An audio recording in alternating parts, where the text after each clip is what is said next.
Alex, have you ever done DMT?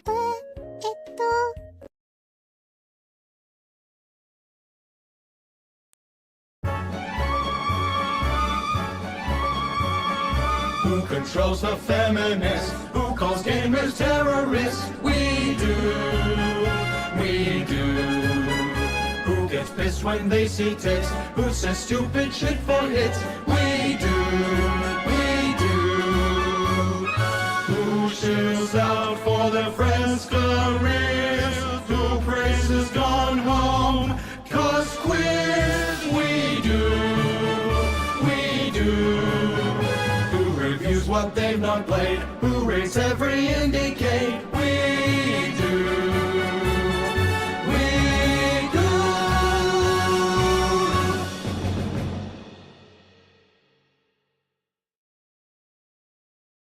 You look like a good choice. Interlink. What's it like to hold the hand of someone you love? Interlink. Interlink. Did they teach you how to feel finger to finger? Interlink.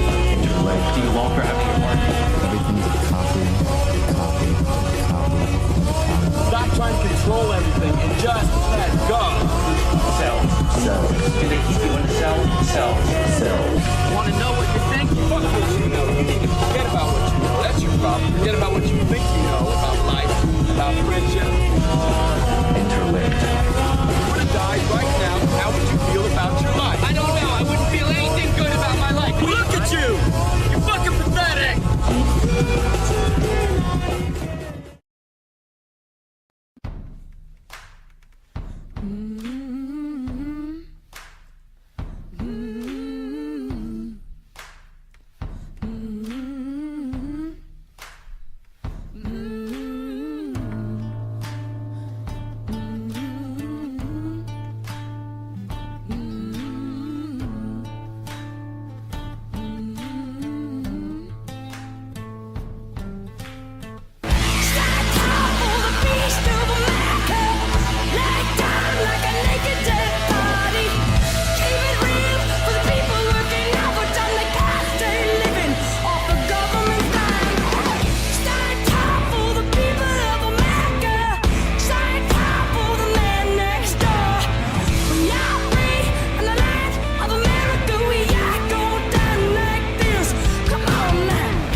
people working overtime, they can't stay living off the government's dime. Stand tall for the people of America. Stand tall for the man next door. We are free in the land of America. We ain't going down like this. Come on now.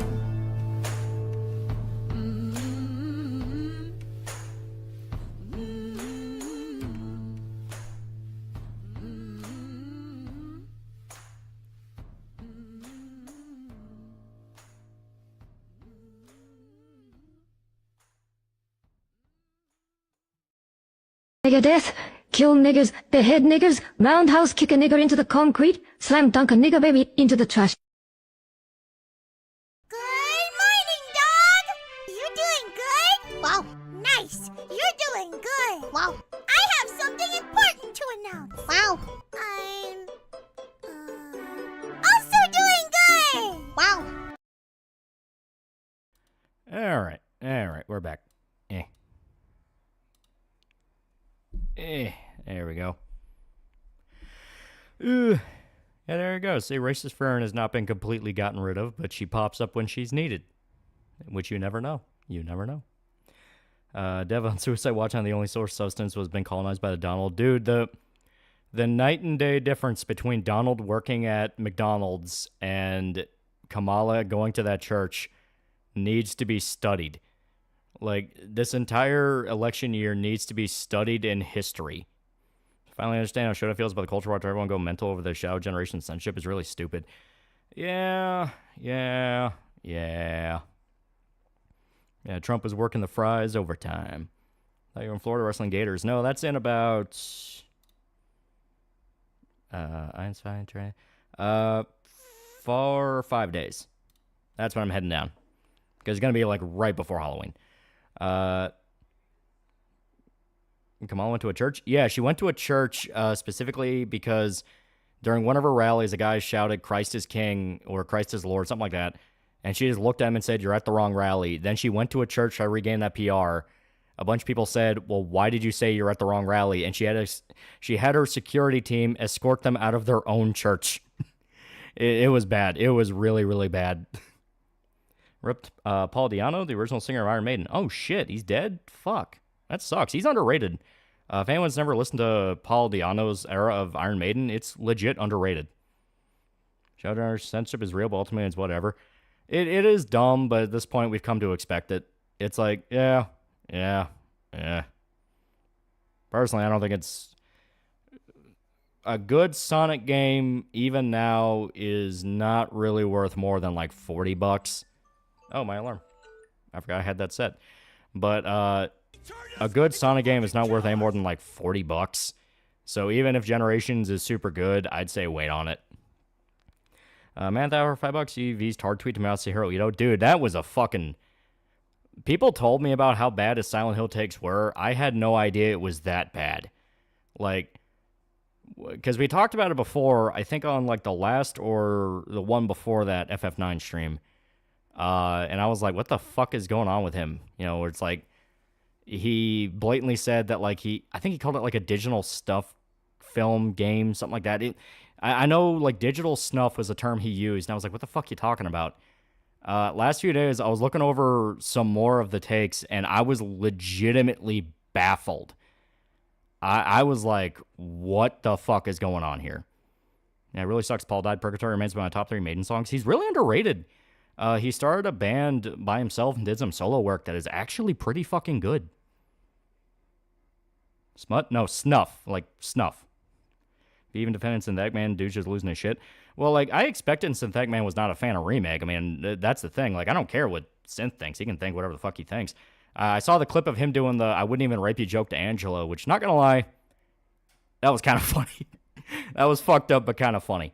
But, like, V losing his shit and, like, outing himself as not even really liking Silent Hill. Like, one of the things he said is, oh, so Silent Hill covers rape. Will Game of Thrones Season 1 cover that in more depth? And I literally leaned back in my chair and reading that going, what the fuck are you talking about? Okay, that was funny. It was kind of funny. I'm not going to lie. That was actually kind of like a, okay, that was pretty good. That was pretty good. Watching through Bastard again, they quote a lot of metal songs to Iron Maiden. Yeah, it's basically JoJo, but with heavy metal. Like, explicitly heavy metal, and it's fucking great.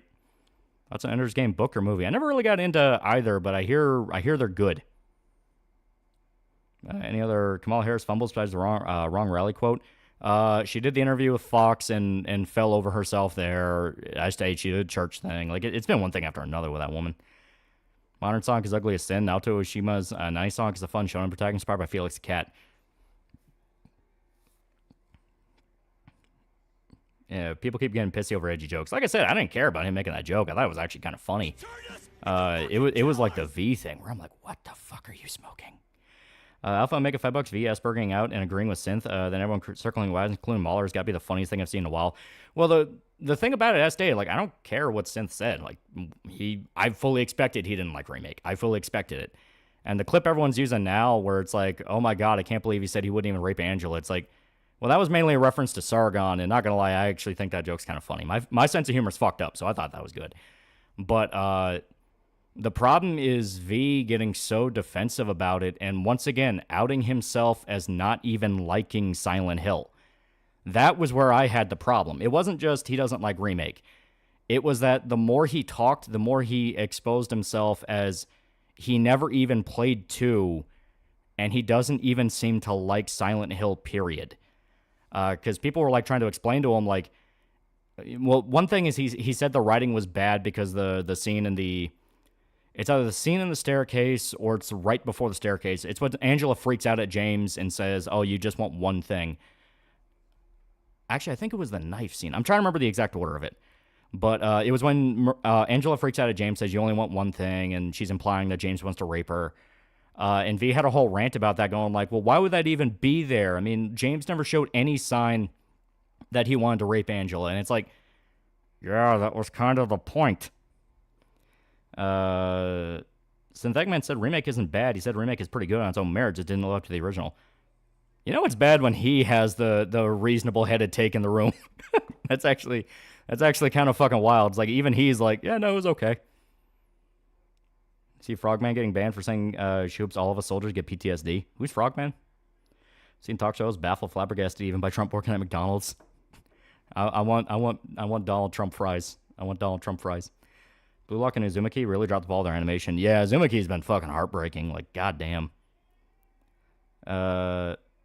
Something about Silent Hill 2 and Angela specifically really fucked with me on a personal level. Dude's on a crusade to refuse ownership of that L. Yeah, and the more he talks, the more people are like, you blatantly didn't play this. You don't know what you're talking about. Math Picker 2 Figma is James only wants one thing, and it's disgusting. Speaking of horror games, see Ding Dong streaming OG Dead Rising 1. Guy 100% the game and genuinely loves it. Yeah, Dead Rising 1's fantastic. It's really, really fun. Trump is homie to put 7 nuggets in your 6 nugget meal. Yeah. Review Tech USA to lead his channel and is once again threatening to ruin his editor's life by contacting his associates and falsely claiming he's a rape apologist. I don't know what the fuck's going on with Rich, but I think he took something that like scrambled his brain. You know, as for as much some spurg over dumb changes on Twitter made by Elon, man, with how blocking works and artists getting their works used by AI, they shouldn't lean on Blue Sky. Well, Blue Sky officially teamed up with an AI as well. And from my understanding, people who read the terms service of Blue Sky said, and they outright said they refuse to disclose what the AI actually does. So I don't trust that place with a fucking 10-foot pole. That's a Netflix Tomb Raider? JPEG getting dragged to the bottom of the screen was the funniest thing in Uzumaki. Dude, it's fucking heartbreaking. Because, like, Uzumaki, the story is still good. So you're trying to enjoy it in spite of the bad animation, but then all you think is, man, episode 1 was pretty fucking good. Math Picker for 2 Figmas. Silent Hill 2 remake coming out made me play the original. Yeah, it's fantastic. Well, I don't like the term porn act, but it's unfortunately the best way to describe V. He doesn't care about Silent Hill. He just wants porn. Yeah. Really, whoever this V has never heard of him, but dude, really? Dude, it's worse than that. He straight up added Masahiro Ito himself and basically said, your team did a shitty job. The original team was better. And a lot of people, including me, were like, are you trying to imply Ito is shitty at his job? Because even if you don't like Remake, Ito himself is one of the OGs of the franchise. He knows what he's fucking doing. And that ended up turning into a fucking shit show where people were trying to either come out and go, well, no, he was just talking about the blooper team. He's not talking about Ito himself. Or some people just doubled down and said, well, yeah, Ito sucks ass. Just because the original creator's involved doesn't mean it'll be good. And it's like, You really, really, really don't want to be seen shitting on the guy who was part of Team Silent for a W. You really don't want to do that. Yeah, he straight up ignored Lollipop Chainsaw Remake. Literally the thing he's been demanding nonstop. Yeah. Didn't Blue Sky let's go ban Japanese artists over their lollyworks even though they aren't sexual? That and Blue Sky, apparently from what I understand, like within the first few months of it opening, had child porn rings. Did he ever respond? No. I think he's in that period now where he's going to try to just ignore this and try to make it go away with time. State of gaming is literal hell. Dude, like I said, the agonizing part was knowing that he didn't play Silent Hill 2. Like, he said the writing in Remake is bad, and then people... Like, he said writing in Remake was bad, and he linked a scene that was just word for word from the original. Word for word. It was the Angela freakout, like I said. And people point out, dude, that's word for word from the original. And it's like, no, but it sucks. Like, so then you're saying the original sucks, which guess what? If you think the original sucks, why would anyone take you seriously on the changes in Remake? Because you didn't like Silent Hill 2 to begin with. I think Dev Stupidity's rubbing off on V. Yeah, V made like 20 videos on Silent Hill 2 Remake. Jesus. The remake of Silent Hill 2 is double length the original, leading to fairly bloated and meandering. Yeah, it has some pacing stuff. I'm trying to remember exact segments that were kind of just there. The prison is still just the prison. It's just kind of okay. Getting to the prison is fun, but, you know, when you're in the prison, you're just walking around trying to solve the puzzle. And it's a pretty simple puzzle. It's just kind of one of those where it's easy puzzle broken up into, like, a bunch of different complicated steps. Disc 3 of FF8, wish me luck. See Trump get interviewed by Undertaker? Yeah, that was really cool. Boulder Punch explains the dislike of Silent Hill 2 Remake better than V ever did. Yeah. Alpha Mega $5. Funniest part of that made a little sense. Japanese don't use DeepL or ChatGPT for paragraphs or Japanese. It's almost incomprehensible. Gonna make a video on Netflix Tomb Raider? Nah. I'll include a jab at it in another video to be like, yeah, this is shit. Don't watch it. But the New York Comic Con last weekend, got to say hi to Josh Brolin. Shame I couldn't record it. Oh, wow. That sounds really cool. Almost like we shouldn't let call posters that don't play games steal memes from V to judge whether or not to play games. Yeah. Lightside Dark is now a pretty cool dude for 3 months. 3 months. 3 months. 3 months. Aaron Archive mostly back. Can finally legally acquire music from my iPod again. Speed's a bit slow, but still woohoo. Also, Enter Game's great book and awful film. Something dude just being an asshole just for the sake of arguing. Well, like I said, it wouldn't be so bad if it wasn't obvious he didn't play Silent Hill 2. One of the big... Because at first he claimed, oh, I played it like 20 years ago and I didn't understand English that well, so I didn't know what was going on.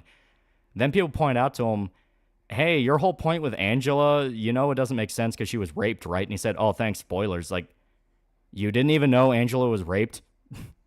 So either you played very little of Silent Hill 2, or you didn't play it at all, because that's a pretty obvious point of her character that's very important. See my donation? Give me 1 second to check Streamlabs.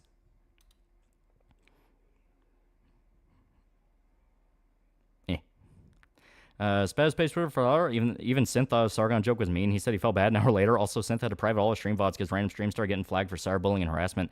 Well, like I said, the Sargon joke I didn't care about. I actually thought that was kind of funny. Where it's like, okay, that's got layers to that. That's got layers. But no, I mean, it's just like, it is what it is. Mark99 for $2. Sup, Lolly? How long do you think Blue Sky will last? I'm guessing a month. Oh, it'll be like Gab. People will flock to it for a little bit, try to puff it up a bit, then forget about it. He justified himself saying he played it for a new English. Yeah, that was the justification, but at the same time, it's more and more obvious he just either was not paying attention in the slightest or he didn't play it. Meth pick or 2 Figmoys. Lolly, be more woke. It's not rape if she's white. Got $1 from media fear mongering talking about how we totally gonna fight in another war. Get ready, guys. I'd be richer than Rothschilds. Heard of the recent indie horror game Mouthwashing? Acid trip with a purposely unlikable protagonist. Well, purposely unlikable makes me on edge because it's like, if I'm not supposed to like him, then I'm just gonna look for ways to get him killed. Court rotate a VTuber, Hara Resol, who came out against a lot of VTubers, got more retarded with her admitting to not knowing about VTubers, but still trying to police community. Well, she flat out admitted it was a grift. She was just grifting. She was trying to get clout for her account. Out of all the Batman stories, why'd you choose Long Halloween? So, for those that don't know, because he brought up what the plan is. After the Berserk chapter comes out, because I'm fucking covering that first. You know for a fact I'm covering that first. I'm going to do a video on Batman Long Halloween. That is my way of saying Halloween videos will continue because the whole theme in Long Halloween is that it felt like it lasted an entire year. That whole thing. So that is the goal. So you get to see Batman because I want to talk about Batman. I've been going through Long Halloween again. I read through the comic and I'm watching the movie again. Well, I'm gonna watch the movie again. It's super fucking good.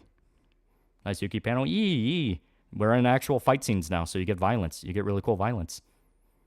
There's a thing called villain protagonist. Yeah, but you need to know what you're doing with those. You know, you have a good villain protagonist like Walter White, where you understand why he does what he does. He's interesting to watch.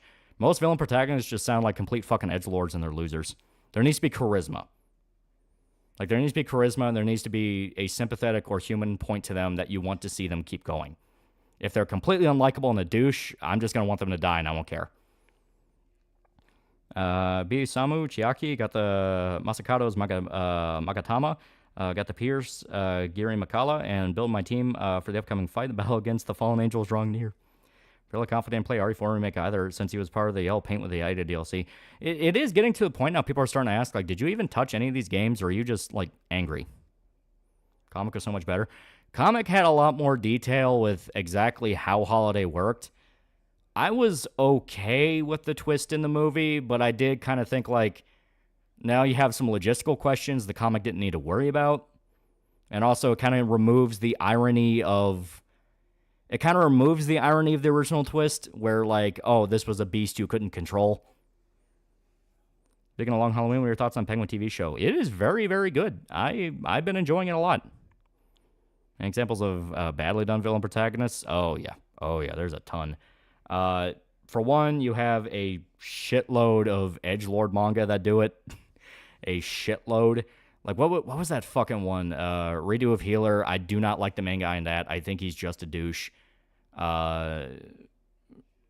Technically, if you want to get really into it, there's some Western shows that do it. Like, the Breaking Bad knockoffs that try to ride that coattails and didn't really do it as well or really understand what they were doing. Better see some guts in Sour Pop. Oh, hell yeah.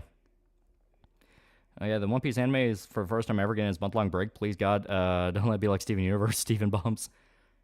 Dexter? I like Dexter for the first 4 seasons. The first 4 seasons was good. Everything after season 4 never fucking happened.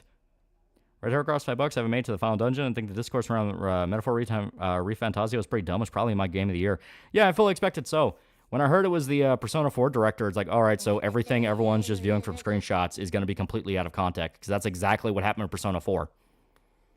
Alpha Mega of $2 sees Queenix absolutely fucking over Yokotaro. In what way this time? Problem with all those, they generally never understand that the charm of evil protagonist that he has to feel human. Yeah. Scarface. Scarface is a great villain protagonist. He is fun to watch.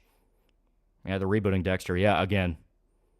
Got a tech question. What kind of phone do you have? I have an Android Fold. No, not a Fold. It's a Flip. Never get the Flip. They are terrible. A lot of people are defending segments, and he's saying when he wants to hang it up due to copyright strikes. That's why people like VR are defending him so hard.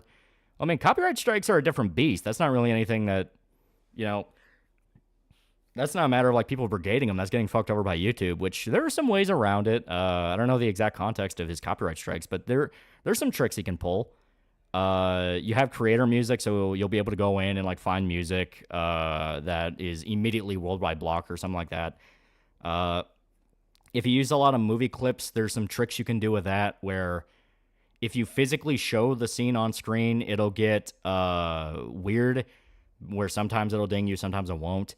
But if you just play the audio, YouTube is a lot more forgiving about that for some reason. So you can have like a thing where like half the clip plays in silence or have like a freeze frame, and then you can play the other half in full. It is weird, but it is what it is. Skullface and MGS5. Skullface's big issue, well, he's not even the protagonist if you're talking about like bad villain protagonist. He's the antagonist. If you want to argue Venom Snake, you can, but The other did not play Silent Hill 2 is blind, deaf, and dumb throughout. The Abstract Daddy Room has pistons thrusting in and out of flesh walls, for God's sakes. Yeah, there's a lot of symbolism. Typical Slipman, first he's funny, and he ultimately apologized for it. Someone did that, he called him a cuck. To pick your brain for a bit, do you think people experience some form of universal boredom that caused them to seek out some crusade like with V and people similar? Yeah. Humans have an innate desire to accomplish a goal or fight for an ideal. That is where worship instinct comes from. People have that instinct in them. That's why it's very easy to get people in a cult or a movement that doesn't really have their interest in mind, because all they're thinking about is like, I finally have something to do. Trent Roberts for 7 Fake Monies. I watched the Masked Man's video where you recommend him the Gannibal manga. That was unexpected. You guys ever collab? I don't know. He seems pretty cool. Yeah, Skullface made Chico screw pads while he watched. Yeah. Also, that YouTube comment about ZZZ Gotcha, that dude saying buzzword to buzzword, Wokey, and name drop sound too. The worst part is, like, you genuinely have to ask if that was a Poe. That could have been a Poe. Where it's like, we're reaching the level where absurdity and reality are getting too intertwined. Finally bought the Stone Ocean Blu-rays, and glad it's no longer exclusive to Netflix. At least I can enjoy JoJo, though I'm taking a break from Part 9 because most JoJo tubers are fags. Hope to get my hands up metaphor soonish. Yeah. Skullface is a cuck. He didn't want Paz. That was purely hate. Poe's Law. Poe's Law is where you have a post that is so absurd that you are unable to determine whether it's real or parody.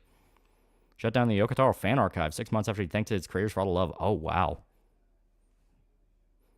Harry for Disco leaves me a good example of unlikable protagonist that works, and Alex from Yeek, one that doesn't.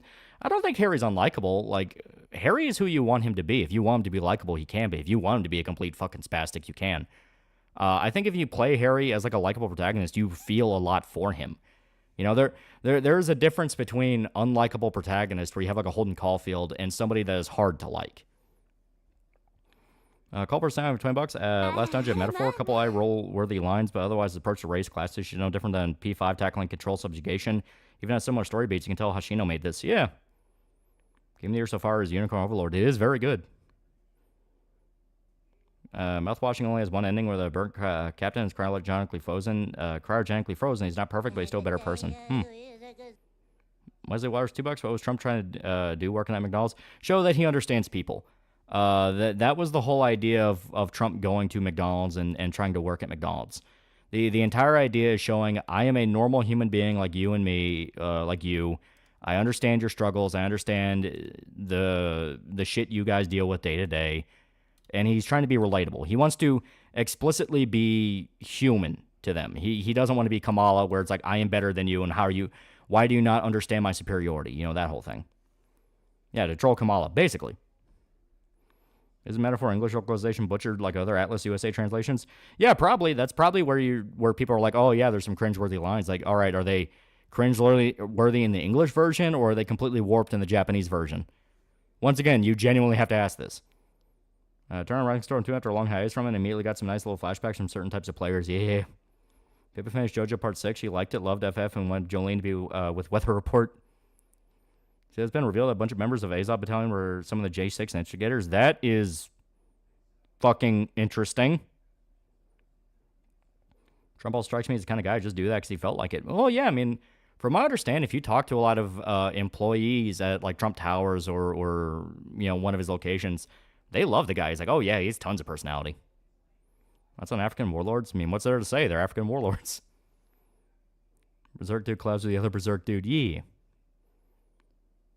Do you see Bibbo from Hololive being too afraid to play Silent 2 remake? It is very good. I'm getting money to a company that blatantly disrespects creators' vision from another country. Well, you can pirate it. There's PC version. Most annoying thing I saw was it was faked. No shit. You would have crazy. You have a crazy shoot 'em day one. Yeah. They got Elijah Wood to play Scarecrow in Batman Arkham Shadow. That is interesting. Iron Lung creators getting a Condemned style horror game. I'm cool with that. Yeah. Have the combat be similar to Condemned. Condemned combat's really fun. Heard good stuff about the OnePlus phone. Probably going to get that on Black Friday. Play the demo for Metaphor? No, I've been going through Final Fantasy X. I beat 10, now I'm in 10-2. 10-2 is interesting. Like, I only touched 10-2 a little bit, like, fucking years ago. I don't even think I made it past, like, the first area. It was just one of those of, like, I don't have time, I'll play it later. Now I'm actually going through it, and it's like, this has interesting ideas. Listen to Morbid Angel? No, I've seen them, but I've not listened to them. Stream Silent 2 remake with new James mod. Yeah, Scarecrow had 3 VAs in the Arkham games. Check out the latest Bleach episode yet? They expanded upon the sick captain's backstory. Yeah, super good. Also, Aizen took up half the goddamn runtime again. That's on Stalker called Pripyat. Also, started a Fear and Hunger inspired TTRPG based in Pripyat. Yeah, it's good. I think Chernobyl is kind of my go-to for Stalker. Yeah, Elijah Wood might be able to pull it off. Look at him in Sin City. Yeah. Never thought I'd have more in common and find a millionaire more likable than one of my own. How's your D&D campaign been? It's been pretty good. It's been pretty fucking good. We're having a lot of fun with it. X2 is cringe Kino. Also, job system is great. Yeah, it has a really interesting way it does the job system with the grid spheres. I kind of like it. It's like, this is kind of a cool idea. Isn't Final Fantasy X supposed to be one of the bad games? No, it's... People meme on Final Fantasy X because of the voice acting. Because the voice acting is... The voice acting is one of those where it was really early to when Square was actually starting to add voice acting in Final Fantasy games. It is literally the first one they did it with. Kingdom Hearts was like right after, if you want to count that as a Final Fantasy game. But they were trying to figure out exactly what they were doing with it. And a big issue was they recorded the Japanese lines first and then try to have the dub actors try to keep pace with the pace of the Japanese voice acting. So it sounds stilted. The actors they got are good. They have good actors. I mean, you have John DiMaggio in it, and he's a pretty good voice actor. Tara Strong's also in it. She's a pretty good voice actor. The problem is they didn't really know how to do the characters in a way that sounds natural. X2 fixes that, where you can tell there was a lot more clear direction. Call first time with $10, $5. Pulp mentioned that the localization he's seen for Metaphor has been off only for characterization. Story thematic content has been fairly faithful. Oh, that's pretty cool. Favorite Castlevania game? I love Symphony. Rondo's good, but I love Symphony. You know, just pulling out a Glock while everyone just uses swords magic is pretty funny. Final Fantasy X is just a fantasy Futurama. Changed my mind. That's like Crank movies for the first or second one. I like the first one more. That one feels more solid. 2 has funny moments, but I feel 2 is the more solid movie. See Berserk Dad saying that Guts' theme is about despair. Yeah, that makes sense. He has a lot of really cool takes. I've seen the amount of high-nosed rage from your boy Zach against virtually everyone that is himself. Yeah, I don't know what the hell is going on with him. Since you covered British Comedy Show on the Dead, just wondering if you've seen British comedy shows like IT Crowd and Peep Show. Yeah, I've seen a few of them. They're pretty good. I liked Mighty Boosh. That was actually really funny. Wesley Waters, $2. How has Trump been trending in the race so far? He's been doing good. A bit scared to spoil mouthwash for you, but I like the story. I'll Still Weeks the Deep win. Still Weeks the Deep is good. You really loved the dog on the fake laughing scene in FF10. That's one of the only things I know of FF series thanks to memes. Crank 2 is one of the few bad on purpose movies I think works. Yeah, I mean, the whole energy of Crank 1 was very high paced and like, holy fuck, what are we gonna do? So them kind of keeping that up and pushing it to even more extremes in 2 just makes sense. Yeah, Guts theme, the music, it felt like a song about longing for peace, not despair. Well, what is longing for peace? It is wanting despair to end. So it makes sense. Watch the latest Penguin episode. Oz and Sophia are so good. Yeah, I need to watch the new one. I just caught up to it, but it's really good. Have you caught clips of Australia's The Office yet? I haven't seen that.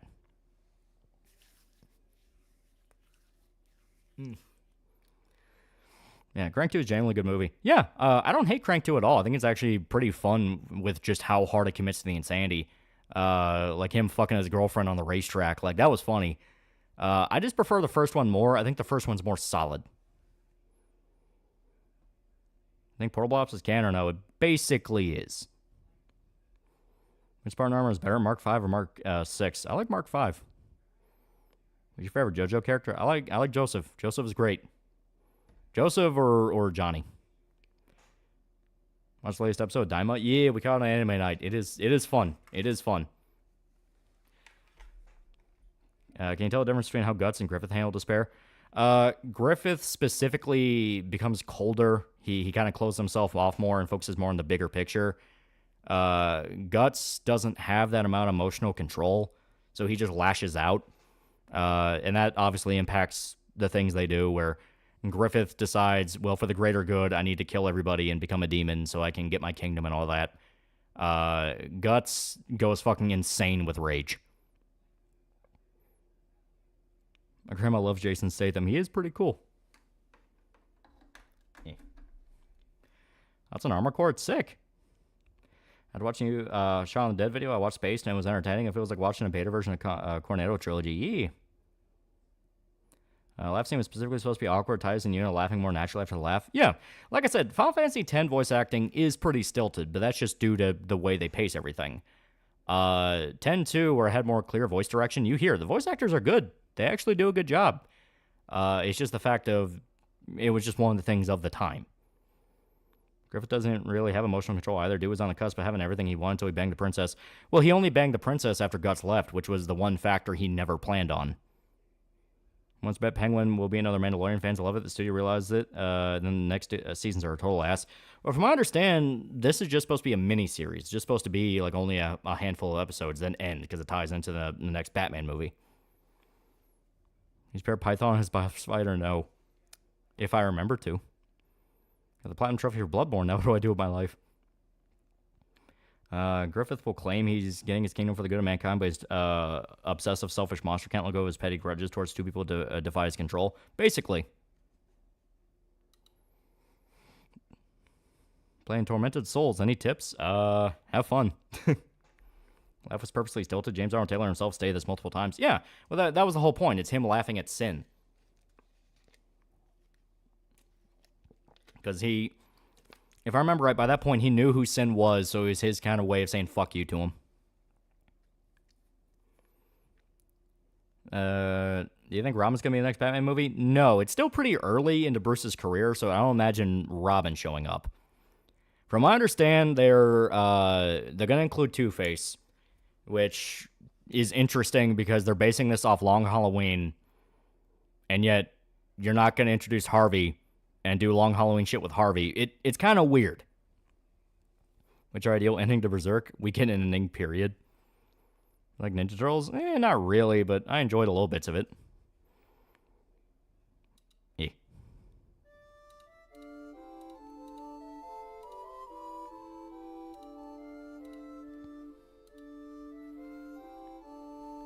Robin should only show when Batman's more experienced as a vigilante. Yeah, like, I always thought that, like, if you have a Batman that's in his 20s, you can't do Robin. Batman should be, like, in his 30s, maybe close to 40s. Because he's basically adopting a kid. Can I find the same people who ignore Grum's just not finishing his game? Ever watch Whatever Happened to Baby Jane? Amazing movie. Betty Davis was also amazing as Jane. I need to. Oren's speech about dying with hope or live to fight your sorrows badass. Yeah, Oren's awesome. Oren is fucking sick. Most Python looks like a combination of Mr. Freeze and Pinhead. Love you. First Batman with Robin Pattinson was mid. Nah, I liked it a lot. I actually thought it was really cool.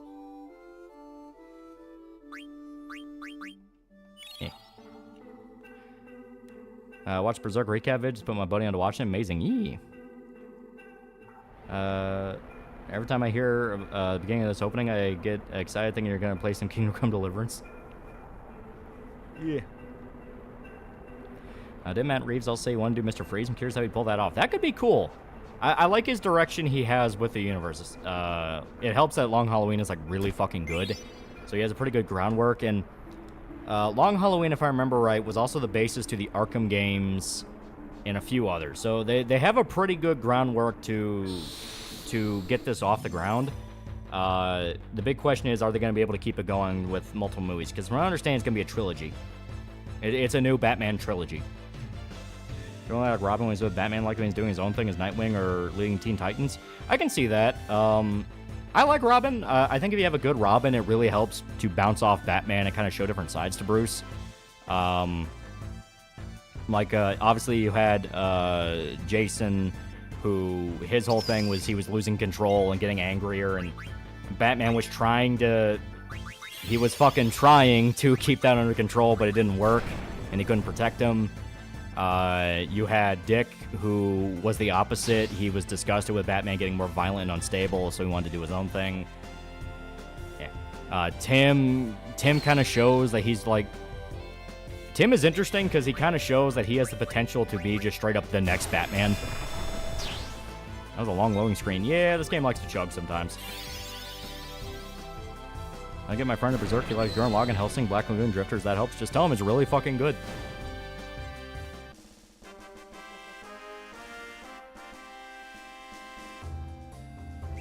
Yeah, remember to get a carrion worm and a zoo. Yeah. Also, I think griffins are here, so we should be able to... I also prefer a very dark and edgy Batman that feels hard with Robin sometimes. Nah, you need the balance. You need the balance of Bruce being, human, and Bruce being pissed off. I mean, hell, the Arkham games had a pretty dark Batman, and they still had Robin in it. What if Guts and Co. defeat Griffith's army? Griffith summons backup from Spirit Tree branches only for the mages to cut the branches like killing all backup. At that point, you need context from what the fuck's even going on there. I think Caesar needs an orangutan-like strength from Jojo in his army. What? Tell him about the big titty police girl. Well, he's talking about Berserk, not Helsing. Okay. Alright. Should we get a leaked build of Half-Life 1's much closer to the retail game, but there's still a lot of stuff we didn't have. Oh. Well, the different versions of FF6 there are, which one do you recommend? The remaster one they have isn't bad. Crashed my mom back for her and I have my PS4 on idle. She liked my FF12 theme I got for buying Zodiac Age Digital. It's your village. She asked why the bunny girls are nude. Batman should be darling because he's trying to scare the bad man, so us nice boys don't have to worry about being taped. Perfect orangutan for part 3. Yeah, I know, but like, what do you mean by that?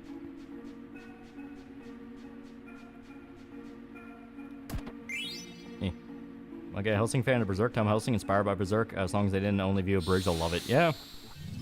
Say Guts join the Cardinal Kings, they get introduced and become a literal parallel to Griffith. I don't want that. Guts needs to be human. Guts' whole thing is he is a man. He is a man fighting against impossible creatures and odds. If anyone's going to join the Kings, it needs to be someone else. You ever view the Scary movies on our channel? Oh, hell yeah. There we go, okay. We gotta fuck these up without killing them. Nice best FF, do you agree? It is very good. Ah, shit, okay. I feel like when Freya hits, it's gonna be a kill, so...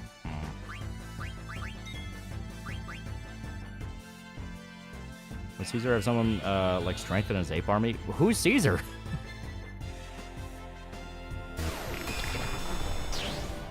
Final Fantasy tier list when? But he can't fight anymore. No, he can. He can, he just relies on the Berserker armor. Well, he was healed by Berserker armor's impromptu aging other injuries by someone. Well, like I said, he can function with the Berserker armor. The problem is he's getting to a point where he needs the Berserker armor. So he's from Planet of the Apes? Oh, I never fucking watched those.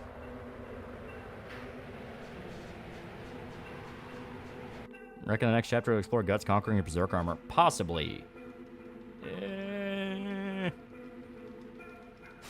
There we go.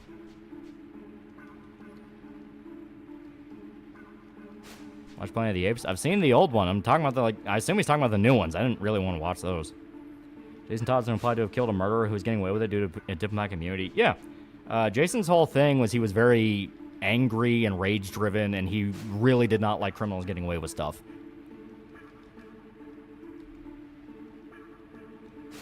There we go.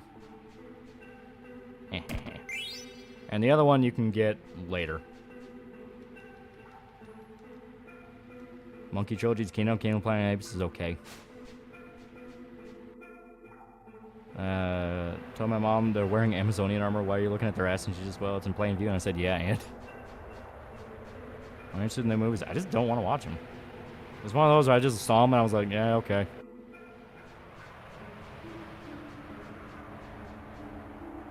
That's Guts' dilemma. Does the suit make the man? Yeah.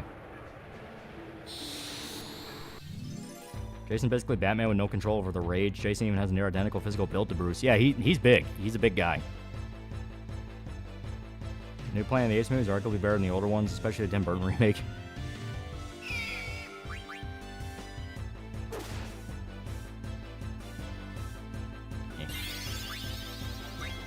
Okay. Don't know how much health he has, so we gotta be careful. You're not based in ape build.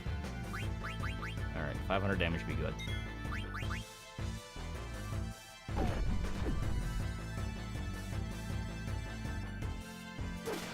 I've seen the original 1938 Scarface movie?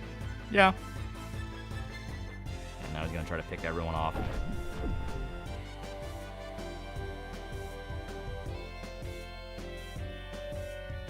Come on, Kina. Shit.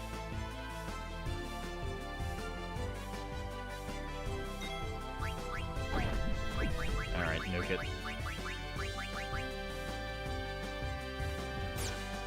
Sent to Kentucky and you hate monkeys? No, I just didn't want to watch them. Mars Attacks an underrated Burton film that was pure in 1950 nostalgia. Yeah, Mars Attacks is funny. I think Mars Attacks is still pretty funny. Even Freya's supremacy, she's to dying glory.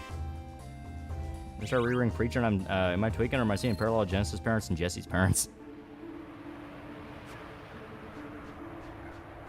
Alright, we're gonna have to kill it next time. That's kind of the frustrating thing with Kina. You have to specifically get them to a quarter health, then you can eat them. So it's one of those of like, you can't kill them too hard, but you also have to, you know, survive. Your thoughts on Iron Lungs made by David Zemitsky? Yeah, it's good. Never like Kina's eating ability all that much. You get good moves, but it's super easy to screw it up. Well, like I said, you have to have it at like 25% health unless you get the transform, which is 50% health. It's just their version of a blue mage.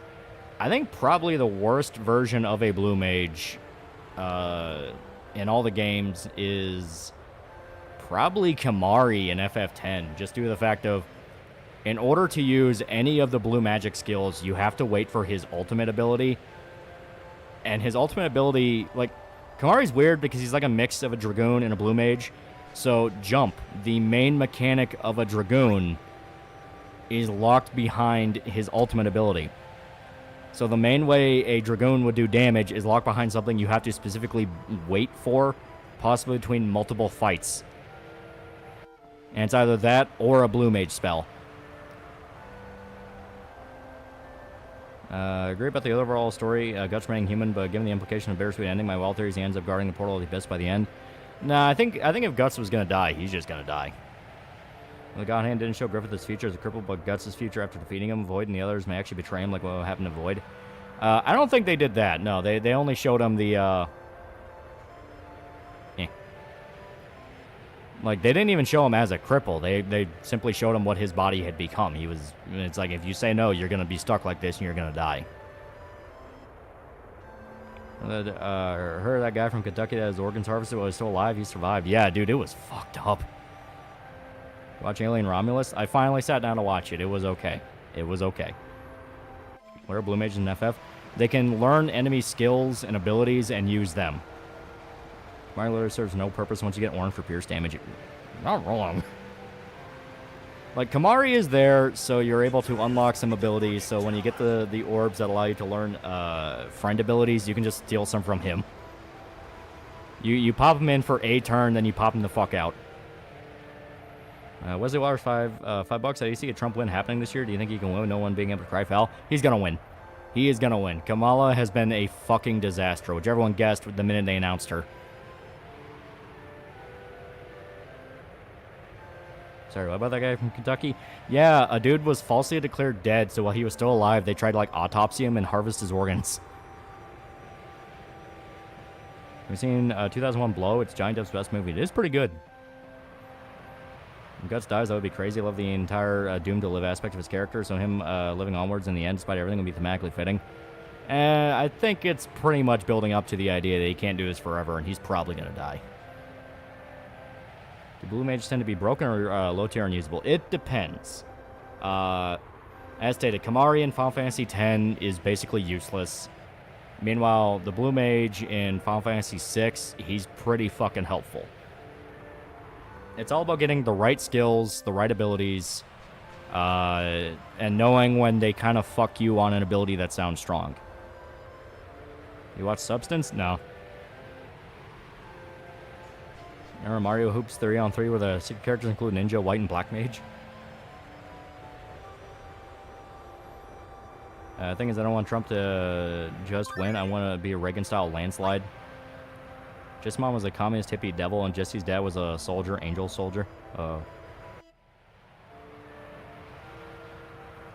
Not be okay if Guts ends up dying and is doomed to hell forever.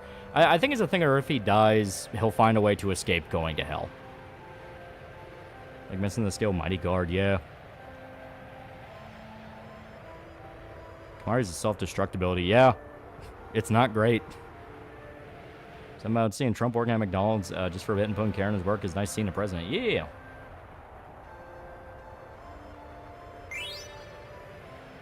Finalist character shooting basketballs, Mario and his friends. Genius.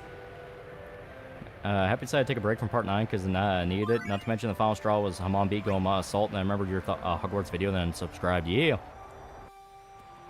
In fact, Soken, FF14 composer, worked on the Mario Hoops OST for the DS. You think Guts and Casca have one more kid if he dies? No, I think Moonlight Child's gonna be it. So I mentioned Alien Romulus, and I am in no way interested. No Bass, Marines, no go.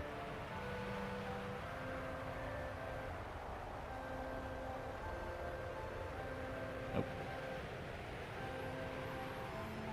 After Guts dies, you can see the Moonlight Child creating a small slice of paradise with Guts and Casca sold, similar to Goto's cabin for the afterlife. Yeah, something like that. Please watch a review. Gamora, it's Italy's answer to the Sopranos is raw as fuck. I saw stuff about that. It did look pretty cool. It has the one dude who played the bad guy in John Wick 2, right? That's the same one I'm thinking of.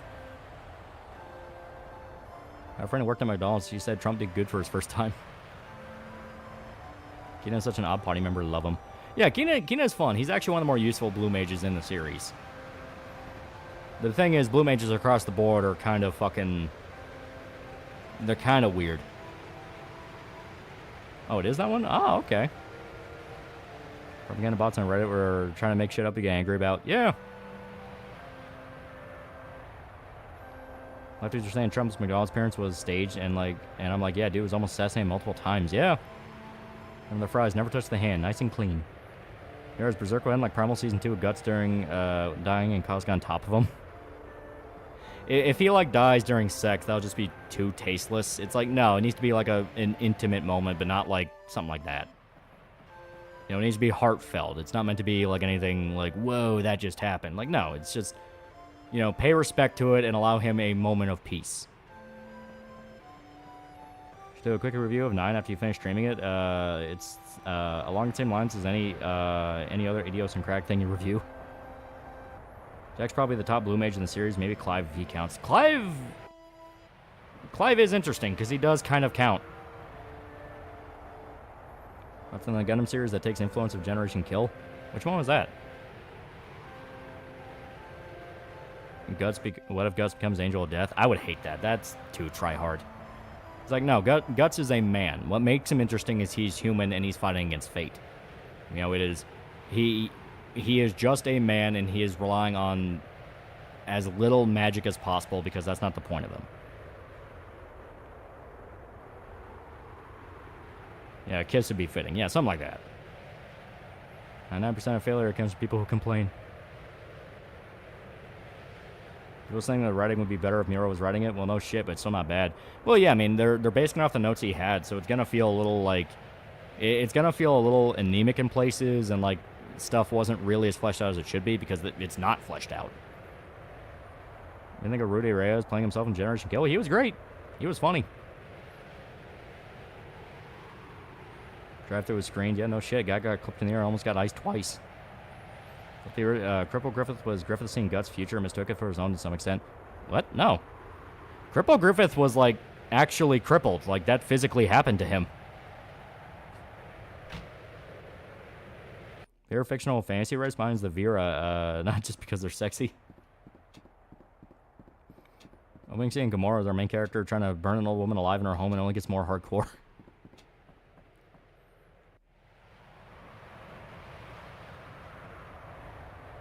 Favorite crime shows: Breaking Bad, Sopranos, The Wire, The Shield, Snowfall, Miami Vice, to extent Narcos.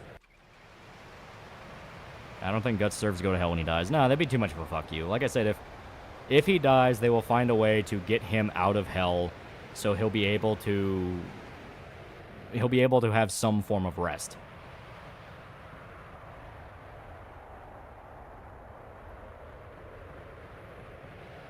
Now, the vision of Griffith with Casca as his wife. Oh! But then describe it like that. When he said cripple Griffith, I just think of when he's literally crippled. Because no, he's not crippled in the vision. He's imagining himself.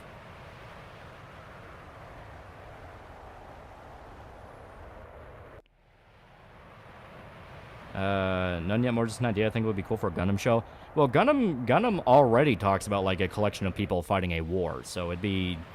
You basically just be doing, like, IBO again or something.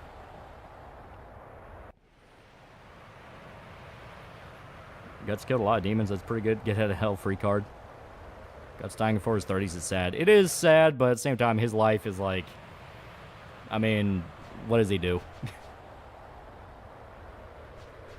Oh boy, a kid's getting attacked by an antlion. What do we do? See ya, fucker. Yeah, no.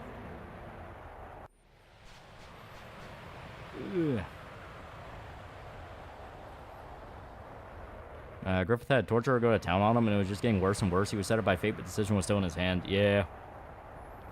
In Bad Bill, people are losing their shit over unused animation of G-Man opening his briefcase.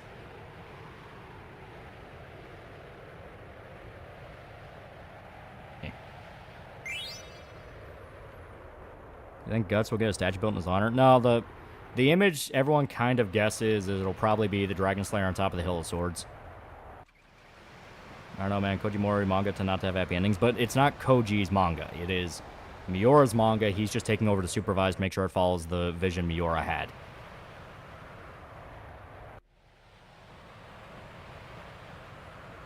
Love how Silent 2 Remake implies that the past interaction, memories, or previous loop is all part of a character, all part of a cycle of James. Yeah.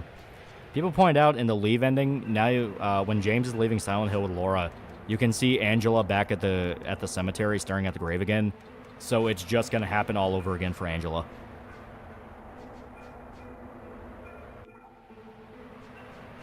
See you later, shitlord. I don't actually remember where I'm supposed to go.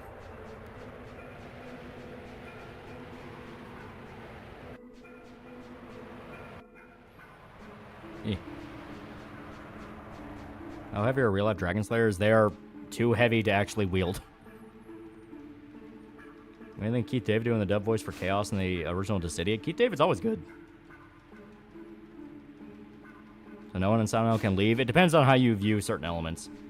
Some people view the Laura ending as James finally breaking the cycle, because he's able to accept what he did to Mary and he is allowed to go free. Or maybe he didn't, and that's all part of the game to the town, because that's also possible. There we go. What do you think RE9's gonna be about? Where do you place it in the timeline? Well, it's gonna be the latest in the timeline. I think they flat out said that, and they're probably gonna try to exploit a new gimmick because they've already used mold, they already did the parasite, so.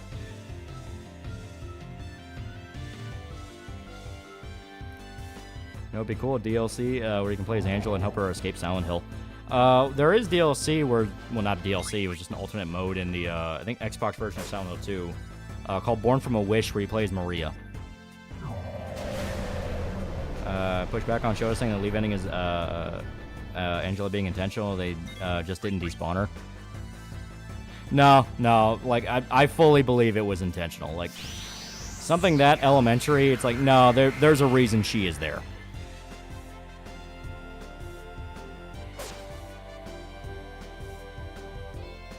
Maybe Lovecraft horror? Well, that's kind of never really been the point of Resident Evil. It's always been like man-made horror. It's us exploiting something in nature and it turning into a fucking monster. Maybe if it's in the style of Lovecraft horror, that'd be kind of cool. Like kind of do what Revelations did, where it's like sea creature mutants. Yeah, Go to May the Dragon Slayer is a joke. Yeah. Disney would have Guts get cut by Griffith and make Guts into Luke Skywalker. I'm not gonna think about what fucking Disney does. Can't say the dog ending for how infected Doge meaning. Can't say the Doge ending for how infected Doge memeing has become thanks to a certain man named Musk. What? Weird thoughts on Huskies? Yeah, they're cute.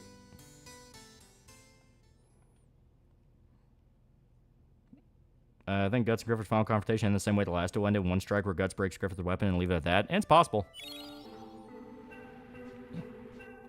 I think a Sucker Punch skip over 200 years and Ghost of Yotai. I'm okay with it, because now we're in the Warring States period. Well, technically it's right at the end of like the Nobunaga period, if I remember right. And we're just getting into the Tokugawa era. That is a very interesting period of history. So the minute I announced that, I was like, ooh, fuck yeah, that'd be cool. Because that was something I was wanting ever since Ghost of Tsushima 1. Where it's like, oh, cool. Like, first game is like the Mongols, because that's like early in Japanese history. Obviously, it's stylized as fuck, but point is, so having the sequel be like warring states and you're fighting different clans, that sounds dope. Remember Dogecoin? That's what he was talking about. Oh. Heard about the rumors for RE9 was going to be a team up with all the previous veteran characters, one big finale for them, then 10 new cast, just a rumor. I would not be against that. And of course, you're here. We missed opportunity to not make a RE endgame crossover where you get to play different campaigns as Jill, Chris, Leon, and Claire and Ada. Think Trump ever traveled back in time to meet Theodore Roosevelt to become friends? That's in JD Vance. He's the vice president. His job is shut the fuck up, sit in the corner, do what you're told. Consider the idea of a zombie mutant virus and Eldritch Order interesting? Yeah, I mean, there's a lot you can do with that. There's an technical death metal lately, especially a band called Beyond Creation. And Chris said that having a female protagonist for Tsushima is a bad idea because there weren't really that many female protagonists for Kurosawa films. Well, I mean, I'm perfectly fine with the protagonist being a chick, because, I mean, you still had, like, female-led samurai movies. Not all of them were Kurosawa, but they were still there. My big worry is the chick they got to play the main character is fucking crazy. So, if I do get the game, I am going to play it once again like I do with Ghost of Tsushima 1 in full Japanese. Because, like I said, that bitch is psycho.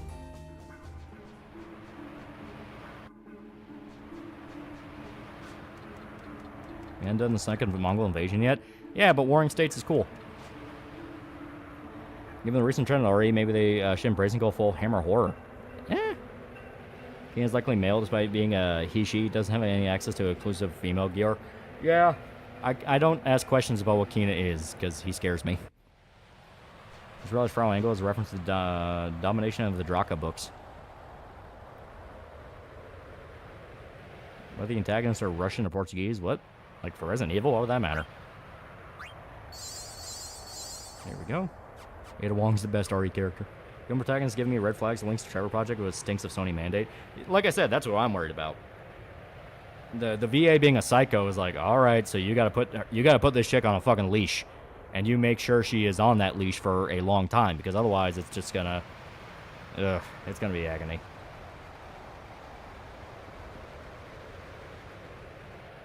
Best mixed breed dogs are the Shar-Pei and Beagle mix. No, I don't care if they happen to be what my dogs were growing up. They're cool.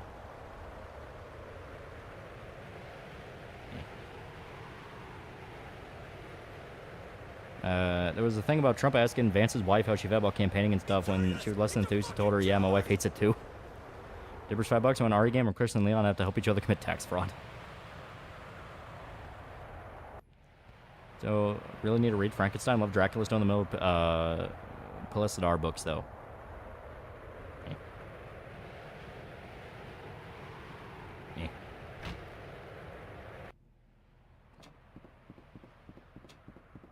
There we go.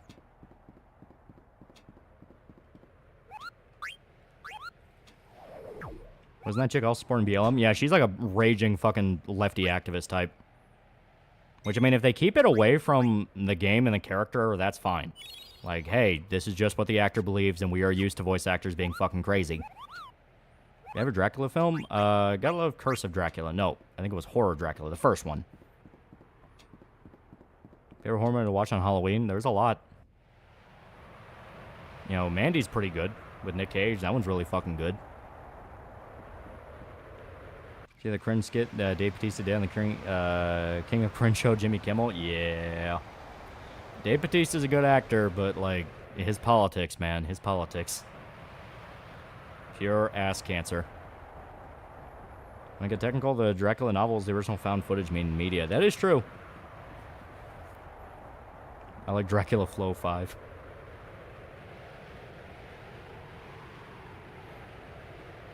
Jin's VA from the first game is chill. Yeah, he's a cool dude. I hope they reference Jin in some way. Like, give him a legend you can explore and you get cool shit. Like, maybe get the ghost armor. That'd be dope.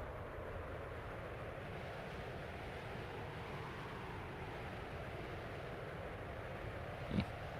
Here, Dracula is Van Helsing starring Hugh Jackman. Oh, God. Do you think Better Call Saul is just as good as Breaking Bad? I think it's a little bit better.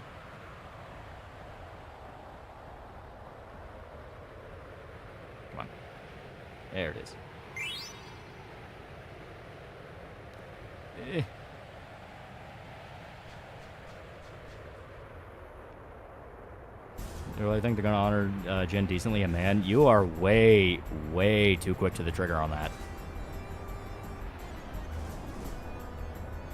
Anti-woke forget Oni Bugeisha exists. A female samurai protected their village. They can just use that as inspiration.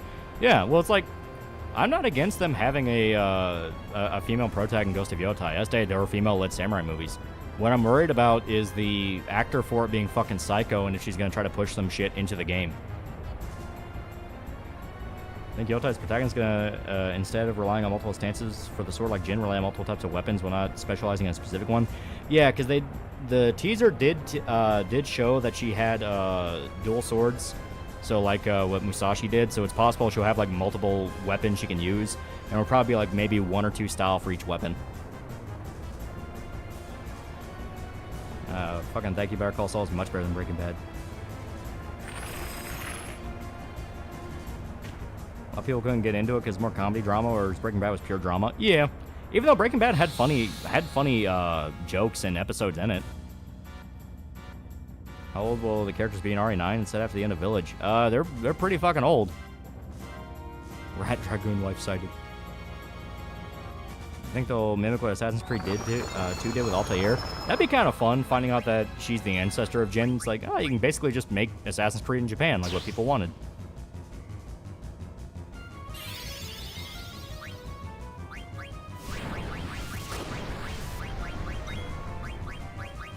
I think Blizzard fucks him up.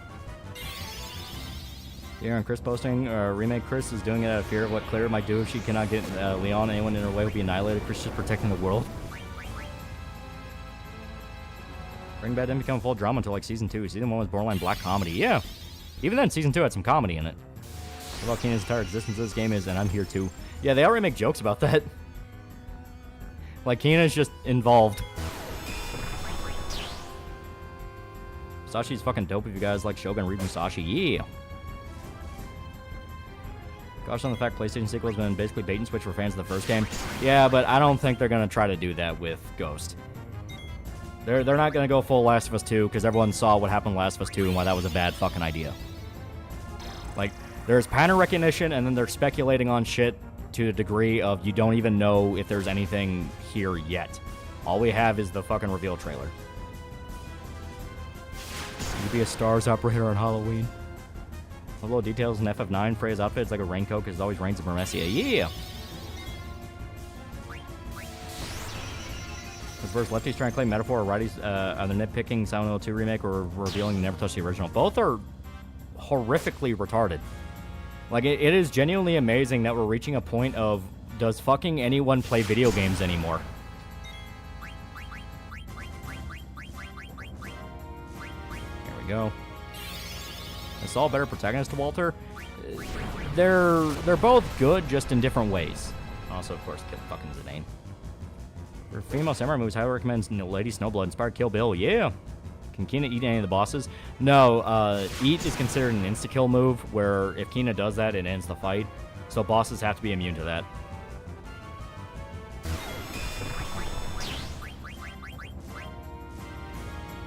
I think God of War Ghost of Sparta for the PSP. I thought it was pretty good.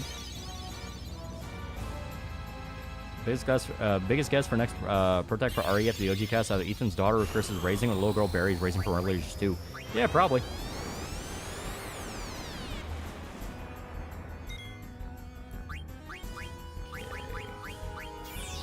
There we go.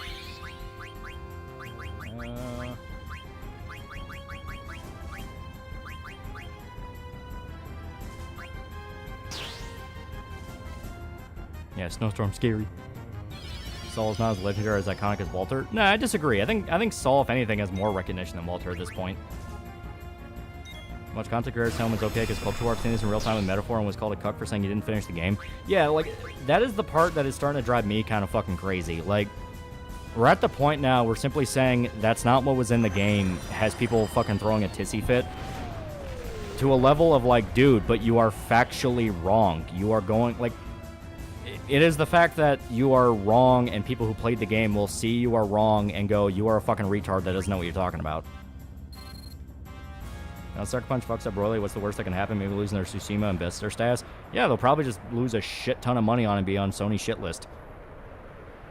One of the best scenes of Better Call Saul is Saul and Walt in the relocation bunker talking about if you go back in time, what would you change? Yeah, that was a great one. Easy fight. It is pretty easy. Everything reality where Mel Brooks became in president instead of famous comic director, he probably wins since he used military service against the Nazis. Saul also makes guest appearances on Loli's channel. Mine's was just diagnosed with chronic bone cancer. May it be agonizing. See, Vampire Survivors getting Castlevania DLC? Shocked it took him this long. Can't believe people are Michigan shooting games so hard nowadays. It's literally told in the game like Silent Hill 4 and Circumcision. What?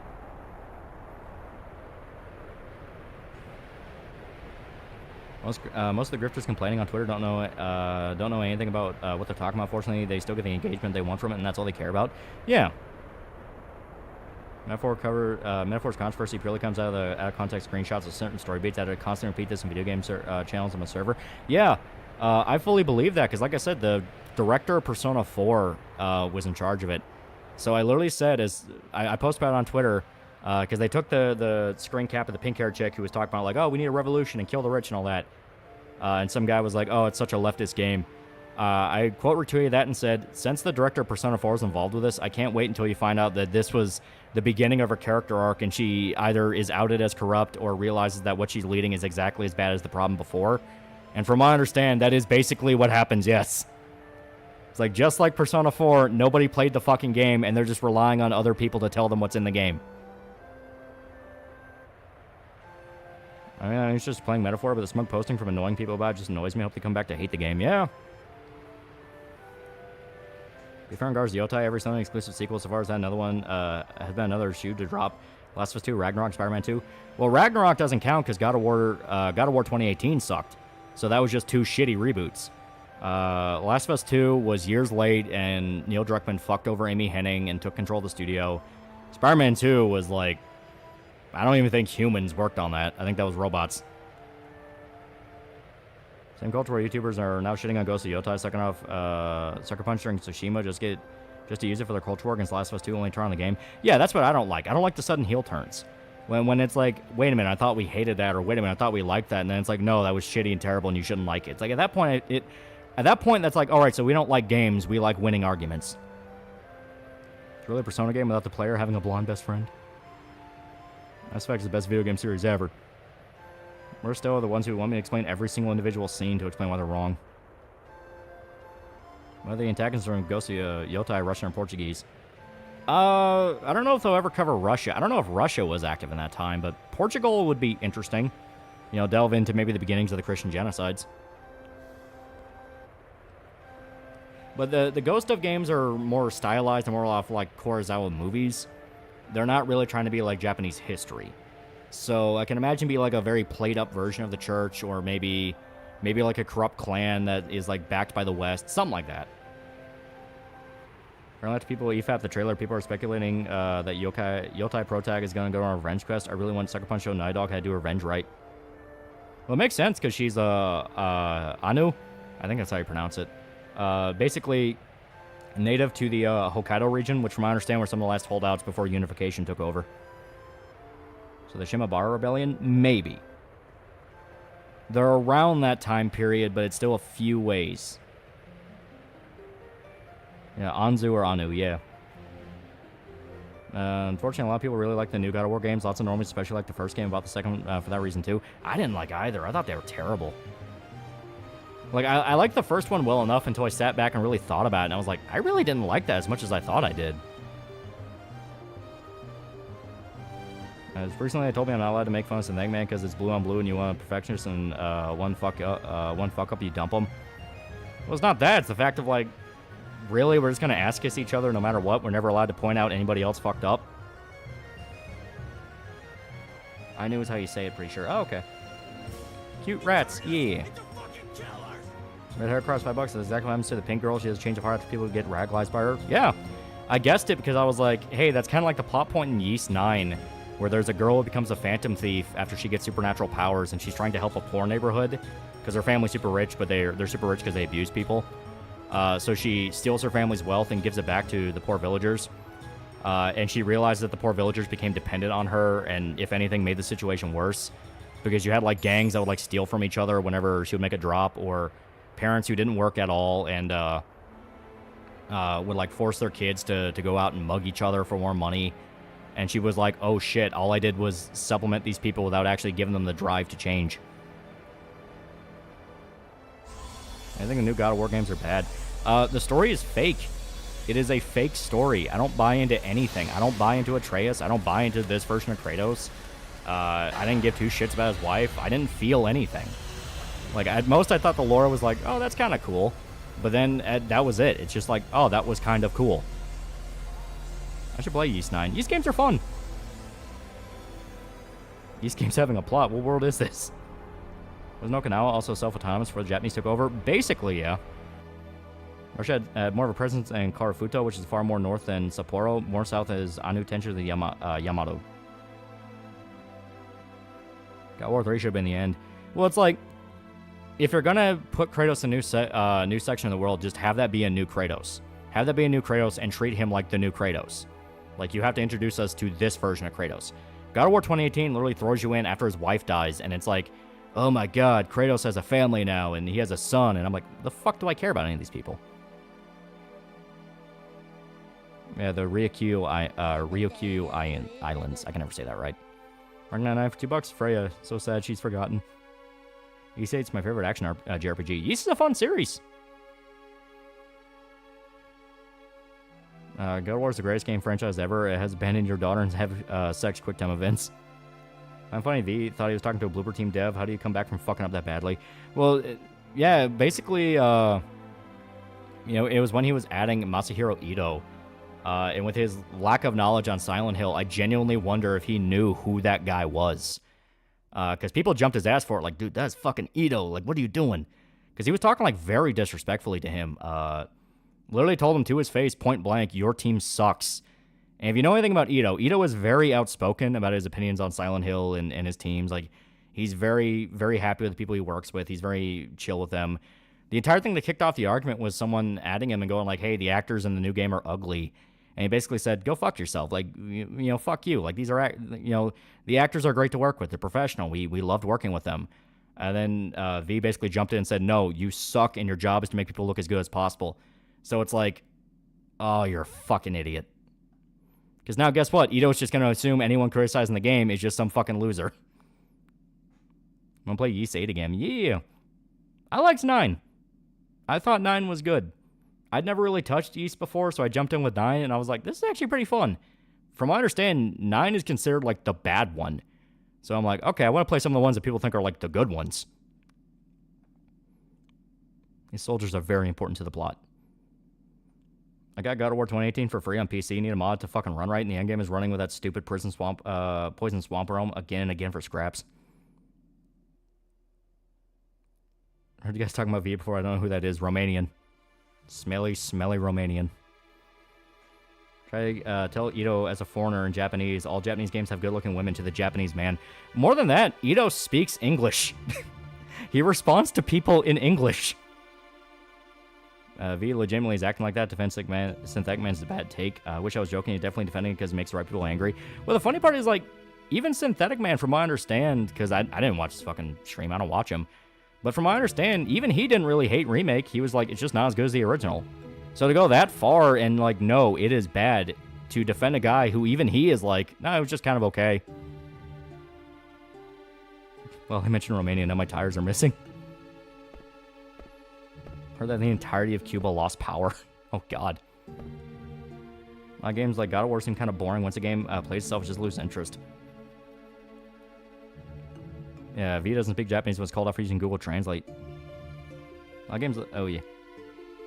That's what Synthetic Man said. Synthetic Man was like, I prefer the original over this game, but it's fine. Yeah, it's like, even he's not like hot under the collar about it. Like I said, the only clip I saw was him doing the I wouldn't even rape you joke with Angela. And just that one clip, I'm like, alright, that was kind of funny.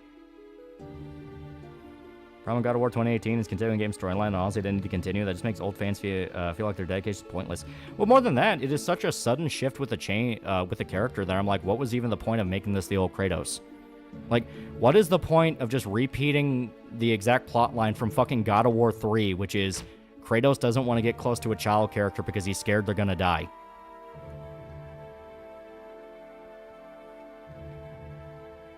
What V said, he put his foot in his mouth. Oh, his Silent Hill takes are a fucking rabbit hole. He can be smart only for the things he's very knowledgeable of, and he's not very knowledgeable at Silent Hill. It's not considered bad. I think it's more that people don't like the team-based combat that's really skill span happy. Anything about Unknown 9 Awakening is a game I got for free on my CPU purchase is actually dog shit. Yeah, that was one of these sweet baby games that are trying to pop up, and from what I understand, just fucking nobody's playing it. Can't say what's worse, Colpost send back gotchas and the few actual good games coming from China or Korea, or that people nitpick everything can't take a win. Dude, it got fucking crazy. Like, one of his ways to defend his point of, like, Silent Hill 2 Remake, not even Silent Hill 2 Remake, just Silent Hill in general bad, was posting a character from fucking Nikki, the redhead chick who apparently gets raped. I don't know. I don't play Nikki, so I don't know anything about the lore. But it's like, well, you know, a game like Nikki can make a character who's sexually assaulted and hot. So people are like, are you seriously comparing fucking Gotcha Slop to Silent Hill? Like, do you have any idea how bad of a comparison that is? Question, does Kratos ever talk about his daughter to Atreus or anything? Because I think they retcon all of Kratos' past family. When I played God of War 2018, he, like, never referenced his old family.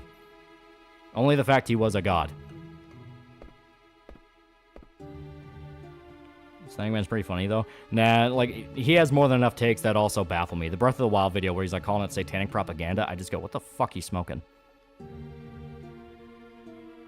He did talk about his daughter in Ragnarok. Oh, well, there you go. I didn't play Ragnarok, and I don't want to.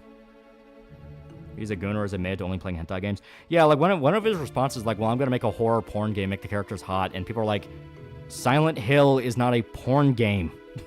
People are not playing Silent Hill for porn. They're playing it because it's a horror game. An actual illustration says fan art porn the character. I don't recall any chick getting raped in Nikki, though his character doesn't imply to have been a prostitute. It was like the redhead chick. I don't know her fucking name. I don't play Nikki. Doesn't even get raped. She gets torn apart for parts if he's referencing what I'm thinking he is, so he even got that wrong. Are we still talking about the Romania? I've only been staring at Garnet's orange butt this entire time. New Arkham VR game released. Oh.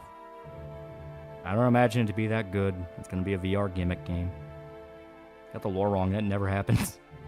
My knowledge, Nikki Girl was referencing was Red Hood. She was not sexually assaulted. That was Clay. Maybe it was a thing of, like, he was just bringing up the point that Nikki could cover it, and he just posted a character that was different. But I was like, what the fuck are you talking about? At least he was Benedicta from FF16. He was literally trafficked until Sid saved him. That is true. Honestly, I like new God of Wars, but there are people that don't like new ones. I understand why. Yeah, like, my thing is, like, no, I played the originals. I like those more. I will be a dick about this. No character Nikki gets raped. He's making shit up. Joseph Anderson's take on Silent Hill 2 original or God-awful 2. A professional writer couldn't handle symbolism or subtext. It is genuinely amazing how many people get outed as, like, not even playing Silent Hill 2. You're a liar. Still a really bad comparison. Yeah, it's like, one is Gotcha Slop, the other is a horror game. If he's Mariah's point, was that by our own logic, Red Hook can be sexually assaulted because she's hot? Was that what his point was? Oh my god, that's stupid. He is ironically someone who views being a Coomer as part of pride. Like, I enjoy my big titties too, but damn, even I know there's a line.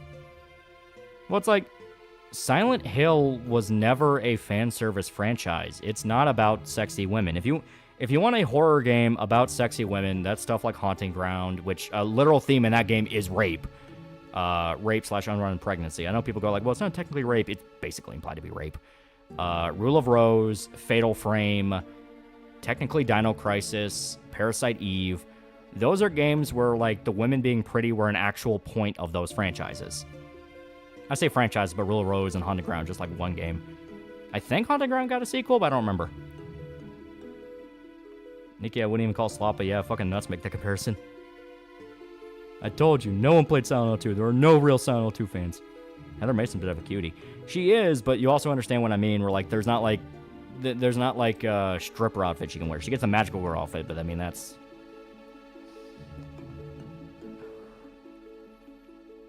Yeah, creators are literally on record saying sexual scenes are very important. Yeah. Underground's the one-off. It was a spin-off from Clock Tower. It's also pretty sexual. Yeah. I haven't been here in a while. How's Megalopolis? Seems like my kind of movie. It's fucking weird. You play Down Crisis Remake? Maybe. Nikki is more than gotcha slop. I stand by my point. Aren't supposed to go to Florida? Yeah, that's going to be in like 5 days. So you get 3 more streams before I have to go. The only thing Silent Hill is supposed to be a sexy horror game because of the nurses. Yeah, like... The amazing part is people going like, hey, there's a lot of symbolism in Silent Hill 2, and like with Angela in particular. Like, there's a lot going on with Angela. Because in particular, he was confused by when Angela snaps at James, and it's like, oh, you only want one thing. He seemed like legitimately angry about that. Like, well, why the fuck would she accuse James of that? You know, she's claiming to be a rape victim. And people are like, yeah, because she was raped and she's traumatized by the presence of men. So his response to that is, well, she's not real. It's like, you are a fucking retard. No one's saying she's real. The character was written to be terrified of men. Parasite Eve was fun, but still, but Third Birthday especially egregious, the clothes ripping mechanic, which I liked, but it's not for everyone. Yeah. Kujik has roofies.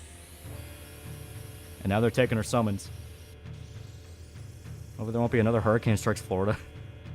Jacob's Ladder was a huge influence on Silent Hill. Yeah, Jacob's Ladder, David Lynch. There was a few different. Pip was doing a watch-along of Terrifier, and the reaction to Art pulling the gun was amazing. EA, BioWare giving away DA, Vilgar with NVIDIA GeForce, yeah. 200k sub special, 24-hour Bordeaux stream with Nikki gameplay. Spent God of War 2018 to my gun buddy and couldn't wrap my head around Atreus being Loki, especially since in the first game the World Serpent's already an established thing. We'll force you to play Nikki, you'll join us with a very tall, 10-foot tall ladies.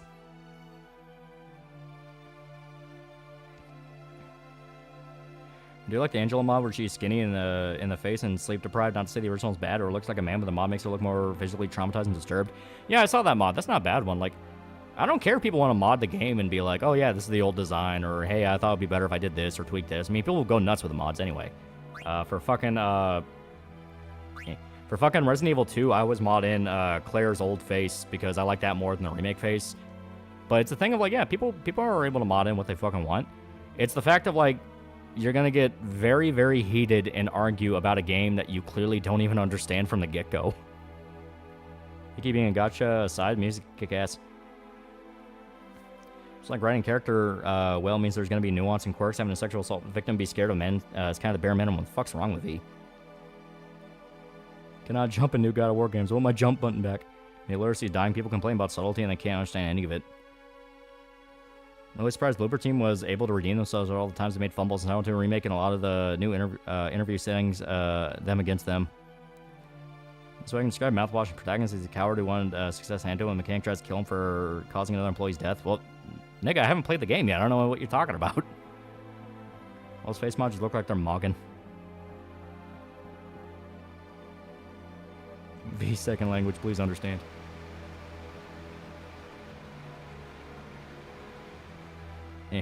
Jumping isn't cinematic, might think you're playing a game or something.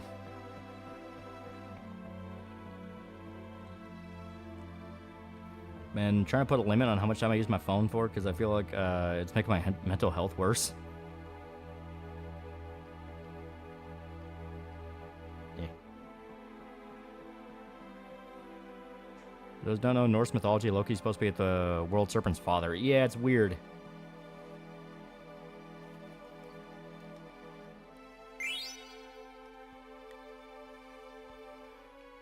For his good wife, she jumped good. God of War 3 had the best combat. God of War 3 had some really fucking good combat.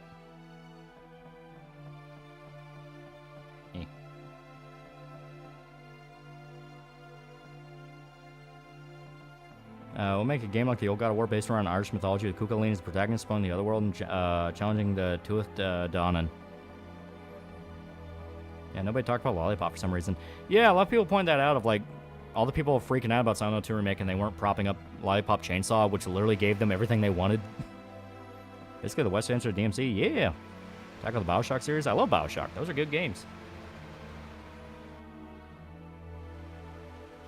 Yeah, just Freya.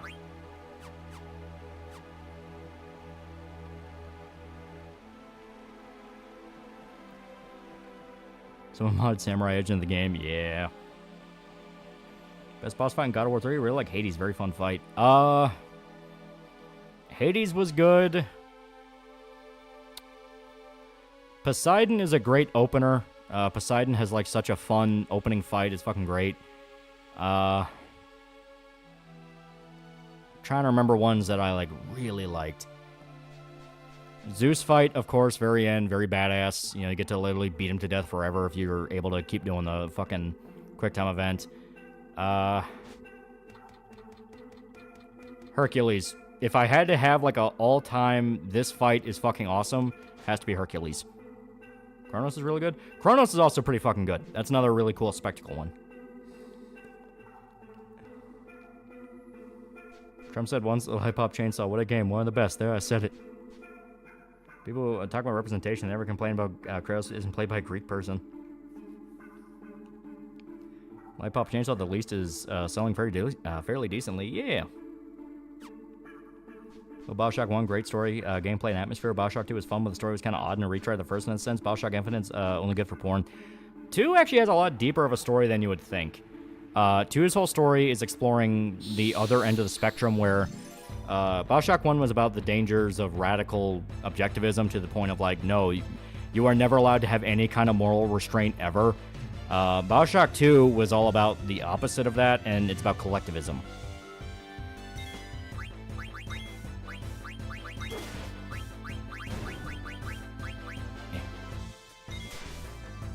Still haven't gotten the Light Pop remaster, waiting for my new minigaming PC. Believe what Kratos did, the Poseidon was racially motivated. Oh, it was fucking great. Release was asked for Lollipop. To be fair, it kind of just launched in the same way the original game launched, so I was like, yeah, no, all the bugs are still the same. Except for the lighting engine, that was broken. But they've been doing pretty good with patching it and trying to like bring it back up to standard. They went so far as like patching in the jiggle physics again, so you gotta give them some credit.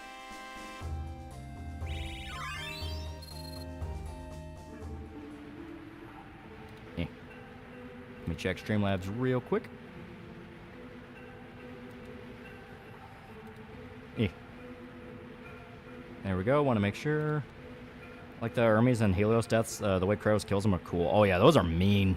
Those are fucking mean. Literally like slicing off fucking Hermes' legs and then tearing off Helios' head. It's like, god damn.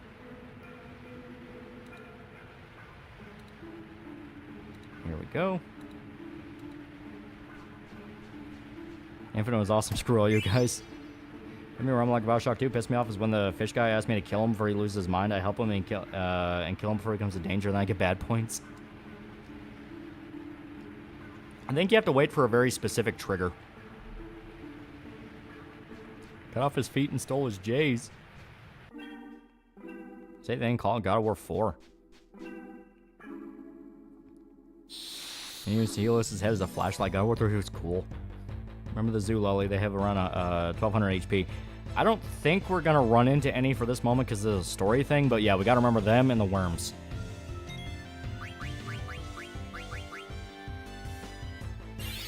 Remember as a kid thinking the MGS4 was on 360. We all make mistakes sometimes.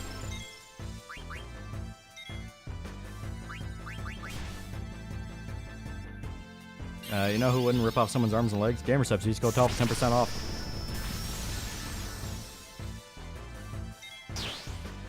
Eh.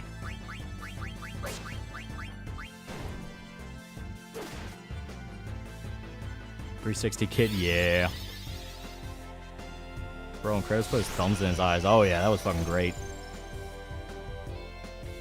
To be honest, I always like Bioshock 2 more than 1 as a game. It felt way more fun to play. They did hammer home the gameplay a lot more into. That was kind of the main point of it. I'll use code TAL. I'll consume. Elizabeth's still goddamn beautiful. Yeah, the design for Elizabeth was good. They know what they're doing there. I think they outright said one of the inspirations for Elizabeth was like a Disney princess. Which is like, yeah, that makes sense.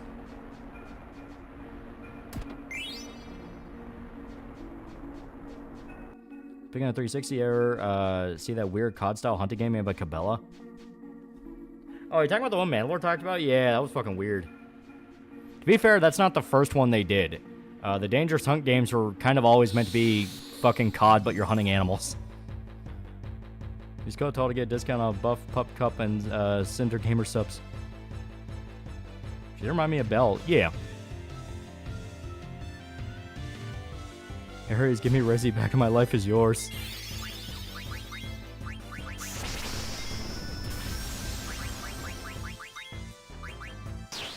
Elizabethtown was just Belle from Beauty and the Beast. Yeah.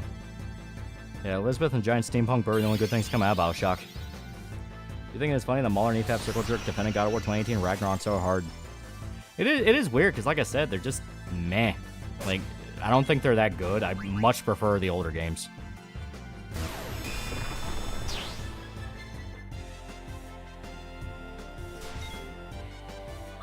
The thing that rubbed me the wrong way about the new God of War games, they actively shame and try to rewrite the previous games. Got no raise, no jump button, Kratos, and no dollar menu. This is hell.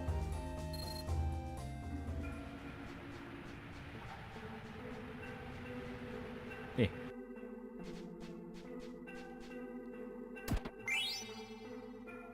God, if the new game just didn't click. Yeah, it felt too brain dead. Hell, if you played on harder difficulties, that was fucking... Oh god, that was hell.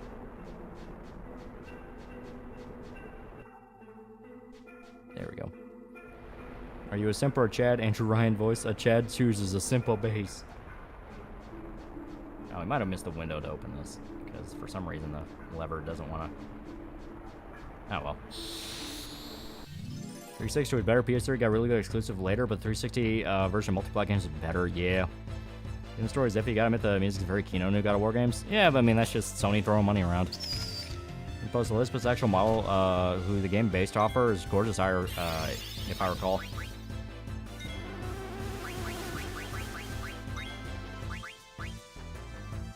I don't like the comment new God of War games. Same, I didn't really like them that much. Okay, that one's dead. Never forget the devs citing DSP as an example of who they should build puzzles around in God of War. Cabela's Dangerous Hunts, at least the earlier ones I played, were like horror, hunting horror game with horror music, stings, and everything. Yeah. The guy who composed the AVGN movie did the music for New God of War. You know what? He did a good job. You gotta give him that credit.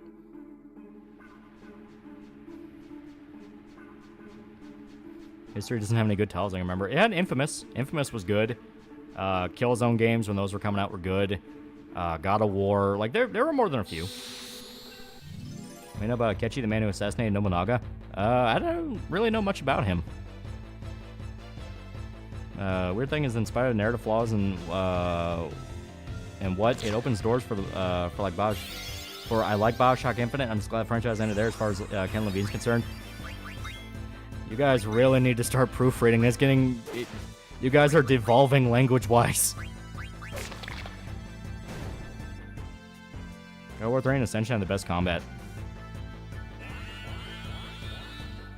Okay, these don't have too much health. Need a prototype remake? Yeah. On PS3, but I couldn't, sadly. They were expensive. Okay.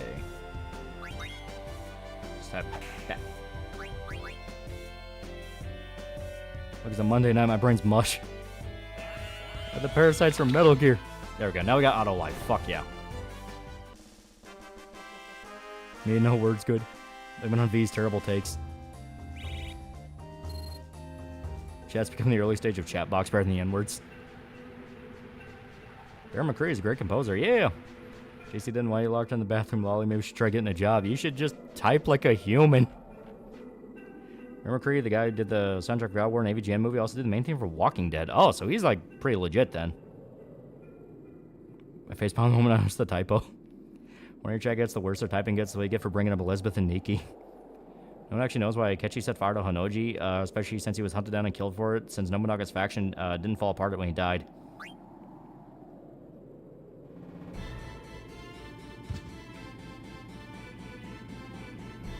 And the director of God of War 2018 state he got inspiration from the story from being terrified by him being a father. Yeah, which is why it feels so fucking weird with Kratos' direction. We're like, oh, he doesn't know if he can connect with his son. It's like, Kratos has had multiple children. Sorry if it comes out as unfinished and it sounds like our brain's being microwaved. The stupid character limit stuff is really irritating. Ken Levine, I don't want to make Bioshock anymore. Many years later, Ken Levine. So guys, check out my new game called Judas. It's nothing like Bioshock.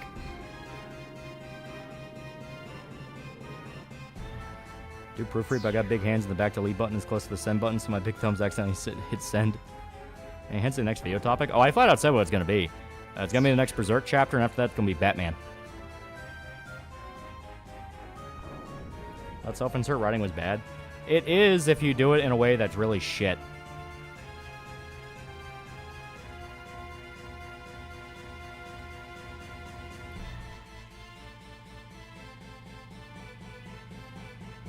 Didn't Kratos have 2 daughters? See the new Burst series, Sweet Pea with Ella Pernell, Lucy from Fallout? I have not. Batman's in Batman 89? No, it's gonna be the Long Halloween movie, the animated one. Kratos only had a daughter and surrogate daughter he connected to. Those two pretty well. I don't know how you can connect them with the son.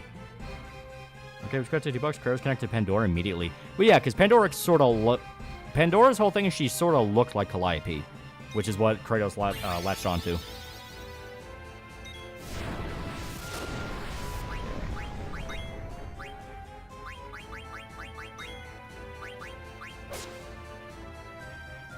Forgot, type it well when the mistakes don't show until I send message. Kratos wants to spoil daughter toys and clothes, doesn't know how to raise his son. Nah, I really do believe that if you're going to try to retread the whole he doesn't know how to deal with his son thing, you're just repeating arcs Kratos already went through.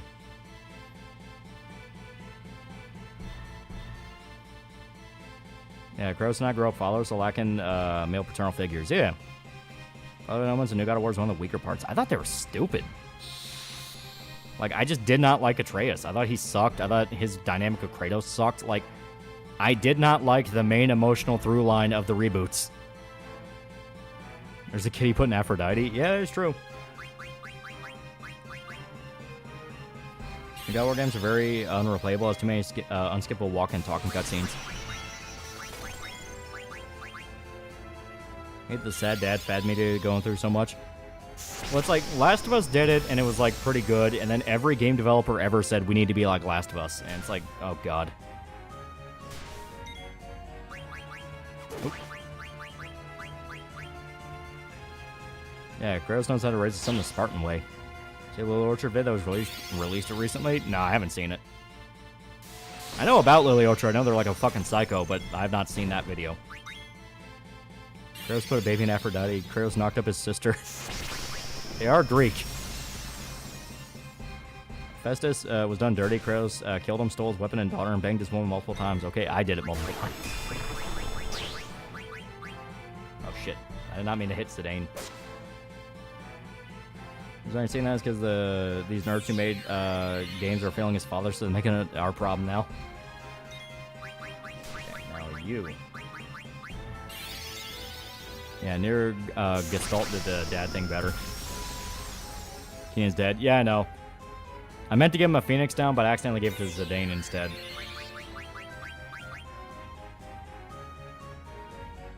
Only God of War 3 do you get to bone the goddess of love and steal her garter belt. Think Lana's mom from Pokemon's good MILF material. Hey. Probably gonna try to kill Keenan.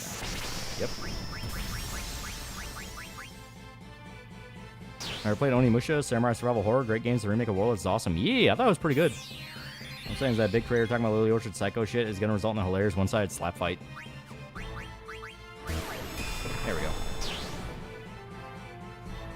I see Boomer Kratos bad bitching at Trace for not mowing the lawn while he cracks a Miller High Life.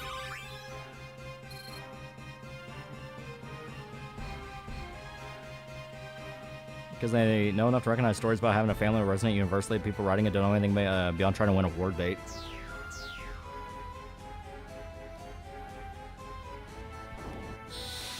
Did you see the Halloween girls become 40 gay fans? Yeah, I think more than a few of them already were.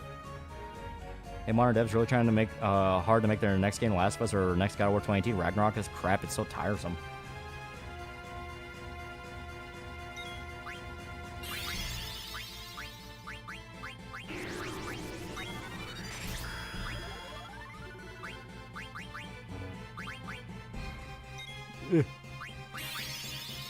Once he Kratos and a wife beater demanding his son to get him a beer. I saw a funny review, Shadow Generations. They gave it a 6 out of 10, not because the game was mid, it was because Shadow parts are so good it makes the song parts look outdated. Yeah. It's like an animation every cartoon trying to make Gravity Falls or Steven Universe. You know the battle. You know the meme of Shinji throwing a bottle at Asuka. I want that, but Kratos throwing his axe at Atreus. You watch the anime Trainy Blood? Yeah, it is good. It is good. I'm trying to games trying to be like movies. I only like when Kojima did it. Well, they get the wrong lesson from movies. They go with the idea of it needs to be less like a video game and more like a movie. When the whole thing with Kojima was, no, it is like a movie, but you're able to use gameplay in a way to.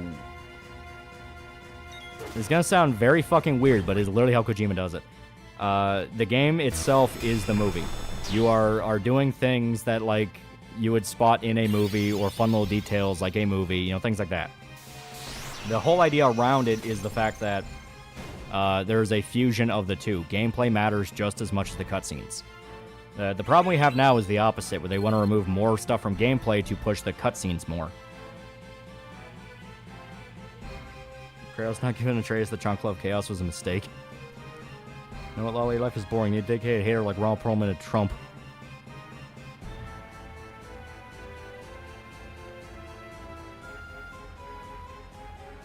Okay.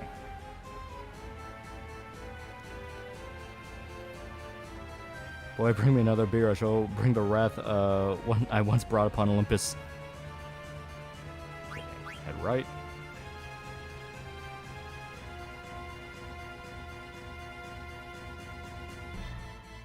There we go. Yeah, head up. I'm trying to remember the exact sequence of this.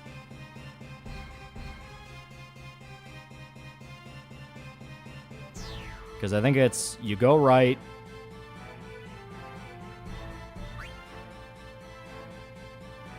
I think it's left. I'm trying to remember. There's a sequence you can do where you can save everybody. So, these decisions matter? Yeah, if you save everyone, they'll give you items. I'm trying to remember the exact, because it was go right, I think. Because it's one of the reasons I was running around, because I'm trying to remember the exact sequence. I believe it's left since they came from right. That was a good point. Yeah, let's go left. The first time I did this sequence, I literally, like, went through completely fucking blind. And I saved everybody. I was like, go this way, go that way. And I managed to save everybody completely unintentionally. Now that I'm doing it, like, and I remember the sequence for it, it's actually like, which way was it again?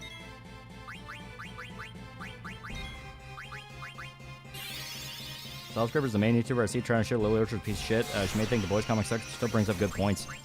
Well, like I said, from everything I understand of what Lily Orchard is, they're a fucking lunatic. And where people get angry at the recent Trump McDonald's news meme going around, any thoughts? It's funny. It will give you your fries. Untouched by human hand. Oh. Looked up Elizabeth's mocap model. She was a total blonde bombshell named Heather Gordon. Her actual facial model was Anna Maleva, a Russian cosplayer. Seen all about Eve? Some similarities, Perfect Blue. I've not.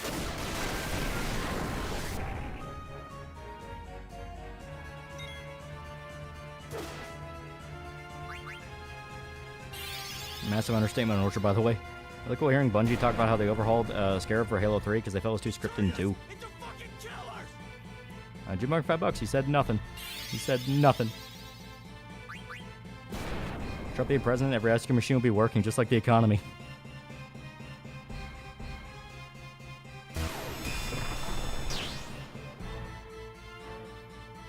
Perfect Blue, the hentai? Have you not seen Perfect Blue? Because it's not a hentai. Gotta respect Trump's hater, Grind said, so I was enemy complaining about how hard serving fries was, so we got a fast food job just to show how pathetic she was being. Oh, there we go.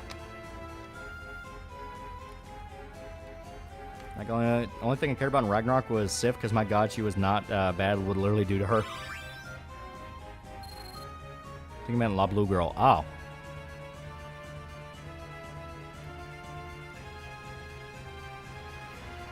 Yeah, okay, so yeah, the family is...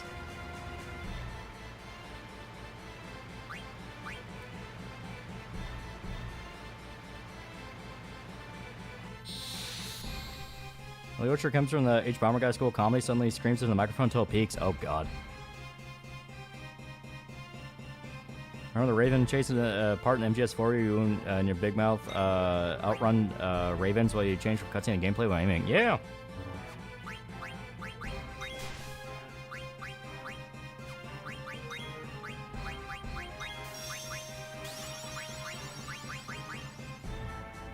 Is hentai game with the same hentai with the same name? Don't blame chat for being goomers, blame for thinking of porn first. I am going to.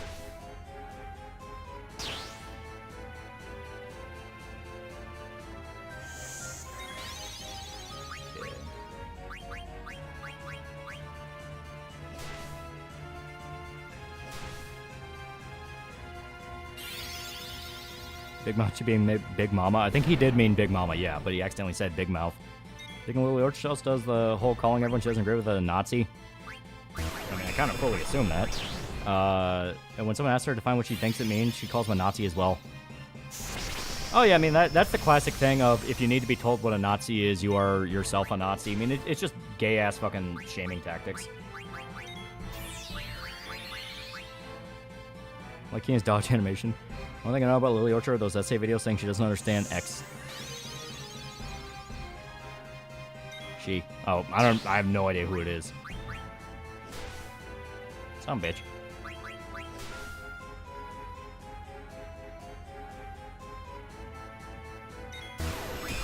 Yeah. We'll do Kino first. Watch Lily Orchard's video on Dungeon Mesh. She started with anime fans don't actually like anime. They just want you to in the Chud pipeline and I stopped watching. Yeah, sounds like a fucking crazy person.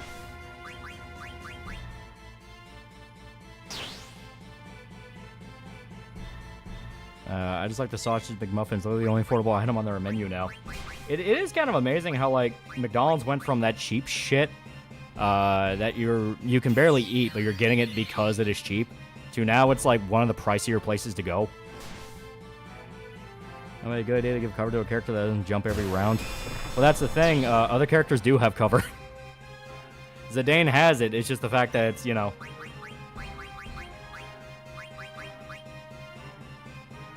Just checking, yes, Lily Orchard's YouTuber whose sister made a video talking about how they were raped by them when their cousin. Oh, God. But yeah, see? When they do slash, they're still able to hit party members. So even though Freya is covering somebody, like, even though Freya was covering somebody, the damage still soaks through them.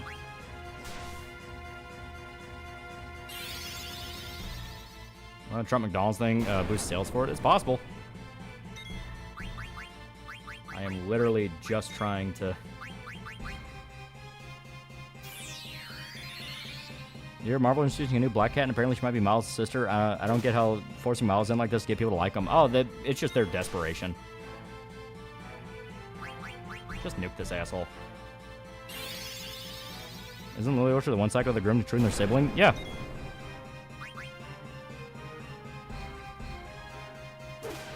There. Ugh. See a new Indonesian Netflix movie by Timo Tjahjanto, Shadow Strays, same director as The Night Comes For Us. That sounds really cool. I really like Night Comes For Us, so I'll watch that.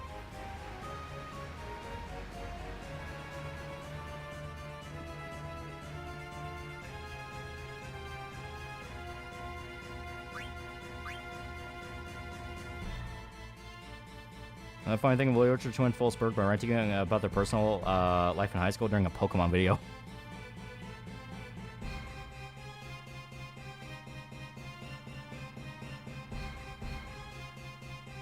And so funny, Trump pulled the McDonald's stunt on my birthday after years of making jokes about him working at a fast food kitchen.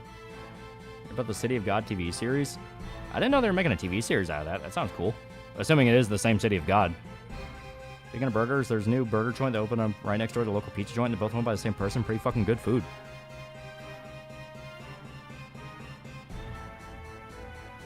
Marvel will never stop pushing Miles. All the other DEI heroes failed. He's the only one they have left because people kind of like the animated movies. Netflix a lot of Timo's most recent movies. Oh.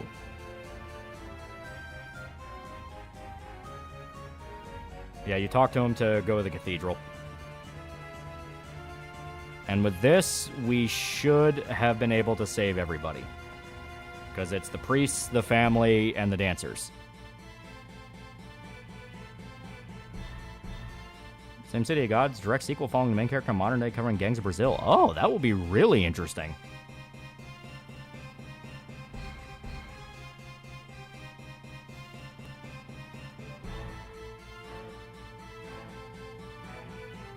I work receiving and gets brutal by bite the bullet. Yeah, they should be everybody. Yeah, like I said, I can basically remember how to save everybody.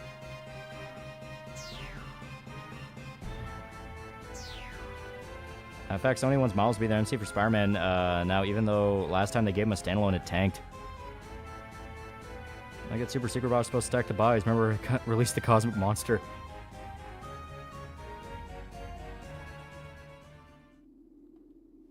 Yeah.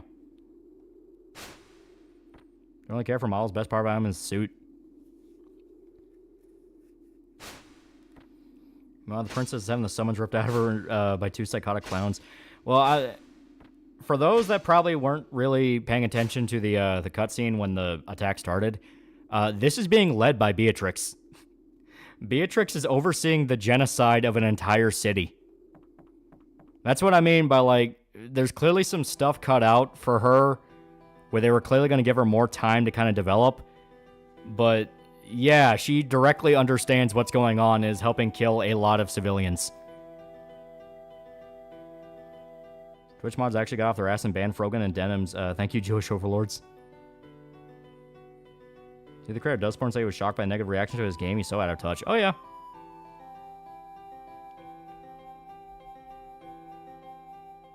And she gets away with everything. Gets away is kind of a weird way to put it. It's more the fact of the ass-kicking she receives is more implied than shown, and it probably should have been shown a little bit more. Yeah, Beatrix underdeveloped. Think they ran out of time. They did. They ran out of time with her, from what I understand. They were going to make her fully playable, but they just didn't have time to put her into the story. Because this was like, what? 2 or 3 years. Actually, I think it was just straight up 2 years after Final Fantasy VIII. There was a very low waiting period between games. Beatrix is hot and it's okay. See, Gotcha was already out. It's on Max. Oh. Picking a restaurant industry, my uncle noping the fuck after nearly 20 years of franchisee. Employees quitting left and right for literally no reason for years. Yeah. Hey, it was 1 year. Yeah. It's even worse. So yeah, there were a lot of ideas that they wanted to flesh out, but they just didn't have time.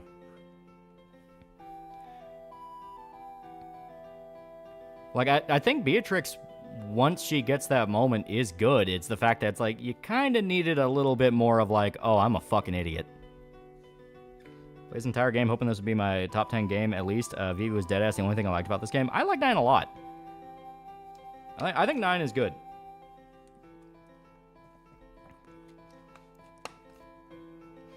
Beatrix needs to say it to Blay and it's all okay. Well, like I said, she gets her ass kicking. She does get that moment of like, oh god, what the fuck did I just do? It just comes a little bit too late, and they kind of make her a little bit too intentional in points. It should have been a thing like Steiner, where she's kept in the dark about a lot of the really fucked up stuff. Like, hell, having Kuja lead the attack would have been perfectly in character. Dustborn is a cringy-ass rap, and it includes the line, "Where the new porn immediately rhymes with newborn." I'm not kidding. No, I know. I saw the Dustborn shit posts. Beatrix, he helped genocide the rat people. He did more than just goof up. So you can say they had a plan for Beatrix, kinda, so you can kind of headcanon what's supposed to happen. Yeah, that's kind of how I do, because in the moment where she gets the ass kicking, I'm trying to be vague about it, because there are people who have not played Final Fantasy IX that are watching this right now. But she basically gets hit with like the worst possible case scenario for someone in her job. Every single thing goes wrong, and the only one keeping her alive is Steiner. Steiner is right there with her, neck and neck, keeping her alive, and even then shit goes wrong. So she kind of gets hit with that, like, what the fuck did I just help unleash? Dustborn Tez probably should have their hard drives checked. I want to know, are they going to pay back all that government money they got? Because, what money can they give? I see collaboration with the Dustborn devs and Class 109 dev. Didn't just genocide the rat people, she did it twice, and the second time it was all fleeing civilians and fatigue, beating down soldiers. Yeah. Like I said, it's straight up like genocide. It is a war crime.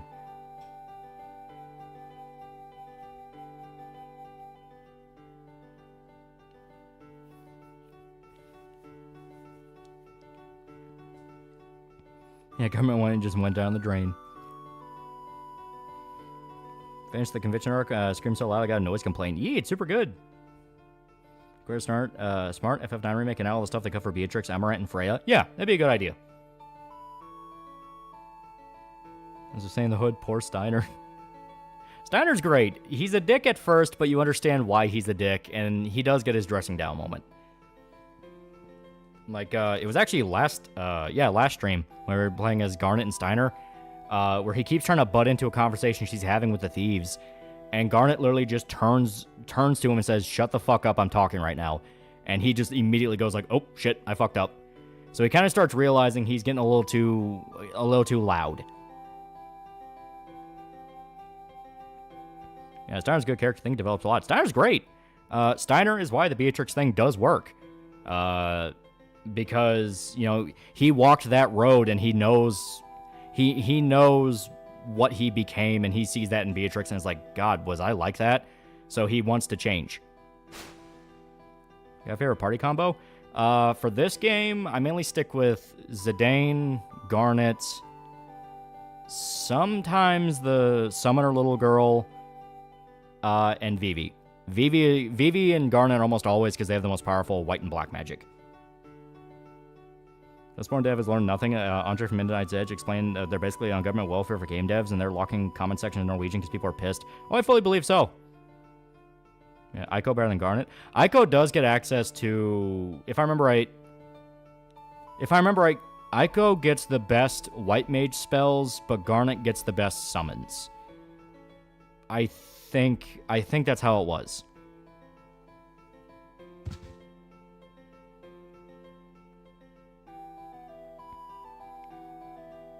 I always pictured Steiner with a Dudley Do right voice.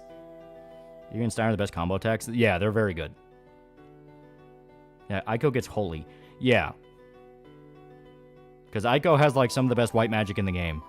That's why she's mainly the healer, and once you actually get summons with Garnet, you want to mainly have her use summons. But she still has pretty good white magic. Steiner looks like a slop YouTuber thumbnail. Did you ever like the Tomb Raider reboot trilogy? I enjoyed them a lot. They were okay. I thought Rise was the best one. First remake was just sort of fine. Shadow was... I liked the little bit of Shadow I played, but I didn't really finish it.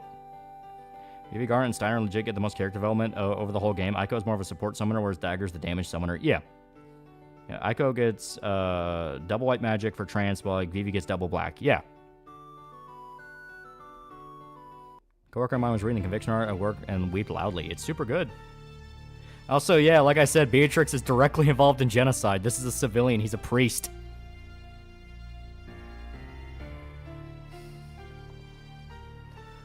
Megatron got fire of Sinai. It's just awesome nuking everything.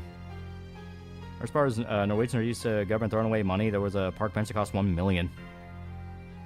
You get Holy, the Blue Mage character, Frogman, forgot his name, Kina. I forgot what monster it's from, but it's near the Black Mage village. Lean towards Zidane, Freya, Aiko, and Amaranth. Never been much for magic. Investing in magic is not a bad idea by any means, so at least try to experiment around. Hard R. She's also racist. Beatrix, those civilians were unarmed. Yeah. Her whole thing is she's a completely mindless drone. She is only following orders from Queen Braun. She is not thinking about a damn thing otherwise.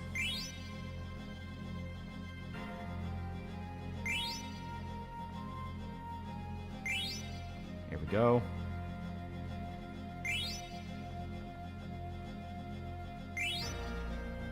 Okay. We only have one Phoenix down. Kina... Oh, Kina's dead, so can't use... I don't think we can use life.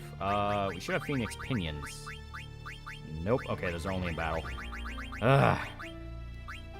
Yeah, it sucks not having a white mage. Save us here, also free items. Always heard Zenigata from Lupin the Third for Steiner. Yeah, that's not a bad one. Use a tent. That will not revive dead characters.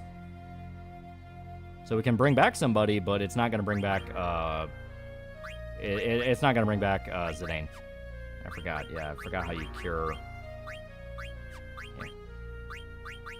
There we go. Yeah, I think anointment is how you cure depression. Yeah, there we go. I think a Jaguar and Kyron a Shadow Tomb Raider, it's okay. It wasn't anything like special to me. I thought, it's kind of cool. Healers are the best party members. Yeah, this part of the game kind of hurts because you have no healer. Sonic 3 and Mufasa both come out on December 20th. Choose your fighter. I'm going Sonic 3 because that's not lying to me about being a live-action movie. Isn't there a shop character in this section? Maybe?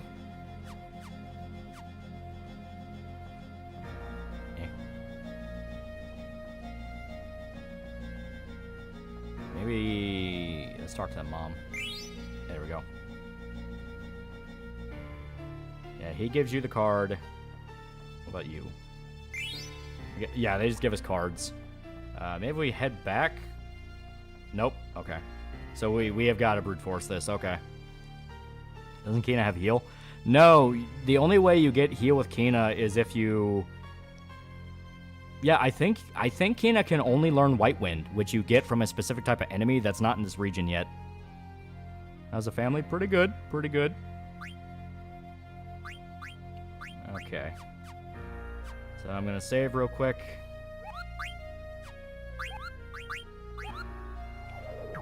Speaking of Sonic, I watched Sonic the Hedgehog movie and I get why kids and families love them.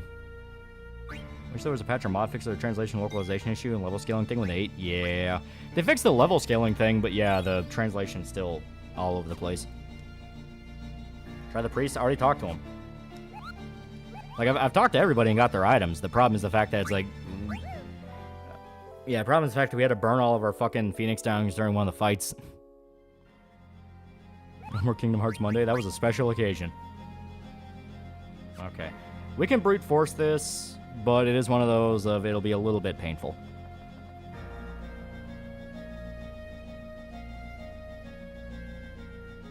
Would you ever do a video on the Scream series? How would you rank them? First one's the best one. But some of the newer ones aren't bad. They have pretty good kills. SBN3 is very talented and ambitious, I will say, because I know Class 09 from SBN3's YouTube stuff is the exact same type of late American capitalism stuff Kami's been building on. I hear late American capitalism and I just want to punch him. Next video, it's going to be Batman. After Berserk, of course. Find the dragon next or Beatrix? It's going to be Beatrix.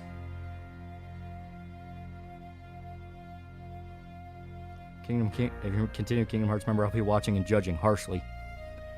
Laura, why do you have that ancient artifact? I thought you give it back to your people, give it back, and turn around and sold it on the black market. I bought it back. Yeah. Oh, here, blue magic. Shit. Yeah, I forgot she does that.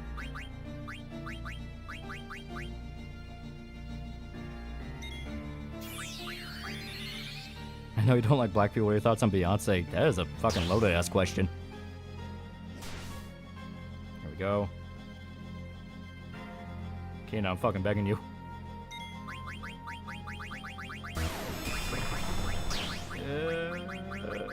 There we go.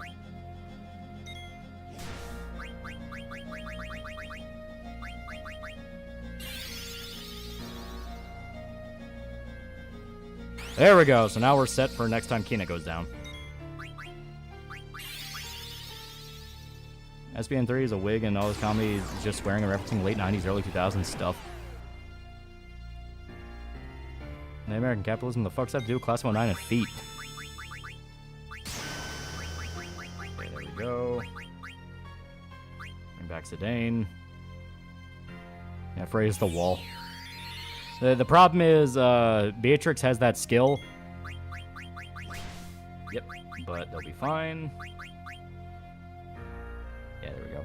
Beatrix has that skill, the one where you like where she like fires a laser out of her sword. That is an insta kill no matter what. Like, that's not something you can like prep for. That would just insta-kill a party member. That's the whole point of it. Yeah, shock. Shock will just kill no matter what.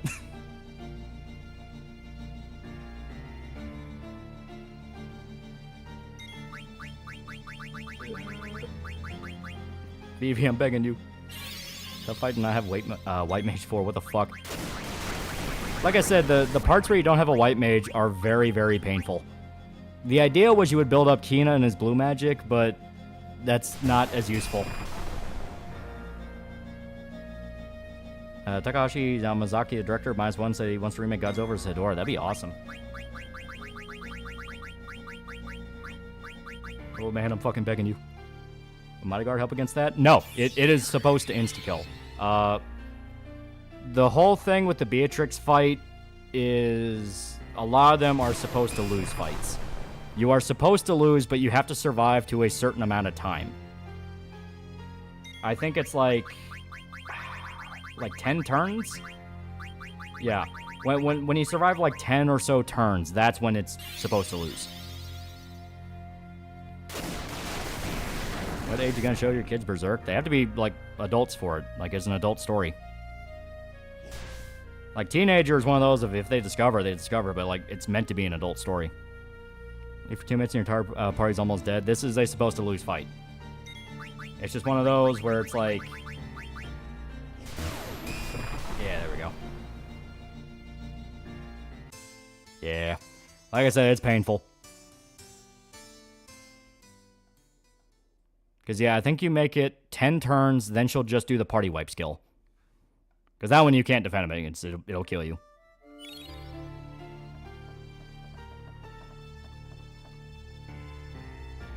Trickle-down economics has actually been proven to work with a control system gets messy in globalism.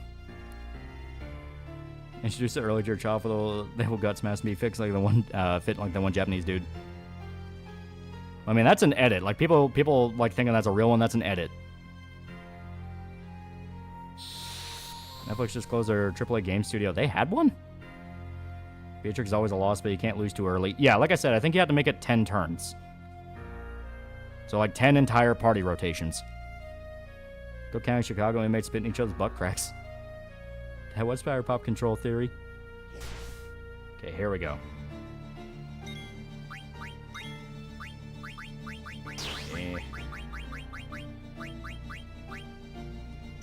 And slow. Give us more time. I'm Berserker when I was in high school. Yeah, same. Son of a bitch. That's another reason why not having a white mage fucking is painful. Because when you revive someone with just the Phoenix down, or you have like life with like the auto life with Kina, they bring them back to like a single point of health. So you need like half life or full life in order for it to be any use, like any useful. And they're gonna kill Freya. Cast slow again. I'm begging you. Yeah, I'm gonna have Kina use it in critical status. Yeah.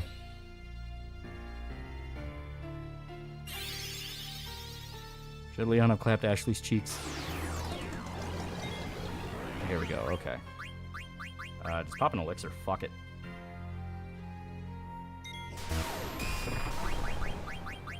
Okay. Phoenix Pinion on Freya. Half-life, it's a skill. You revive someone at like half-life. I don't know if it's directly called that, but you revive somebody at a half health. Her radio ad working out. My spotter thought VO was that old dude from the parody movies, Leslie Nielsen. It was Kareem Abdul-Jabbar. Surely see the connection. Alright, steal.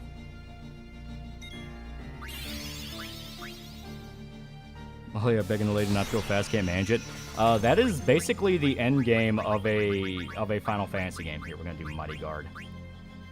The end game is usually, for the love of God, figure out how slow and haste work.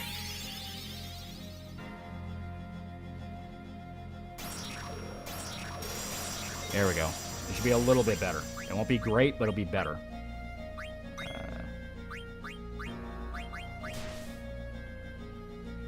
Review of shot class 1. I was on irony. Everything I've seen from and read about the career makes me wonder what caused people to get caught off guard.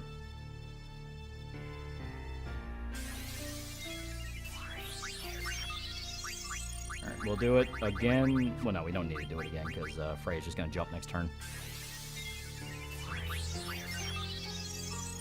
Let us game in with the entire party, clapping Beatrix's cheeks. Steal again. There were World War II games? World of War is great.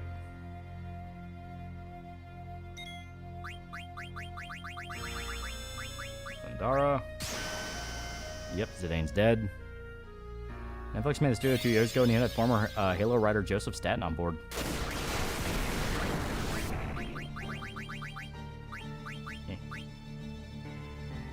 Clapper's cheeks, Steeler Jays. Frozen Arms good too. Yeah, those are good too.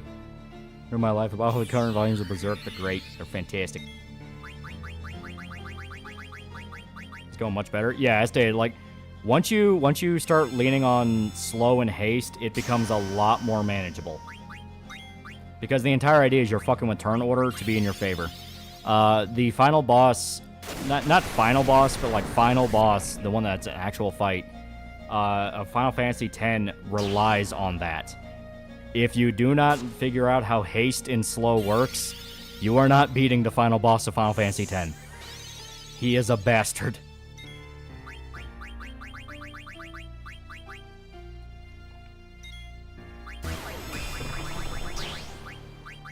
And we can't revive Kina.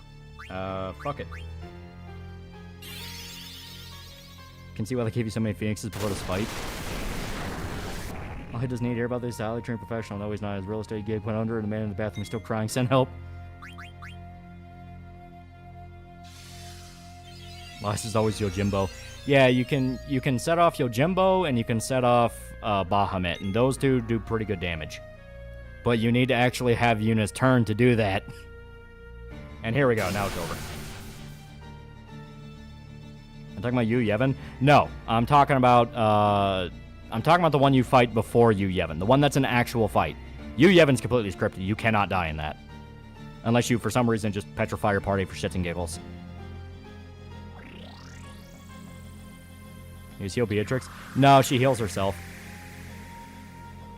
Bouncer is pretty good, though some missions turn into puzzles. Tenma started streaming Lego Star Wars and even has a Lego Tenma model that's really good tracking. Thanks for the tent, no stock break. She got pissed you used a tent on her. Well, it was a crossover sports game between Mario and Final Fantasy on the Wii. Yeah. Yeah, Broska's Final Aeon. Yeah. Yeah, don't say his actual name because spoilers. But yeah. Broska's Final Aeon is the boss I'm talking about. If you do not have haste or hastica and slow, it is fucking agony.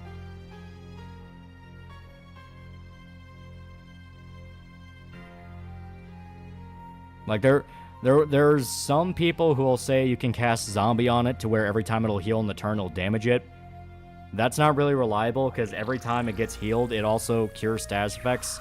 So you get, like, a minimum amount. The best you could do is, once again, use haste, turn him into zombie, and then just spam healing spells on him, which at that point you're wasting mana that you could just be using on your party.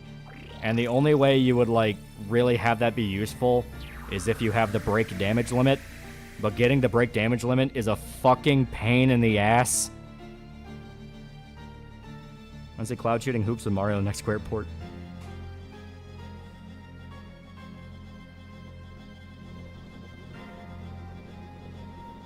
Oh, you mean, yeah, I'm talking about him. But the Cowboy Bebop Netflix adaptation made in dumpster fire. Do you think John Wick films sort of like spiritual live-action Bebop movies? I wouldn't say no to it. Keanu Reeves was actually picked to be Spike back when they talked about doing a live-action movie in the 90s. Was the boss before the final boss of FF10 good? I'm trying to remember him. He's the one with the spirals, right? Like the element spirals. He's okay. I kind of like his gimmick. My big issue with a lot of the bosses in like endgame FF10 is their solution is just, oh, you want status effects? Here's status effects. And they'll give you like petrify or zombie or just stack with everyone. It's like fighting fucking Marlboros. They're awful. Items you can use to get around the damage limit. It's part of why Riku is staple for late game teams. Yeah, she has triple 999. You can get dark matter and just forge break damage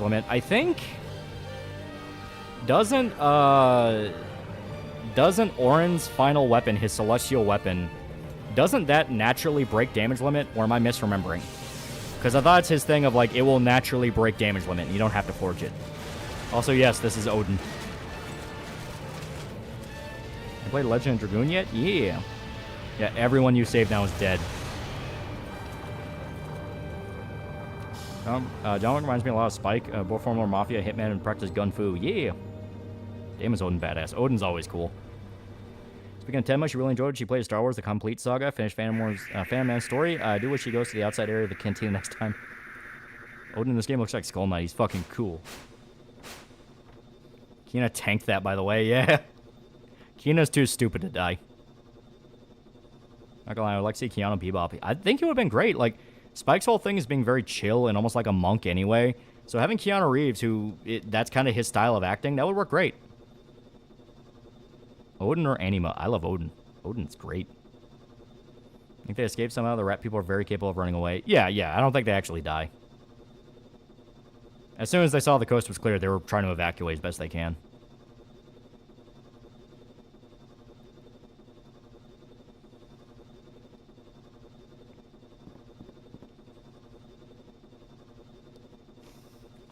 She slaughtered the rat dancer. She must pay. He will look perfect for the part. He would have been fantastic. And yeah, that fucked Freya up. She is not in a good place right now. Did Odin just Hiroshima that village? He did. Hey, rat people, what's their opinion on Jesus? Odin or Raiden FF6? I love Odin. Like I said, Odin is my guy. I love Odin. Odin is always cool in every single game he shows up in. FF10 hasn't beat Yojimbo, which is still kind of cool. But, yeah. Dropped Odin like a nuke. And it's not the last time they do it.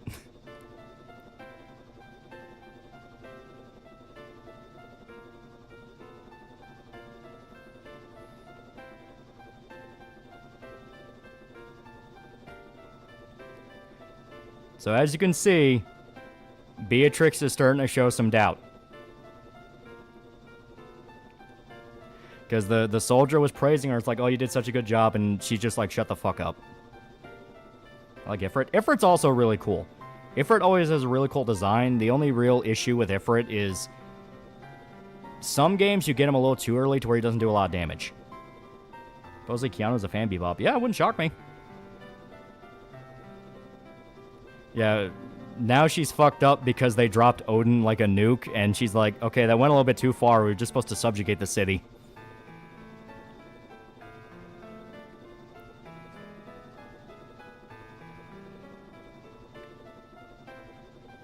Why are the soldiers dressed like classic Cammy? Because it's cool. Look how pretty FF9 was. I really like the style of FF9.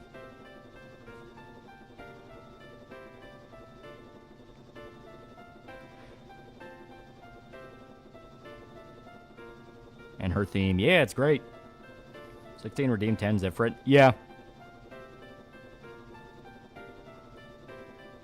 Yeah, only now is she starting to go like, I think I'm a bad guy. I think she's doubting because she regrets what she did. She's resentful because she's being replaced as a soldier. No, she is starting to doubt. Because as stated, she just saw a line of black mages walk past and is like, maybe I'm just like them. She's starting to doubt. It's just she's wavering. So she's going back and forth.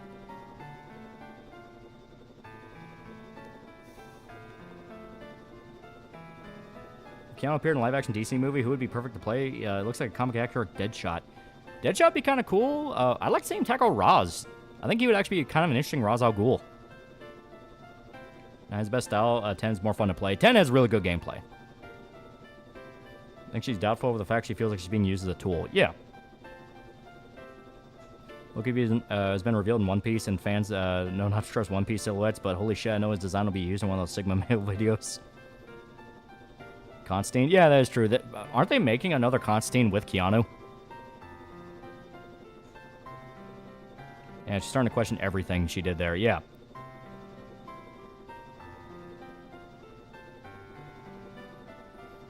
I was watching a decent video about someone lying, and then they brought up H-Bomber guy and how he was right about internet destroying that throughout the video because it ruined his arguments. Yeah. Everyone stuck in the dick of that plagiarism video was only doing it because H-Bomber guy is also popular. Because H. Farmer Guy is exactly as guilty of every single claim he ever threw about anyone in that video. And people just aren't saying it because, like, well, Internet Historian did plagiarize, and that was just a small part. It's like, no, fuck you, H. Farmer Guy's a scumbag. Keanu does use the Lazarus Pit, yeah.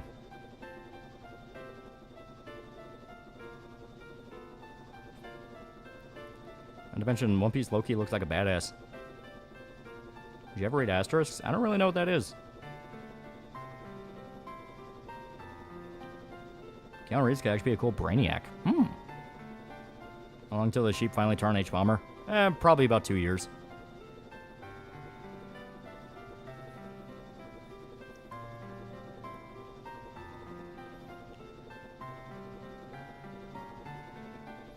What did H-Bomber Guy do? His Fallout 3 video was plagiarized from No Mutants Allowed. Explicitly, No Mutants Allowed called him out on it.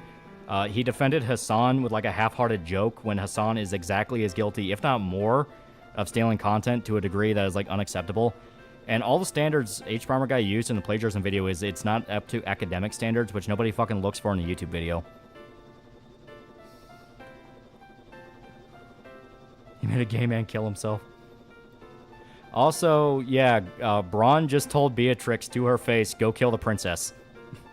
The woman she is sworn to protect.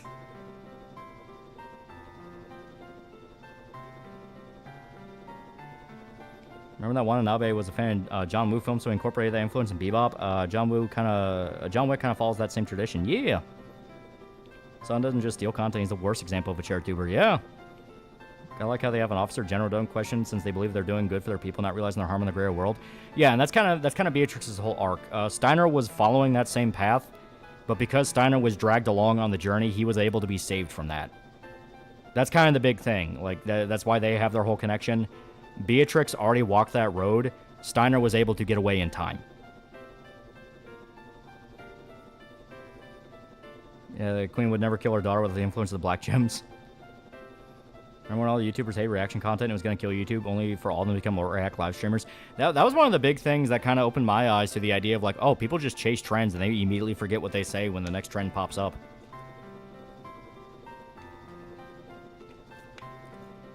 Good soldiers follow orders.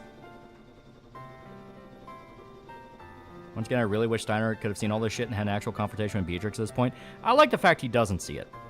I like the fact Steiner has to have his own journey and come to his own conclusions. Because it feels a little bit more organic. Obviously, Kina being there and Kina not being involved in, like, fucking anything is one thing.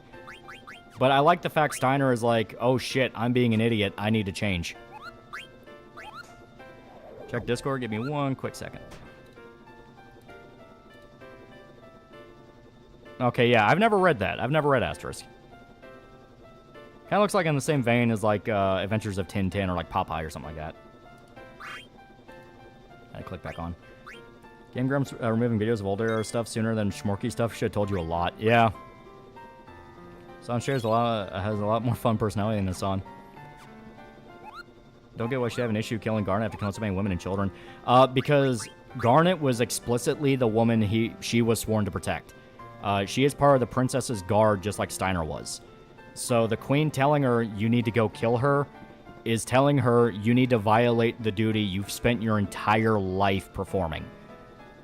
Like with the Burmesians and all that, she could at least excuse it as, well, it's war and the Burmesians want to attack us first, because that was a lie that was a lie that Queen Braun used on her people. It's like, well, the Burmesians want to attack us, you know, that whole thing. Yes, I know. I want to talk to Vivi. So she was just like, well, these are enemy combatants. We need to subjugate them first. Braun telling her to kill Garnet was explicitly, oh, you are just fucking crazy. Speaking of, remember when Penguin Zero did something other than make short milquetoast best reactions to whatever's trending on random content? He also called out React channels originally. Yeah. Yeah, you must violate the Prime Directive. Basically. It's very much a betrayal of our own value. Shows how far the Queen's fallen. Yeah. YouTubers have had a really problem of backtracking, like Worst Fall Big and Susan, more censorship to hurt content creators or for them to affect them too. Yeah, I hate that. There was a reason why I was pissed off at Asmongold for so long, because when Leafy was coming back to YouTube, he was one of the ones that said, well, maybe Leafy shouldn't be on YouTube. It's like, no, fuck you. Now he got his Twitch ban. It's like, yeah. These rules suck. They are artificial. They don't make any fucking sense. This should not be a thing that we support. Also killing millions of small channels in the process. Yeah. Centralization of content. That's the idea. Every big YouTuber, like up to the level of like an Asmongold or something like that, are all about the centralization of content. It is, how do I get more eyes on me as possible and make the pool smaller and smaller to where you're the only option they have. That's why they want to get rid of React stuff. That's why they want to get rid of this or that. Why they gone after VTubers sometimes. They are very anti-competition. All right, I forgot. Yeah. He's a retard with his... God damn it. Here we go. There we go.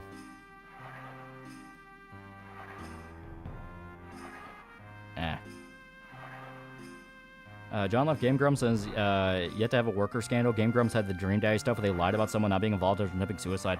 Worse than that, they doxed the guy, like, outed him as gay to his family, which ruined his family life. Like people have actually kind of brought it up recently. We're like, man, why do we just let them get away with that? That was fucked up.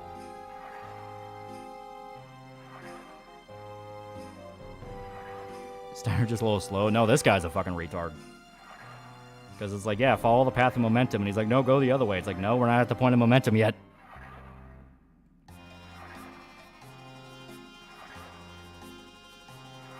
There you go.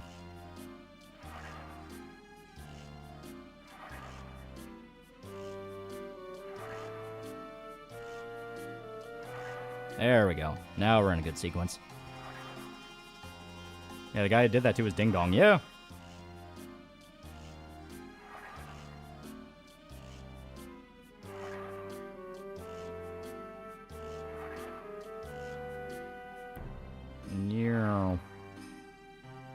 Did what to a gay guy?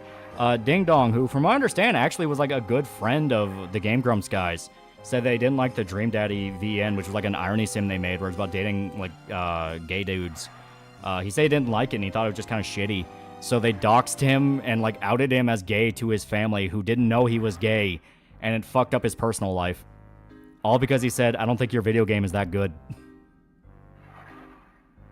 There's a reason why I still despise woke shit, because they do shit like that all the fucking time. History keeps vindicating JonTron entirely because he isn't a shitty person. Yeah. It says a lot. I remember this minigame after 20 years. Yeah, Ding Dong stuff is just if Alcoholica didn't die because he had one person. Yeah.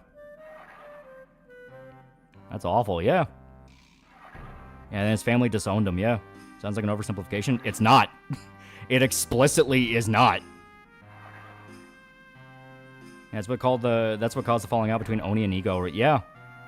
Because Oni now fucking despises Ego Raptor. Like, they call him a sellout and like a whore and shit like that. Was it an actual accidental outing or malicious like your son's gay? It was malicious. Yeah, Ding Dong and Julian still stream. Yeah. Ding Dong's family are all type of Jews that aren't really happy-go-lucky with being gay. Yeah. If it wasn't Aaron who did that, but he was silent when it was going on. It was his company. It was his company, people who were involved with the company. And yeah, people noted that Aaron didn't say anything about it. He basically, like, gave it his blessing by not immediately coming out and going, hey, my employee should not be doing this. This is fucked up. Explains a lot why I stopped seeing him and only plays those bastards.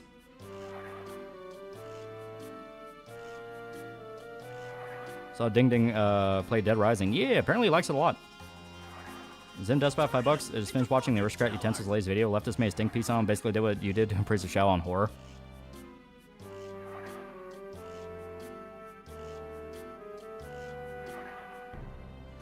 So hey, TJ Kirk, aka Amazing Atheist, and content just celebrates degeneracy. I don't like TJ because he's just a shitty person. Watching Late Night with the Devil, I like it, but the characters assassinate the crap out of James Randi. That's on Dan. I don't know too much about Dan. I don't think I've ever heard anything where they were, like, horrible. Assuming it's the same Dan we're thinking about, where it's like, yeah, the Yoni guys.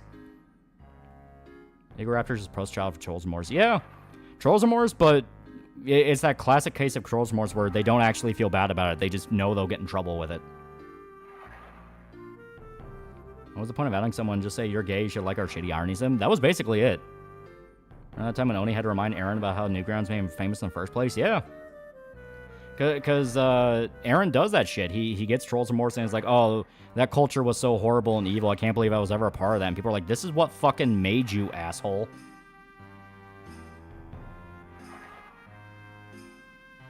You like Simpsons? I mean, yeah, the classic Simpsons when it was good.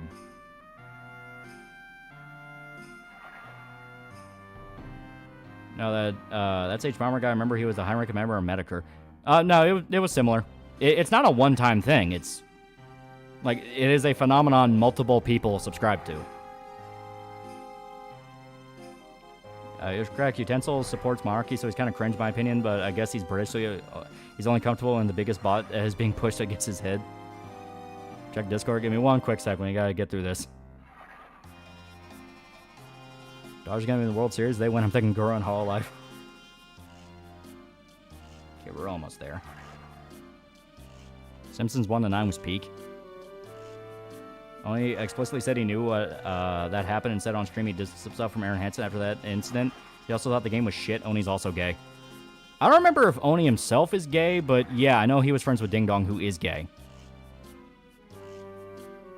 Can I just like monarchist and nobles just corrupt a politician? Yeah. Your episode of Simpsons is Homer Badman as someone somehow ages better every year.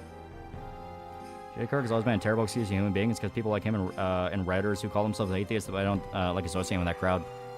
Defense Legacy of Kane, Soul Reaver, what a ride it was. Also collected all items, basically 100%. Yeah, Oni has a girlfriend. Yeah, that's what I thought. It's like, yeah, I thought Oni himself had a girlfriend. There we go.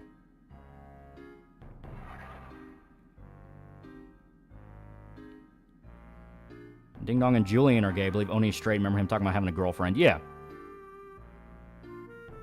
Or Badman has 2-3 episodes for me. Or top 3 episodes. It is good.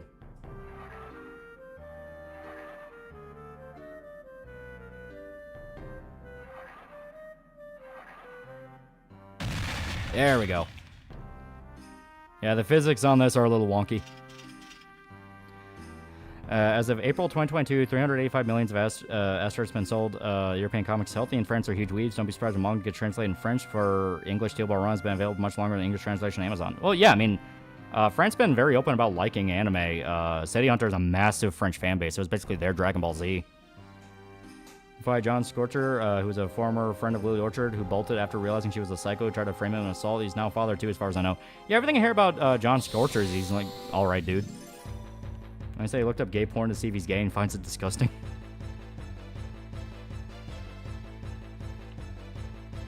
Remember when he dated someone years ago who was a complete dickhead?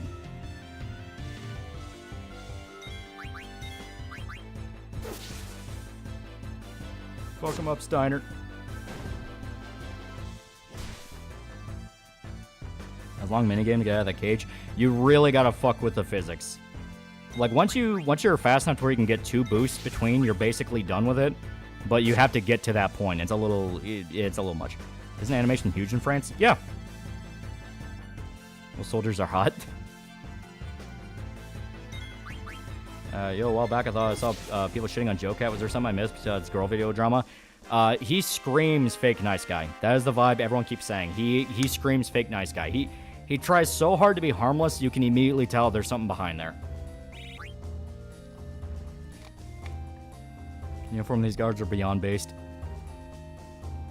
Now, only American comics are falling. Razor has always said the French industry is doing very good, but Marvel has actively tried to suppress them in the U.S. Well, yeah, if you look into it, a lot of what happened with the American comics industry is outright sabotage. The Comics Code Authority was actually pushed by DC, and that killed a lot of the indie genres that were popping up around that time period. The Code Authority was like the 60s onwards. And the whole idea of it is, like, before the Comics Code Authority, you had a lot of different stuff. You had war comics, you had horror comics. That's where you got Creepshow, Tales from the Dark Side, stuff like that. And it was a very diverse genre with a lot of different stories to it. After the Comics Code Authority, which basically explicitly said, no, you can only have comic books sold to children, they had to limit what they could do, and that meant just superhero stuff. And it took a while for superhero stuff to even get creative with that, because the standards were so harsh. Yeah, Tales from the Crypt as well, yeah. Joe Cat's a massive tourist in 40K. Yeah. Joe Cat screams you might be on or will eventually be on a watch list. What's your favorite battle theme in Final Fantasy? That's hard. There's some really good ones. 6-1's classic. 4-1 is really good. I won't lie, 9 has some pretty great music. Speaking of Newgrounds alumni thing, Stampers nowadays just depressing. Yeah. Like, Jesus. Never let alcohol rot your brain. Final Fantasy X. 10 also has some pretty great battle music. Batman pre-comics code carried a gun and killed Joker the first encounter. Yeah. Word Superhero became public domain recently, which is odd. Arcane Vampire Knight is Amazing Heart. They need to finish that fucking series. Stamper did a lot more than alcohol, yeah.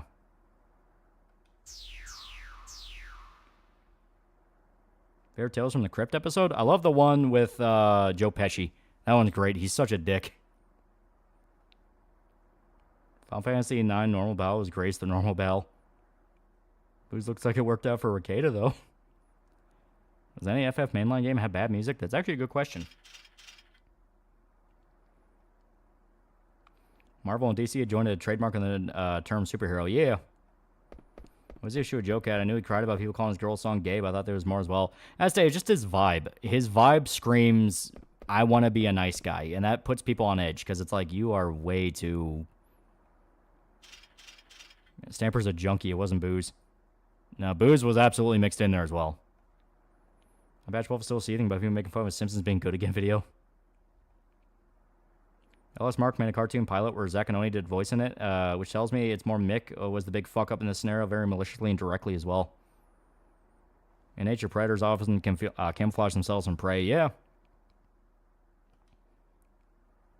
Oni Plays the only Let's Play channel I like. I still remember the Super Best Friends.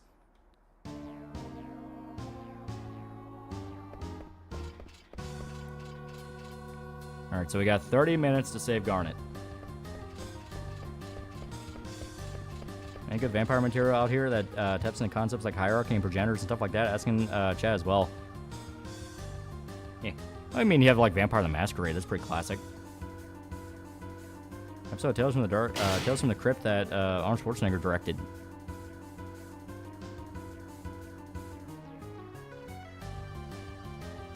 One when Lance Hendrickson's really funny. Yeah. Joe Cat was saying it was okay if you docked people for Hogwarts Legacy. Yeah, that was a big one. This game sadly doesn't like Kina. When he plays the last, I think, only successful Let's Play channel outside of live streaming, and even so, they sometimes stream. We gotta go back. Okay, no. No, it's not this castle. I think it's the main one. I just gotta remember the path to it. Oh, shit. Stamper and Shadman are two big go-to examples of why you should become a ruining your life enthusiast. Guys, run from Hero Zeros quick. Yeah, it's the fucked up thing about it is like the Stamper was a case of if he just didn't do drugs to a degree that he did. Like, I mean, if he like smoked weed or something like that, no one would give a fuck. But he specifically shot for the hard stuff. Because he shot for the hard stuff, he couldn't handle it because that's literally the point of the hard stuff. And it just fucked him up and sent him down a bad spiral. The exact same thing happened with Shadman. The exact same thing happened to Ricada. People get into hard drugs thinking like, oh no, it'll be fine, just party shit. And then guess what? They ruin their fucking life over it. Because it rots your goddamn brain and turns you into a pumpkin. If you're put in charge of Square Enix, what would you do? More Final Fantasy. Because it's the only moneymaker we'd have.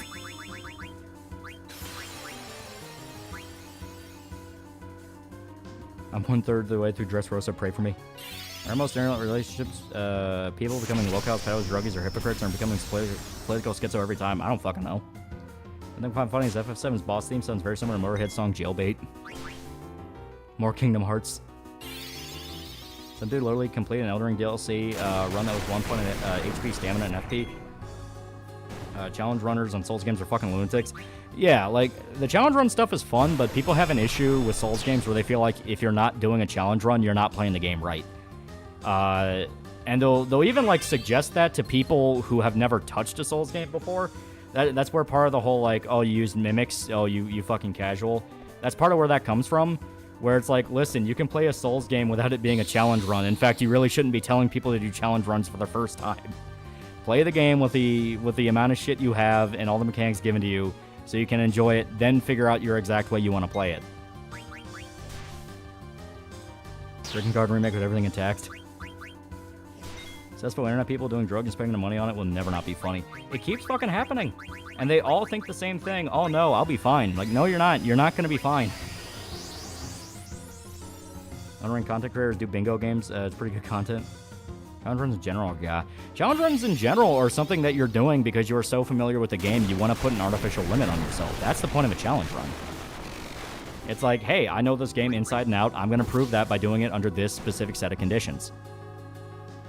Like trying to run through Dead Rising at level 1 the first time. You're not fully meant to do that. Your first playthrough. You're not even expected to beat the entire game first time. Yeah. I don't tell people to do challenges, but I do them. Yeah, well, it's like, if you're talking to a guy who has put like 2,000 hours in a game, obviously be like, hey, have you tried this challenge run or something like that? But if it's a guy's first time going through something, of course you're not going to be like, oh yeah, you cannot upgrade, you cannot do this, you cannot do that. I mean, it's like, that's a bad fucking idea. Challenge runs to be something you do when you fully understand game systems. Yeah. Also, that one guy died just like Mama and Judge Dredd. Oh yeah, the One Direction guy, yeah.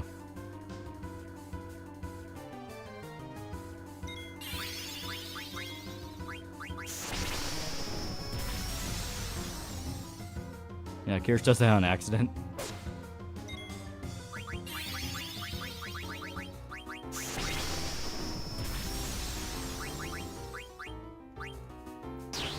Lobro did an Elden Ring level 1 first run, first week. Yeah, don't make that common. Like I said, if you're talking to a guy that knows the game inside and out, that's one thing. But if you try to make that the default experience, people are going to fucking despise it. Recollection, I heard you're pretty strong. Damn, they're tougher than I thought. I think because Miyazaki even came out and said he plays that with items. Yeah, celebrities in general. Look at the One Direction guy and look at those types of drugs took him. Yeah. Yeah, One Direction dude fell off a balcony. It's a tragedy when it was caused by drugs. Fucking sad. Yeah, Paul Diano died today as well. Fairly great Kingdom Hearts 2, but I would never attempt a level 1 run. You're out of your mind. Try the library boss if you're feeling brave. Not right now. I think we can fight him later. Because you can fight him without the time limit, and I'd prefer to do that. Baracho got to $5. Tamper has alluded to suffering abuse. A young lad. Dude has a tendency to blow off any good relationships he builds up regularly. Yeah, that makes sense. That happens a lot in abuse cases. If you're playing with a dance mat, one hand blindfolded and your balls tied behind your back, what's the point of even playing? You can find it at the beginning of Disc 3. Yeah, so we're going to save it for then. That guys who do a soul level 1 runs in DS1, but personally it's just not for me.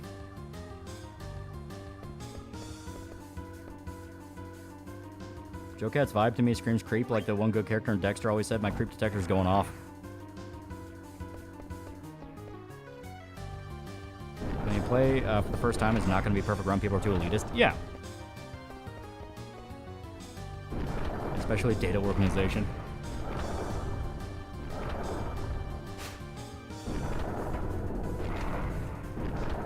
Yep.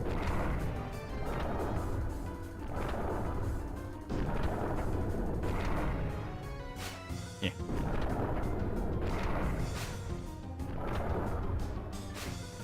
So many people have bad relationships with their parents. I mean, sure, my folks can be annoying, especially my dad with cleaning, but nothing abusive or dismissive to me.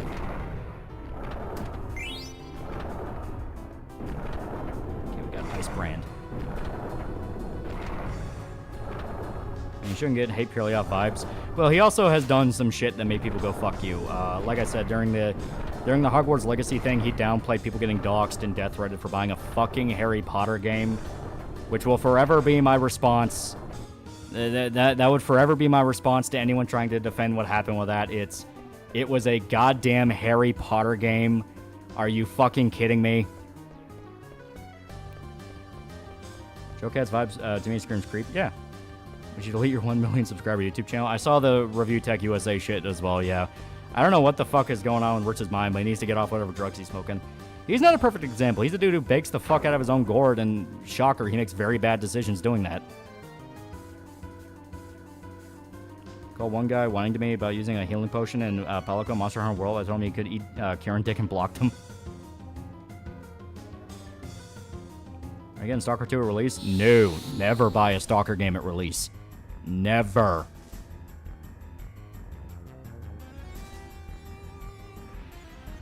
I love your Harry Potter vid. Yee. I just don't like his bad dad and his video sucks.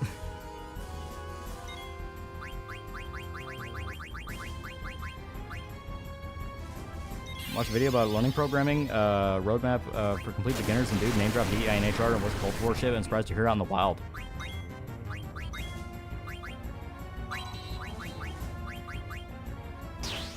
Stalker, the definition of Slav jank, yeah.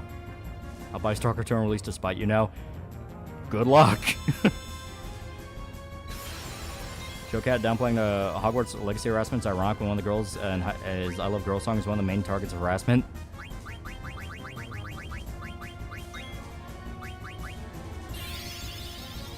Yeah, remember chat, never buy a foreign game besides Japan at launch. Even coming out last heard the studio's been occupied by the Russians. I don't know. It is genuinely hard to say. Like, that's one of those games where it's like, there's kind of a specific reason they can't really do things right now. It's like, holy shit, people outside our circle are aware of it. I mean, does Stalker ever really get bug fixes? I mean, there's enough fan patches you can stuff into it to where it's, like, stable 50% of the time. I mean, playstyle Dark Souls is, I want to become strong so the bosses are a joke. Yeah. Stalkers, you play the game on a hard skill because it's unplayable on any other difficulty. Yeah.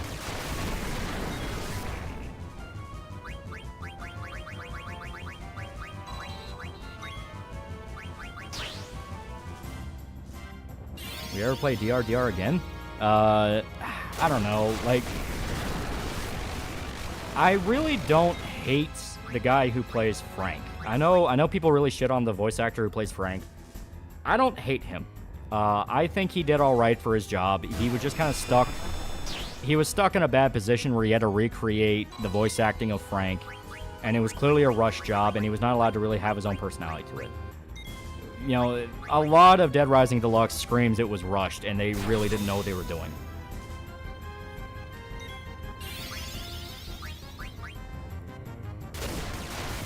Pod's a tech YouTuber I watched has been going down his hitting big corporations thing. Good on him for doing it now, but now his videos don't really help him besides being occasionally fun. DRDR takes up 50 gigs. My hard drive, the original only takes up 8. Yeah, it's kind of, yeah. Who knows? Maybe with patches DRDR could be good. Maybe. But yeah, at that point, just play original. Apparently, I didn't get my copy of KOF last Friday because Amazon delayed the order, but they responded and said they would have it this Friday, so I have that to look forward to. Did you get an author record remake with a new Frank voice actor? Well, the thing is, when you're doing a remake like that, they're going to try to make it sound, because this was literally what happened in DRDR. They're trying to make it sound exactly like the original dialogue, and with the new actor, you can't do that because he's not the same guy. He needs to have his own spin and his own flavor to it. So I would say, let him be in the new Dead Rising game, I mean, and have him just play a different character. Have him be a different character. He can even be the protagonist, but have him be a different character where he's allowed to have more of his own personality into it. You know? Shackling him to Frank is a bad idea. Or if they want to make him Frank, have him be in a new story where he's not reliant on the old script. Yeah, there's really not much point in making DRDR over the original unless you really want to do Infinity Mode, which is better in that version. Yeah. Watch Boulder's video on SH2. A lot of his complaints are 100%. They changed it so it sucks. Like, come on, dude. A lot of the original scenes kind of sucked. Well, it's not even that the original scene sucked. It's that I'm fine with the changes. People are trying to say, like, oh, well, the new voice acting is off pace with the original. I'm like, no, it's not. Like, it's one of those where a lot of people's complaints on the 2 remake basically boil down to subjective. I like the original more. You know, that whole thing. Cutting out all the schizos who are, like, fucking crazy about it. But it's basically, I like the original more. Which is perfectly fine. It's perfectly fine to be like, I like the original more. I grew up with the original. That's what I like. You know, it's like you understand you're biased and you like the original more because it's what you played the most and you have the most loyalty to. That's perfectly all right. The problem is when it's like literally making up critique and you don't go full V. Don't go full Romanian. We'll put it like that. Mom Beat was like Joe Cat during the Hogwarts thing, and all I was thinking is you're a JoJo Fun Facts YouTuber. Stay in your lane. Yeah. Zidane, the only thing that can revive Dagger is a kiss. After the V drama, I still need to buy Silent Hill 2 remake. I was planning on buying it anyway. Does Dead Space remake at least add in side quests? Dead Space remake also add in side quests and more lore stuff. You actually get to hear Isaac talk, and it's Gunnar Wright, who is the voice actor for Isaac, so he's great. You know, he's a case of like adding a new voice actor for not even new. He's been in the franchise, but you know, adding more voice acting in the game was a good idea because you had Gunnar Wright. The rest of the VAs were just sort of okay, and they're just kind of like, I mean, they're fine. All of Isaac's lines were great. All of Isaac's, now, you know, I'll give credit to Nicole. I think her voice actress did well. My issue with Nicole is she looked too old. I get it, senior medical officer, but she looked too old. Because the actor for Frank was just too busy doing gay Bigfoot movies. A lot of his complaints were so tiny that the other is full autist or watch shit side by side. Shit that's so minor, no real person gotta notice the change. Yeah, it's like, it's subjective. It's subjective, and on top of that, you doing Mognet? Oh, no, I can't do Mognet normally. I always forget. But, it's subjective, and on top of that... Alright, yeah.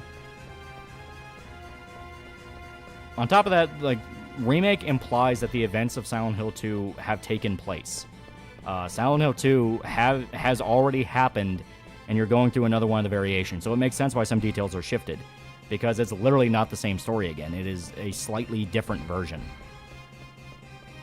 Like, that's why Maria's in a different outfit. That's why Eddie looks different. That's why parts of the, you know, certain events happen in different places, because it's another part of the loop. I was lying against the hive mind was the middle as hell. Go ahead, because it's all I got left. Yeah. Gunnar Wright's fucking awesome. He's a great VA. And he loves being Isaac.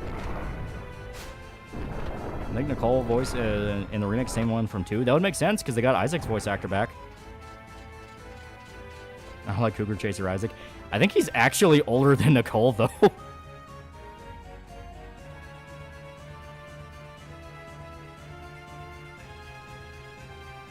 Isaac, oh, yeah. Yeah, Nicole face change was weird. Not terrible, just felt off. Had a blessed Dead Space remake. Yeah, Dead Space remake was fun.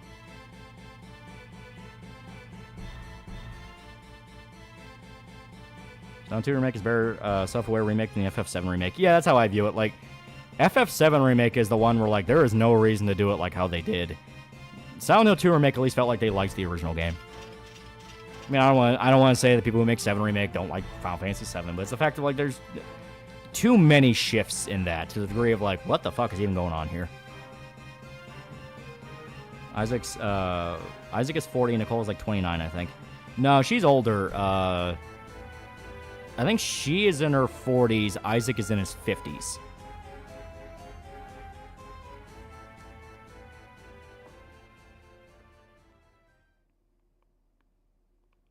Only one that thought Isaac looked like Mark Zuckerberg.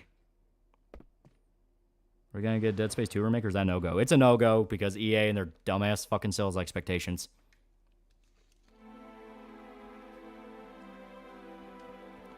If you ever get a live-action Dead Space movie, Aaron Paul would be a good place to play Isaac. I would like to hear it. I'm actually not against that. I like Aaron Paul. I disagree. Isaac also looked old to me. He looked younger than her, but the age gap wasn't that drastic to me since people are saying she looks like his mom. No, I thought Isaac was, like, in lore older than Nicole.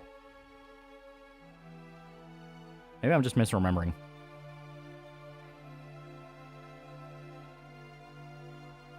Which means we're never going to get a good Dead Space 3. Isaac and Nicole. We're old. Yeah, Isaac is 46. Was EA sales like potential for a remake? 4 million, 6 million? Probably 20 million. I'm not even joking. Yeah, Isaac is 47. Nicole's 39. That's what I thought. Yeah, Nicole looks like full grandma. I think they were trying to base her off her voice actors, because that's been the new trend in AAA games. When they do voice acting, they just mocap the actor faces, and they just put the actor faces in the game. They're trying to be like movies. Funny enough, haha. And I think that is a problem where you don't have that stellar art direction where, like, no, there's a defined character here. All you see is the actor's face. With Dead Space, I think it's fine because Isaac is just meant to be a dude. Like, Isaac is just some guy. So that's fine. James in Silent Hill 2 still looks kind of like James, the original James, just with a little bit of his actor mixed in. Same thing with Angela. Angela is Angela, but she's also mixed with a little bit of her actress. Why do women like Garrus? They want to fuck dogs. They want to fuck dogs.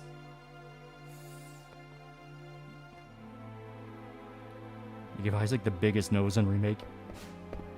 Nomura said they have to change the game or else why would people buy it? But I disagree. I don't like how FF7 remake hate the combat and schizo multiverse story. Isaac's 43 and one of the day. Acquiring the gravity tool. Yeah, bitch, magnets. I want to say warm and fluffy, but sure, let's go with that phrasing. It's the voice. To be fair, Garrus' voice actor is good. Look, Garrus is hot. So prefer Isaac's face in 2, even though he does look a little too young.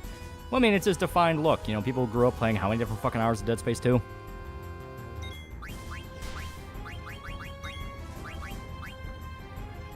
Like new James' voice, guy really sounds like he's just 5 minutes away from taking himself out behind the shed and eating a barrel. Yeah, he's great. I really like the way they did James in 2 Remake. I thought he was fantastic. Garrus, your ride or die, bro, and the entire trilogy and great character arc. Be weird they didn't like Garrus. Yeah.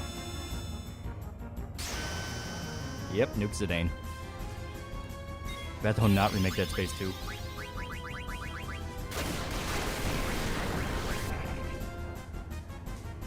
What about Leon? Does he look more or less the same?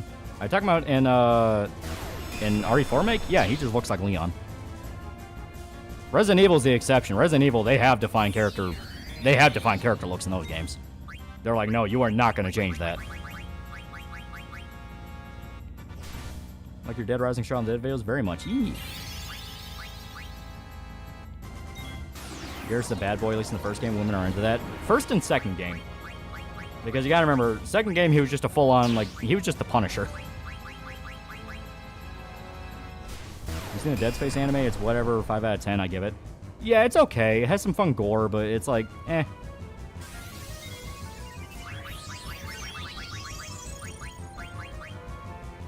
Leon has just slightly more slimmer face, that makes sense. Of course, that could just be camera angles.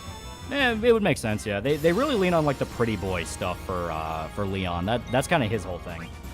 You know, Chris is like the big, gruff, burly man, and Leon's kind of the pretty boy. What they did to Leon in Welcome to Raccoon City was a travesty. Yeah, like, he doesn't know how to use a shotgun. Like, fuck you. That's not funny.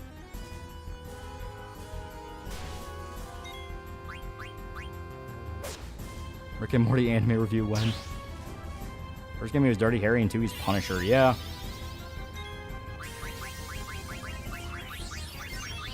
And we do not have any more revives. So we just gotta fuck her up. Imagine playing the entire FF7 remake back to back. You would never want to play them again.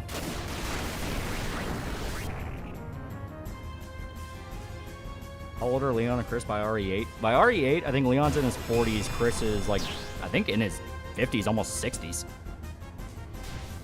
Because Leon was like in his 20s when RE2 happened. Chris, yeah, he's about like 30s.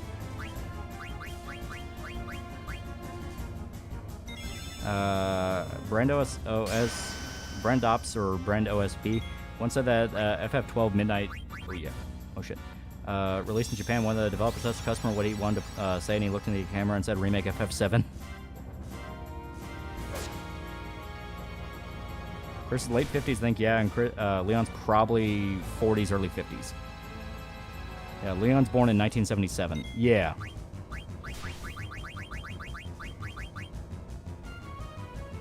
Been so long since we've seen Leon in something new.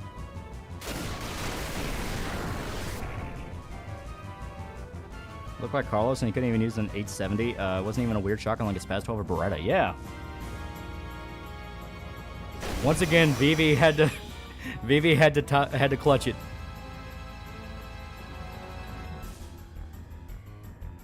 I think Chris was 49 in RE8. I think so. Yeah.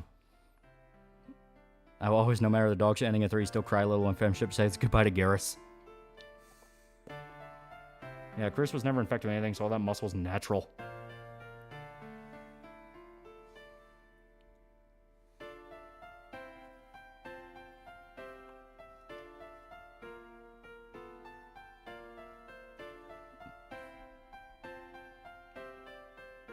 Chris was 23 during RE1. He's 4 years older than Leon. Really? I thought he was older. I thought he was like close to his 30s. Of course, it's also the fact that, like, he's a lot more chiseled than Leon is. Leon looks young, even when he's old. Talking about your D&D game earlier, at a Pathfinder game earlier today, I managed to negotiate a meeting and deal with the Witch of the Wild's black mushrooms for support of our kingdom. Yeah, our D&D sessions are fun. There's a lot of fun stuff.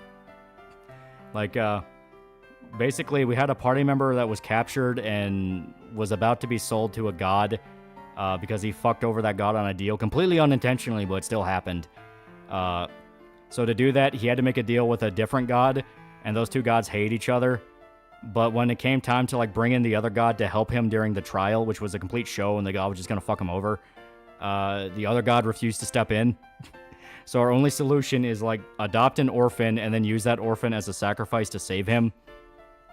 And the other party members are like, no, but he's been with us for a while now. We can't just get rid of him like that. You know, he's just a kid. We can keep him up. And my guy was, like, my guy's basically evil. Like, he just does whatever the fuck he wants. So my guy was, like, ironically the reasonable one in that situation because we were surrounded by a whole bunch of demons. And everyone's like, no, we're not going to let you have the kid. And I'm over there trying to talk to the fucking demon god going like, I will physically hand you this child right now. I am not with them. Please, for the love of fucking God.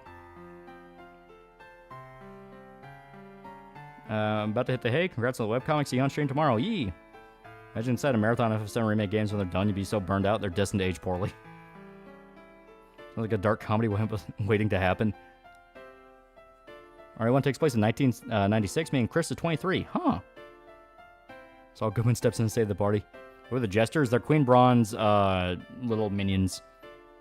So their character put their survival above all based. It's not even that. It's like I pointed out to them, we made a deal with these people to get them the orphan. Why are we reneging on this deal now? Ollie's tabletop roleplays always end up costing a child's life. I stopped Rebirth alone like 3 times. I'm only up to the Golden Saucer date. Japan on Kirby. Never really experienced a bad game of them. At worst, they're above average, even spin-offs. Yeah, Kirby's great. You're creating your own Karlach. Yeah, the Jester align with Kuja. Yeah, they mainly work with Kuja more than Braun, but Braun thinks they're her minions. Yeah, and so is that 90s curtain hair, but goddamn Z Rocket. Think we'll ever see Jill again? Her last game can't be that god-awful RE3 remake. I mean, she was in Death Island. I think they are prepping to bring her back. If Raccoon City wasn't overrun with zombies, then nuked, Leon would have been retired by now with a great pension. I think Lolly has a vendetta against small children. To be fair, the kid was a douche. Like, our DM, who is Art Bro, intentionally made him, like, over-the-top goth edgy as a joke. So he's, like, playing with a knife and, like, talking about, like, killing small animals. So I'm, like, talking to the rest of the party. It's like, we really don't want this kid. He's a fucking lunatic. Yeah, it's been in limbo for the past decade. Where are you, my sweet prince? Chris locked Leon in his basement after RE6 till he marries Claire. We're never going to see him again. Well, that's 100% justified then. That's what I said. Like, it's literally a thing where out of the blue, these 2 other people in our party were like, no, the kid will be our ward. We will take care of him. He'll be like our Robin. And I'm like, when the fuck did we decide this? I was fully on board selling him to the devil. This kid sacrificed in the end? No, we had to break the guy out of hell before he became like one of the demon god's minions and then escape hell. And I had the chance. I literally had the chance to spin kick like as we were running, because the way it worked is you had to have like a certain moss. Yeah, RE1 remake fudged the age a bit, but it's pretty accurate. Oh, okay. So yeah, he's like 25. Yeah, okay. That is interesting. I kept thinking he was older. Maybe just the look of him. But, like, basically you had to use a certain type of demonic moss to open a portal to hell so you could run through it. As we were running, I had the perfect opportunity to spin kick the kid as running, because my guy's a barbarian, so he had really good physical rolls. I would get, like, an advantage on them and, like, do a bunch of other crazy shit. So I was able to, like, fuck people up in, like, physicals. So I literally had this chance to just kick him right back to the demons and basically go no harm, no foul. But I wussed out at the last second, explicitly because the DM, Art Bro, said, yeah, if you do that, he is going to become the next big bad. So I'm like, I already pissed this kid off because I was kind of like, When I say my guy's evil, I mean, like, he is evil. Like, I was manipulating the kid to be my minion, and he would, like, follow my ways, and I would turn him to the side of evil. So, I was like, I already broke this kid's trust when I told him, when I basically said out loud right in front of him, yeah, I will give you his soul so he'll be eternally damned. I just want to get the fuck out of here because I'm tired. So the kid already, like, now realizes I'm a piece of shit and a lunatic, so he doesn't want to be my friend anymore. Comedic evil or just true evil? Kind of both. There was a whole saga where I just kidnapped a kid from a village because we were trying to find an orphan to sell, and I ended up stumbling into a changeling conspiracy. Here's some ice cream apologies. I almost pulled a granddad with Tom in the Stink Mirror Nightmare Check Discord. Terrible person, honestly. You fumbled the spin kick. I didn't fumble it. I wussed out and didn't even try to roll. Because, like, the other two people who really liked the kid and, like, latched onto him, they would have just killed my guy. And I'm like, no. Did you kill a Mexican child in your Cyberpunk game? Yeah. That was when I played Cyberpunk with Shota, and he basically made the kid go cyber psycho, and he had, like, a million different enhancements. So there was this Terminator child running all over the city. Maybe don't turn the guy who hates you into the Antichrist. That's what I thought. So the kid to Diddy. Why do you play as bad people? Because it's funny. It is funny just to be like, alright, I'm fucking evil now. Like, my whole thing is, I started off as, like, just the bumbling dope. And it took, like, several sessions for people to kind of realize, oh, your guy is, like, fucking evil. Because he plays at being dumb. He kind of is dumb. He has pretty low intelligence. That's because I wanted to buff up every other stat. But it's like he plays at being dumb. And then, like, you get those moments where I get the right roll at the right time. And I'm able to pull shit off where it's like, how the fuck did you do that? So the murder hobo of the group. I wouldn't really call it murder hobo because that implies I'm trying to kill everyone ever. It's more the fact of, like, tactically evil. Like, there was one of the quest lines we had to go on was, we had to go and investigate a vampire outbreak. So we had to go into the sewers of a city and encounter a race of rat men. And one of the ways we can get past the rat men was basically talk them down and go like, hey, we're just here for a little bit. We're sorry. And the rat men were basically like Skaven, because Artbro likes 40k stuff, so he kind of homebrewed a little bit of a Ratman Skaven type thing. The rest of the party were like, hey, we're going to talk it down and be okay, and it's all great. They got the persuasion checks and all that. My guy basically told them, hey, those other rat guys on the other side of the sewers that you don't like, they're planning to come kill you. So I managed to convince them to start a race war against the other group of rats, and I cleared out a large chunk of the sewer because the rats were too busy killing each other. Now we are the killer of parties. Yeah, you play as Beatrix for a little bit. Oh, fuck. So the tactical murder hobo of the group. Yeah, basically. I got murder in my mind. Oh, this character created the trolley problem. Just spin him away like Crash Bandicoot. They're Skaven, you did the right thing. That's how I saw it. I mean, that's how I justified it. Spanish Volume 41, rather depressing in the guidebook. What the fuck is with the cutie section? It's supposed to be a dark joke. To me, it just ended up being really bad taste. What are you talking about? Sounds like Skaven, yeah. Rat war, rat war. Open a Jack in Box and sewers after that. Rizzo Freya joined up with the one that genocided people twice without being incredibly bitter about it. Oh, she is incredibly bitter. It's just the situation right now is like we're fighting on the same side right now. And see, her summons are all gone. But now we have precious white magic. Oh, Berserk. Oh, I don't know what you're talking about, like cutie section. That's profiling Zidane.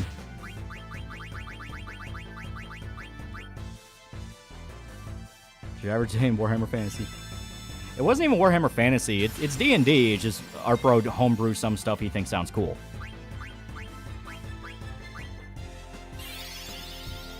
Can your barbarian suplex the child? I did spec into grappling, so yes, I literally can.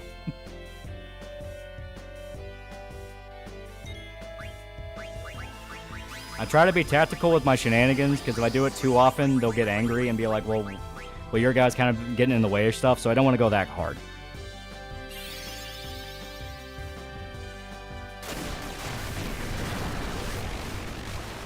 Maybe the island? Well, talking about Elfhelm, well, the whole point is it's supposed to be cutesy.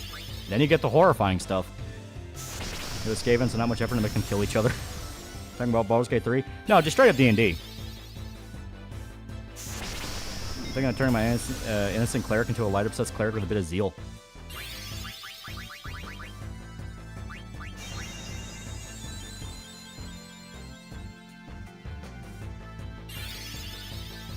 Then promising you suplex a random goblin into the nearest rock. I have done that, yes. Like, there was one fight with vampires where, like, my guy, like, not suplex, it was a grapple. Grappled a vampire and just shoved it against a campfire and just sat there as it burned. And we were going off, like, the actual rulebook version of vampires, so they're very hard to kill. So for, like, three straight turns of that entire fight, that vampire was just being burned alive on a campfire. And I was just like, I need to know what else to do here is, We're playing as a bard in D&D. Bards are fun, yeah. Remember a DayZ type tabletop? I was playing a survivor that had a high moral code that ran across as evil but stupid kid. I had to carry a satchel charge to another bandit group.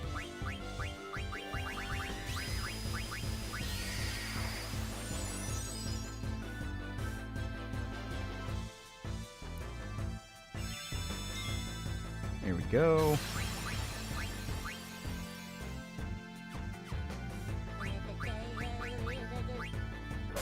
TikTok's dispenser for $5. What are your thoughts on Sword Art Online as a whole? I'm not super into it. I don't hate it as much as other people do. I mainly just kind of find it boring. Turn my guy into the group's Littlefinger if Littlefinger had shadow powers. Eh.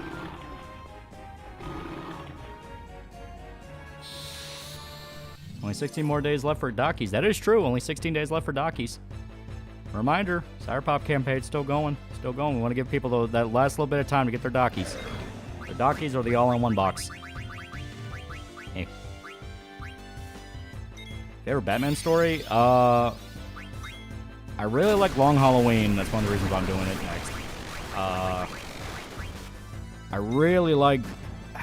I can never remember. I think Death in the Family is the one where Robin dies. That's the one I really like. Death of the Family is the one Joker cuts his face off. How much you raise for your comic? Right now, we're almost at 25K. Pretty fucking good, I'd say. How do you feel about people finally waking up to the shit dub actors? Oh, we've been dealing with it way too long. Oh my guy's Littlefinger of Shadow Power is currently stage 1 Castlevania whip. I'm the best but overhated, and was simply a YouTube whipping boy for early anime review shows. Yeah, that's kind of how I feel. Like, even the second season, we're like, oh my god, they try to rape, what's-her-face? I can remember the fucking main love interest's name. Like, they basically, like, tentacle rape her, and I'm just sitting here like, seen worse. After the time I caused the evil lord of a city to kill my group because my dark elf fell in love with his daughter and got so angry he tried to kill my group. Well, the Changeling conspiracy I talked about, yeah, Asuna, that was her name. The Changeling conspiracy I talked about, like, we were trying to find an orphan to sell to the demons so we can get our buddy back. I ended up just snatching a kid while everyone else did their thing of, like, trying to infiltrate an orphanage and, like, adopt a kid formally. And I was like, I'm just going to stand on the street and just grab the first kid I see. I do that. I bring him back to our camp. It was basically like a moving ship. It was like an airship. I bring him back there. I basically threatened to kill his parents if he said anything. And then he revealed he was a changeling. And in fact, it was part of a conspiracy from the vampires. Because the vampires were a brewing threat as we went on the side quest. And we were like, well, let's get our buddy back because I care more about that than the vampires. But basically, the kid turns into a changeling and reveals that he's working with the vampires. And their job is, like, infiltrate cities and, like, you know, find out everything about them. Find out the population, their guards and shit like that. And plan attacks. So my idea, after everyone found out about this, because they came back and were like, oh shit, what'd you stumble into?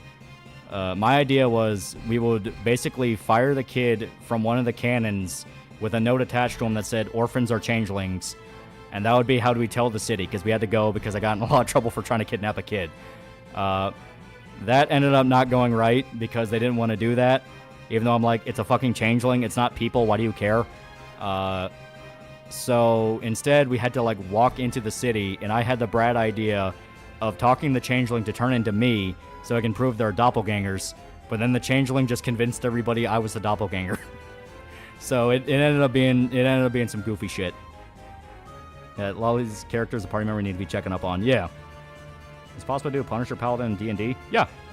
That is lawful. No, chaotic good. Chaotic good is you stick by your morals no matter what. So if your morals include killing criminals, you're going to do it. Jim up too much, you play evil smarter than most and as a barbarian. Yeah. How do you roll changeling corpses? Because if they stay as the form they change into, there could be some problems. I think the way Art Bros said it is that they'll turn back into like their monster form if they die.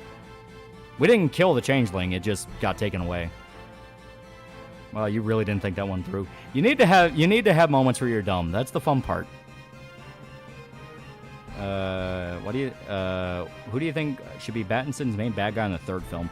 Third film, I heard rumors they would tackle Court of Owls, which I think could be interesting for this version of Batman. What kind of acid trip is this you're rambling about? Talking about D&D session. Engine would have been a pile of meat if shot out. So long as the note stayed, that was fine. I didn't care if that thing lived or died.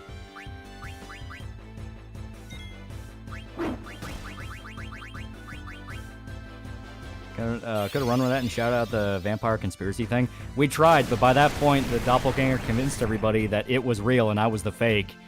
So it just said, I have no idea what he's talking about with vampire conspiracy. It's a changeling. So part of Owls and Talon. Yeah, that'd be cool.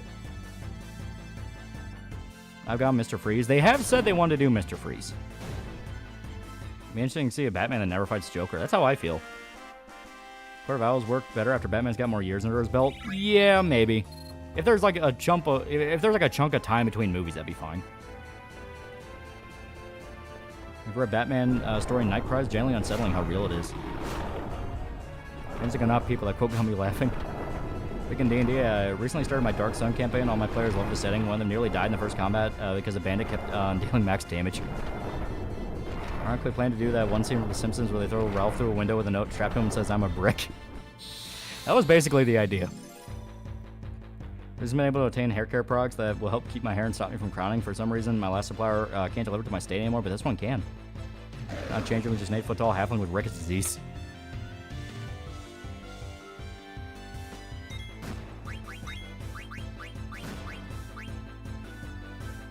Yeah, after recent events, might want to hold off on Joker for a while. Yeah, right? That was a changeling. Can I do this? Does sweet spin kick. Well, the funny part is, like, we were able to convince the changeling to follow us because one of our party members, she cast a charm on it to where it thought it was our friend. But it was aware that it knew that it thought it was our friend, so it was still trying to sneak in snide comments. So when I tried my plan of, like, all right, well, you have to listen to us, so you will walk with me and you will change on command because I told you to. And as it turns out, no, it didn't have to listen to me, so it just didn't. And I was like, well, shit, this is kind of a major complication. And then we got taken to jail, and me and the doppelganger just spent like an hour straight in the jail cell convincing other prisoners that they were a pedophile.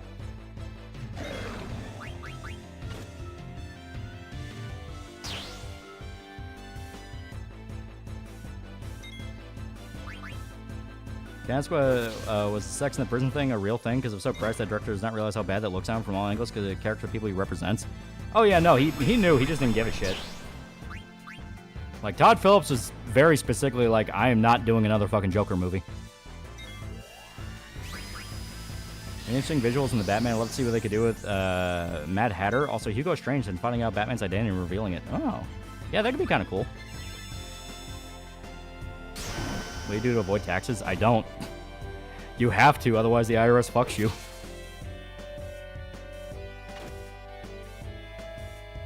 I like Scarecrow. Scarecrow would be cool. Somehow our party fumbled and burned a town down the Vampire Lord didn't like.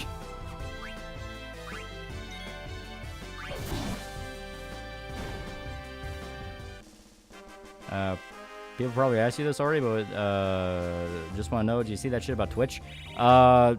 I know they are just scrambling back and forth trying to both please and fuck over literally everybody.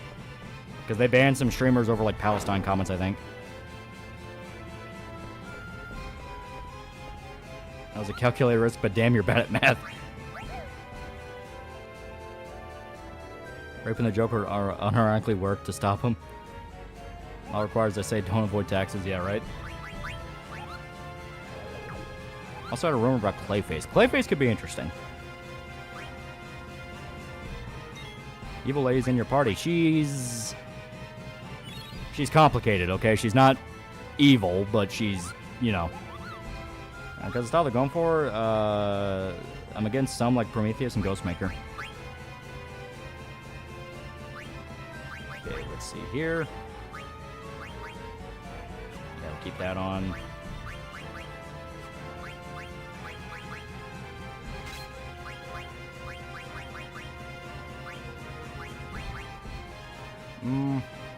Yeah, why not?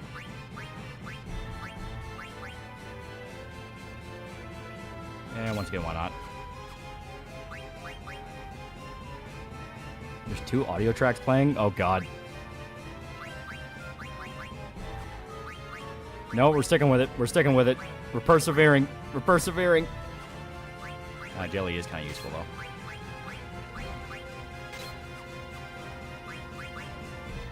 I see a Batman villain from the comics that hasn't been a live-action movie. Yeah!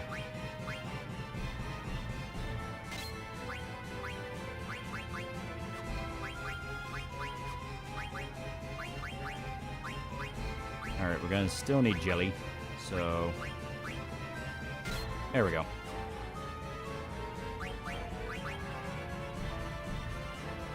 Would a Yuki Cyberpunk playthrough be corpo-based or Street Kid-based? That's one thing I really need to think about. Oh, we don't need that. I just personally prefer playing the corpo path. I think it's more fun. That's just how I play Cyberpunk. But probably Street Kid, if you want to get technical. I think Prometheus could look cool in Matt Reeves' realistic gritty style. Yeah, I think it'd be interesting. Durability up. Insomniac. Jelly. Because now prevents petrify and prevents sleep. So she's immune to some pretty dangerous abilities. Levy. I think he only has the 2 right now. What was the story of the child in Cyberpunk and how did kid get chromed out? The quest line was we had to talk to a kid to get information about a job.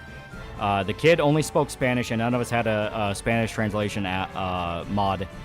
So because of that, I got annoyed, and I just punched the kid straight in the face. And my guy was like a really strong and physical type dude. He was very strong, but very dumb. Like explicitly dumb. Like he could barely talk. The joke was he was like a failed rapper called like Juicy Extreme. So I got frustrated with the kid because he didn't speak English. So my guy punched him straight in the face, and I had a perfect roll on that.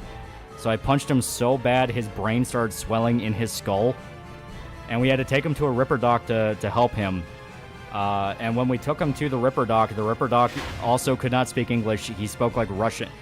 Yeah, it was like an old lady, and I think she spoke Russian. So we just told him, fix kid in Russian. I think we told him in Russian, or they just picked up on 2 words in English. And when she went to fix the kid, she gave him like every cybernetic augmentation she had. Because the idea was they were going to jip us on the bill and make us pay for all that. The kid immediately went cyber psycho and became a fucking Terminator and started killing everything in sight around it. My favorite rap name was Big Baby Jesus. Ten-Eyed Man and Matt Reeves Batman would be fantastic done right. That would be cool. Dying of laughter. Dude, it resulted in a car chase where we had to like get into a car and drive away. But the kid had like speed enhancements because he had cybernetic legs, so he was keeping pace with the car. We crashed the car. A cop goes to check on us, and he's like, "What the fuck's going on here? Like, what? Why did you crash? Like, are you okay?" The kid picks up a light post and hits the cop with it so hard he gets sheared in half, and like fucking dies immediately. It was literally a fucking horror movie. Is this game or tabletop? Tabletop. See Matt Reeves, Mr. Freeze making a Sub-Zero suit, having Arctic Parka and experimental full-head diving helmet. How does a car chase work in a D&D setting? Like turns. Turns, or if you want to do like a timer, you can do that. Kid had a vendetta. He literally did. It got to the point that It got to the point that Max Tech was called. And while Max Tech was coming to try to contain the situation, my guy stole one of their railguns, and it led to this climactic fight in an abandoned building where we were trying our best to, like, hack the kid and, like, fucking, try to, like, pacify him, slow him down, do anything to give us a shot to kill him. When he was pacified, my guy was able to run up to him, put the railgun against his head, and fire. Once again, did a perfect roll. So the kid was sent through like 3 separate buildings across Night City. Sounds pretty fucking hype. It was insane. Are you sure he went Cyber Psycho and didn't just want to kill you in the group for nearly killing him? He was full on Cyber Psycho. Critical Trick Normies, and I think in tabletop is just theater kids playing and instead of bros fucking around and breaking the setting. Yeah. Think he didn't get to the original quest? No, not by any means. Oh my lolly, child Terminator. It's not 3 music tracks going at the same time, please. Just rejoin and play the fucking Cyberpunk TTG? Yeah.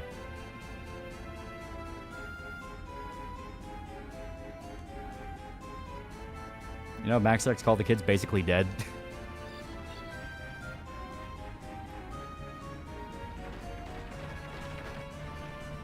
It's like that 127 mob where everyone speaks the native language, but there's no in-game translator.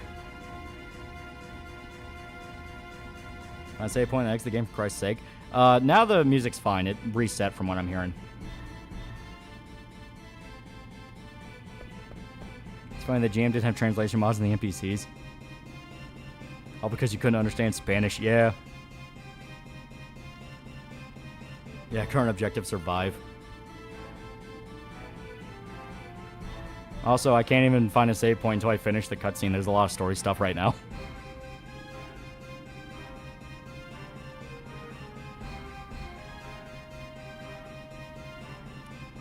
How was your Steiner math?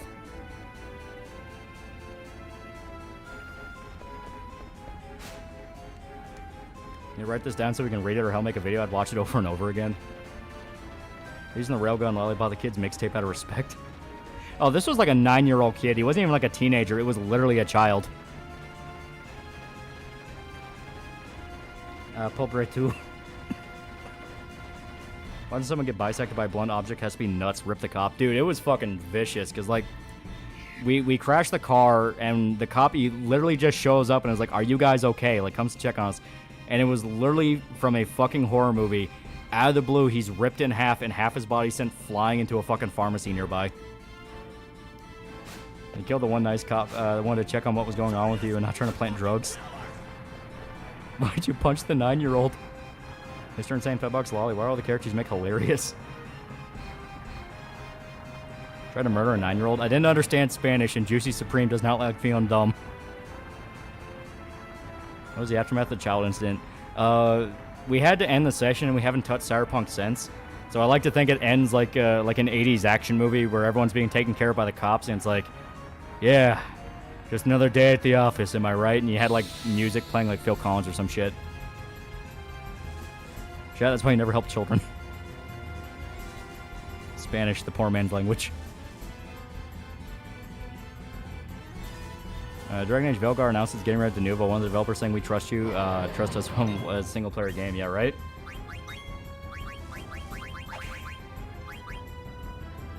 Kid went full guts. That's canon to me now. Juicy Extreme made history. Anytime we can get a supremely juicy story time. I need to play more sessions of Cyberpunk, which is, I'm fine with that. I really like Cyberpunk. The TTG was great. So yeah, it'd be funny. So I should learn Spanish.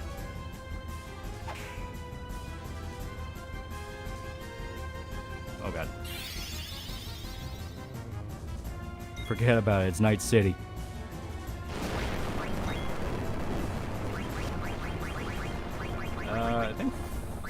I think Blizzard hurts it. Wait, no, here, I can just scan. Young Spanish kid's name, David Martinez. You guys killed your sessions, David Martinez. I don't even think we figured out the kid's name. I don't think I cared. Juicy Extreme in the Rock and Roll Hall of Fame.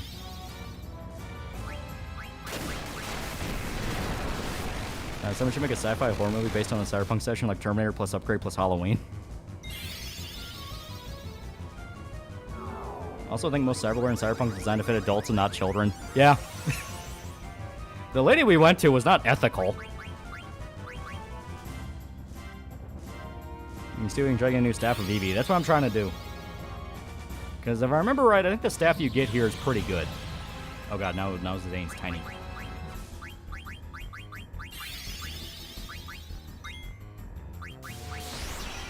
By the way, the redhead elf girl metaphor is less cake than a cripple. Cyberpsycho bisecting cop is what NCPD calls a normal night.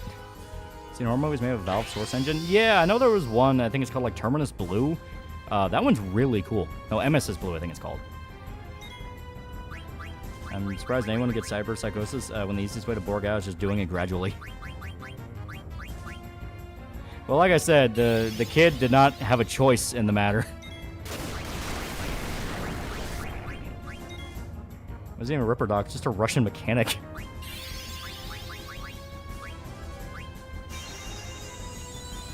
And we got Wrecker Lowe's War from the Officers D&D campaign. Yeah, very good horror movie, and the fact that it was using source film and TF2 cast makes it more impressive. Yeah, they were able to get people to take it seriously, which is amazing. This kid wasn't built different. Russian babushka that served in the army.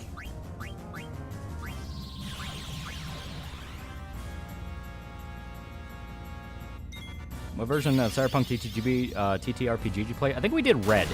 If I remember right, it was Cyberpunk Red, because it was the version you get when you it was one of the versions you got if you pre-ordered Cyberpunk, like the game 2077. Don't think it's about ethics, but cyborg still needs to be able to fit and install in the body. But this is a TTRPG, so it's up to GM. Yeah, we just went with it was funnier this way. I checked to live in Night City, not Noche de la Ciudad. The heck is that worm? Looks like a creature God forgot to love. This is the natural predator to our bug car. No, Bleen, that was not Pilmin. Or tabletop stories, please. Well, kind of a big brewing element that's in the D&D campaign is... So like I said, we were on a quest to fuck up a bunch of vampires. There were like a growing army of vampires that was... coming to destroy the land and all that shit. You know, basic setup. When we went through the entire saga with the rats, and we got to the chamber where the Vampire King was supposed to be dead and buried, we found the coffin was empty, and all that was left was his heart with a stake in it. Like I think it was like a diamond stake, because it was like a blessed one that prevented him from ever moving, but for some reason his body was gone. So while everyone was debating about what was going on, I managed to, like, secretly eat the heart. So I ate the Vampire King's heart, and that's been a brewing element that Art Bro has been trying desperately to figure out what to do with. Because he was like, all right, how do I respond to this now? So it's been like multiple sessions of maybe that's going to come back, maybe that's going to be a problem. So until it actually has consequences, right now it's just my guy ate the heart and nothing happened. The evolved form of the worm we fought here before. Yee.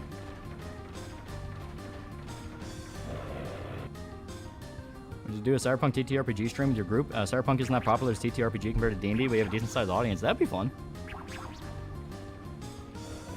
What's it like being the player all DMs fear? Poor our bro Lolly's just destroying all his plans. Hey, where'd the heart go?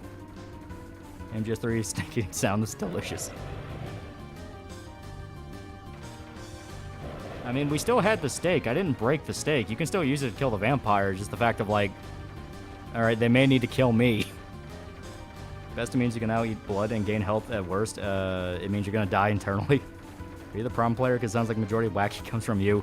I try to keep it wacky, but in the line of I'm not gonna derail things too hard. Like I said, the whole thing with the orphan was the exact opposite, where like, obviously not the one I tried to kidnap. That one was a derail, but I thought that was funny and it was worth it. But the one where, like, we had to sell the kid to the demons, that was explicitly not a derail. I was trying to keep people on the path of, like, we agreed to sell the kid, let's just sell the fucking kid. It was everyone else that's like, no, we're going to keep him along. What was even the thought process that led you to eating a vampire heart? I ran out of ideas.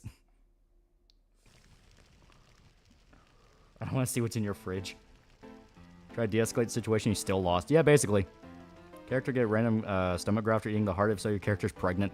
No, it's implied he's gonna become the new Vampire King or get possessed by him or something. Because that was what Art Bro kind of started leaning into. It's like, oh, okay, I see where you're going with it. Yeah, you want to become a vampire.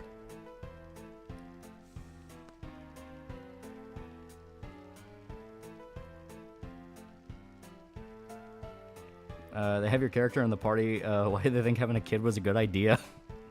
Same day, Z Tabletop managed to convince a bandit group defending a bridge into turning on each other like rabid dogs. You couldn't see shit because it was too foggy. Most tabletop stuff is just me being an idiot, not realizing I just press a button most of the time. I don't have to pretend to be stupid. I can just be an idiot normally. Your character was just hungry, that's all. Like, there was one part of the session where when we first got to Hell, we were encountering, like, 2 different factions of demons that started attacking each other. It was like a full-on turf war. So my guy stole a tank. So for a little bit, I was in a tank. Well, I was going to kill his whole party and create a vampire army to conquer the world and end up finding the demon orphan in the end times. Get a werewolf heart to counter the vampire heart. Could have him poop out the vampire heart. Go into the sewer, merge with the slime, become a greater servant of Giblix, just saying. Don't care what anyone says, opening Dragon Ball GT is perfect. Yeah. Art Bro Son is a cool DM. Yeah, he'll rein you in if you're going too far, and he'll warn you of consequences if you want to do shit. But if you're able to win him over and be like, that sounds fun, he'll do it. There are tanks in Hell? There are tanks in Hell, and I got to drive one. Don't lie, you ate that baby in the pit DLC for Fallout 3. Playing Silent Hill 2 remake and finished the Abstract Daddy fight. Mindlessly ran forward and ended up running through the fucked up hallway for the disembodied legs loaded and skipped Labyrinth. I was hungry and the heart looked like beef jerky.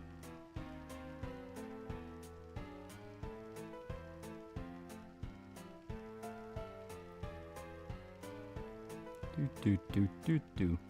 Those guards look like they're going the Norian female style, yeah. And it's only the female guards. Only the female guards dress like that. The male guards just dress like dudes in armor.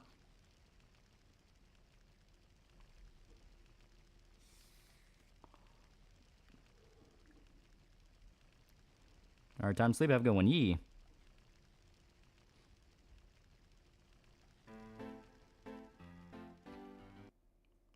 Why'd you eat the heart? Because I need to make space in my inventory. As stated, that was kind of the heel turn moment where a lot of the party was like, oh, you're like actually evil. Because I managed to manipulate them all into thinking I was just a dumb yokel who wanted to do the right thing, and then they found out, oh, you're like on a quest to become like a demon. It's the heart. Listen, the economy's in shambles. All this barbarian looks like that horrifying painting of Jupiter. There are infernal engines in Hell, and you can use soul coins to power them like a demonic Chuck E. Cheese. Yeah, that's how they worked. They were like these big industrial, like steampunk-style tanks, and they could fire like acid and stuff like that. So I just killed the entire crew of one and just took it over, and I nearly ruined negotiations. Because the party was like negotiating with one faction of demons that worked with the guys that we needed to talk to. So they're like, hey, we'll kill the guys that you don't like. And in the middle of them talking and about to win them over, I accidentally rolled forward because I didn't know how to stop the tank, and then I shot acid at a bunch of them. That was completely unintentional. I legitimately did try to stop the tank, but I didn't know how. Your character's a mix of Norman Stansfield and Alucard. You're thinking of the horrifying painting of Saturn, sir? I'll not have my god slandered or defamed. Does you commission an artist do 3D models for me? I also have asked them to walk me through how they're doing it so I can understand modeling. I learned a lot in resources. Ooh.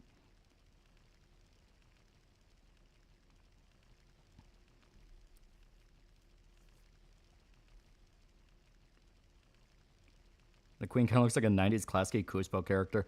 There is a lot of like kind of goofy art styles in this, but it's kind of meant to be. Like the best way I've heard this described is it's like almost like a Miyazaki type movie where it's a mixture of like anime style and kind of a cartoony style.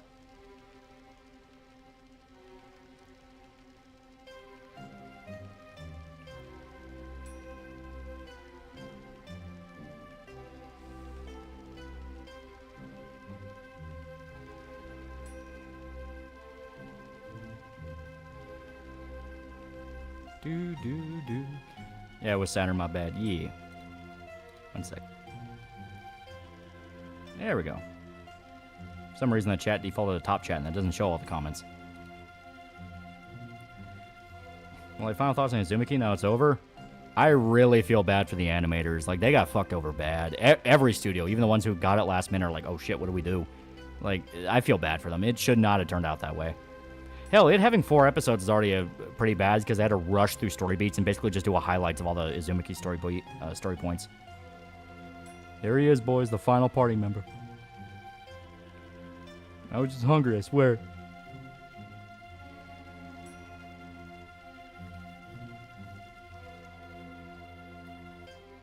Only Izumaki episode that exists, the first one. Yeah, basically.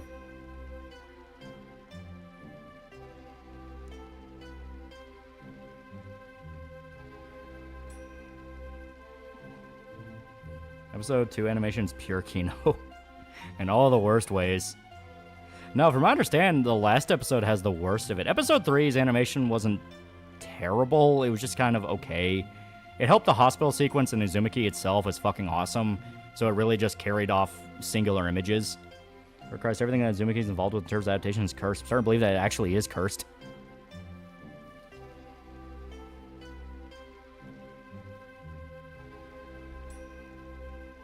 By having blue skin, he's considered human. 2 words, falling PNG. Yeah, it's not great. See, McDonald's hired this new rookie to work the fryer. I think his name was Donald Trump or something like that. I expect big things from this young man. And they literally drag a PNG across screen. Yeah, it's not great. It is not great. Like, Episode 2's animation was drastically worse than 1. Episode 3 was better than 2, but not as good as 1. Episode 4, everything I'm seeing is like, oof. Like, agonizingly bad. I feel I'm accidentally creating problems out of barbarian orc with a hatred of magic ancestry and attack anyone casting magic, and guess what happened a couple times? This is Homebrew or Descent into Avernus? I think it was Descent into Avernus, but once again, Artbro kind of homebrewed some stuff for the sake of the story. Because, yeah, it was straight up called Avernus. See Donald Trump on The Undertaker's podcast? Yeah. So is Queen human? She's human. She's just a bitch. The former king hit that, or is she the reason the royal guards are dressed as they are? Episode 4 had a literal PNG, yeah. Most of my tabletop characters are just ask questions at the worst time or don't assume that someone's going to be a dick when they really should be. Why is the queen fact? She's evil. Yeah, no, the tabletop sessions we do are fun. They are fun. I always figured the queen was a sentient blueberry.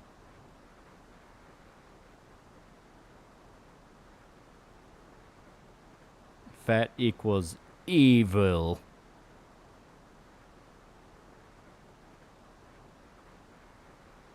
She's fat because she's rich.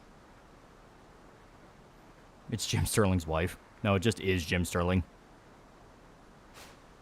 No, maybe FF9 was right. Maybe all fat people are evil. It made me laugh harder than I right too. Well done. Yee. Is the queen not the inspiration for Shrek? Yeah, queen takes me out of it, honestly. Well, she's meant to be over the top. She is meant to be fucking, like... She is not hiding how fucking evil she is. She's evil and she likes it. Queen's that blue kid from Willy Wonka Easy Kiter. She's fat. They want a good fat person besides Santa. Keep in mind, Jim Sterling and his now ex-wife are never seen in the same room together. Be fair, I'm fat. I'm evil. I won't lie. That's just Chris Christie with a wig.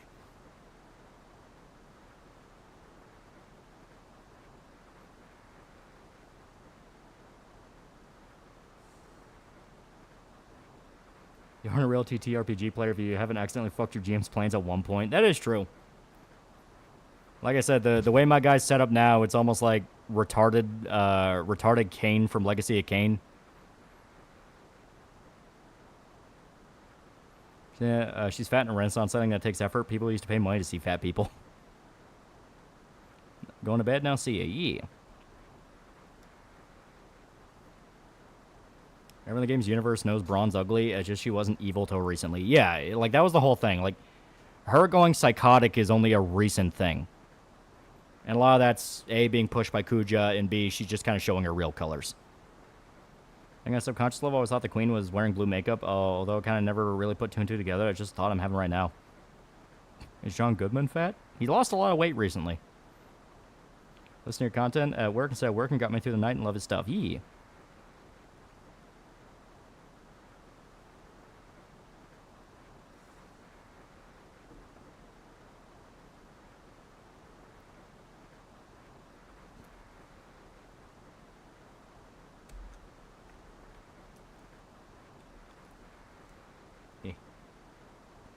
So this is a very important story moment. My name is Retep. I am evil.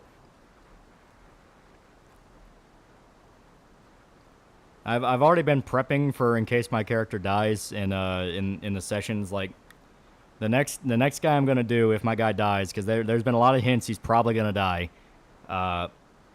A, barely scraped out of some fights that got really bad, and B, the whole heart thing where it's like, yeah, it's probably gonna get killed by that. But next one I'm gonna do is like a bard, but he's like Johnny Knoxville from Jackass, where his idea of entertaining people is doing fucked up stunts. So it's like jump off the roof of a building or like injure himself in some stupid way. I think that'd be a lot of fun. So is Braun actually Garnet's mom, or is that like not what happened? Because if she's Garnet's dad's genes, beat the fuck out of Queen's Braun's genes. I don't know. We need to keep playing the story. And Chad, having a long day at work, re-listen to Loli and Shoto stream helps the day go by. Yee. Remember when Retep showed up in Goku Black Arc? That was crazy. That factor is the loss of her husband messed her up emotionally. Not that it justifies anything, but it was what let Kuja stick his foot in the door. Yeah, her husband died, I think, a year or two before the events of the story. And in that time, Kuja came in and was kind of like talking to her. I would be a paladin, a Bane in my character scene. Seeing yours, he would think you'd be the next coming of Bane. Devious Mind, you'd make a very good warlock, either Hexblade or Fey Pact.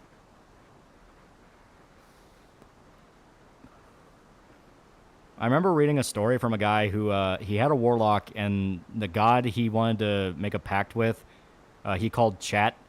So there'd be times where he would like stare off into nowhere and just say, "All right, Chat, what do you think of this?"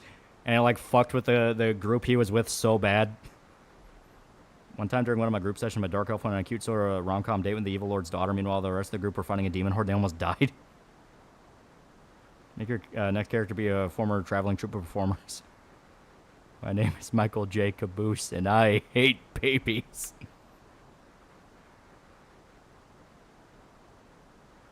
Shit.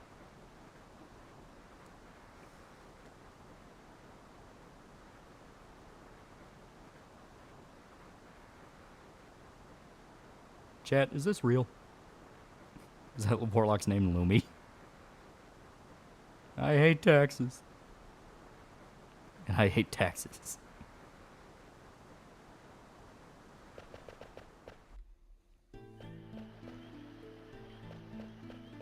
Yeah.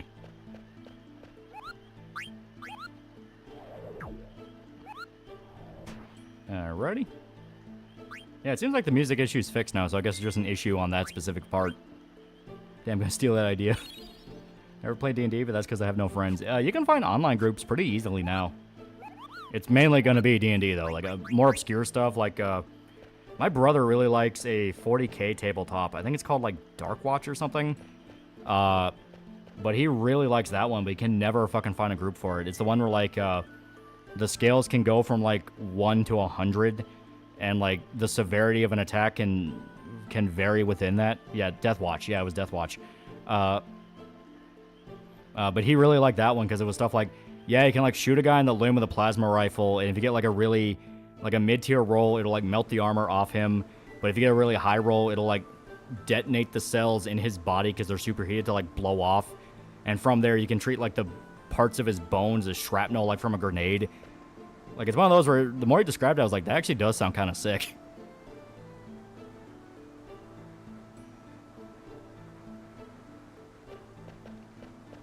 Yeah.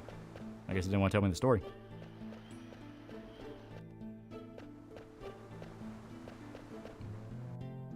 Ever played Space Hulk tabletop? No. Dark Heresy, Death Watch of the Penal Battalion. Tried playing D&D with my brothers, turned to a giant edgy shitpost of Batman and Robin character builds. Death Watch RPG from Fantasy Flight Games and Oldie But Goldie.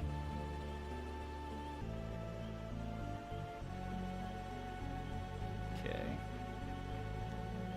You know, Netflix has had its own gaming studio for 2 years now? No, well, it just shut down. Yeah, like, I had no idea they even had that.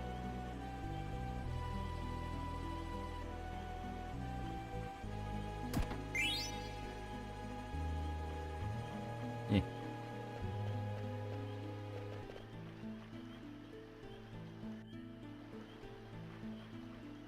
Oh, there he is.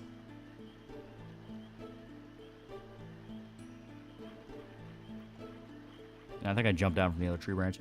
So I thought that Ray from Achievement Hunter died, then found him again after years. And did not realize it was Ray, and then found he was alive and realized I was subscribed. Chat member is wrong right now. Deathwatch or Space Marine specialized on killing aliens.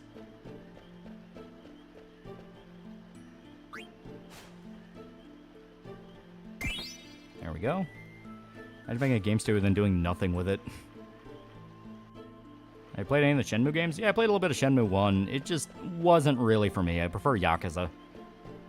I know people who like Shenmue really like Shenmue, though. And I think a lot of it is because of the life sim elements, where it's something that, honestly, when I kind of heard of it, I was like, that could actually work kind of well with like a Persona type game, where you have to balance like a school life and then dudes trying to kill you. It's like, that could be something.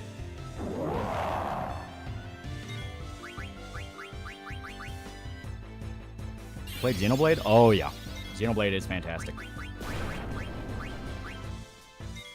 40K RPG books aren't really printed anymore.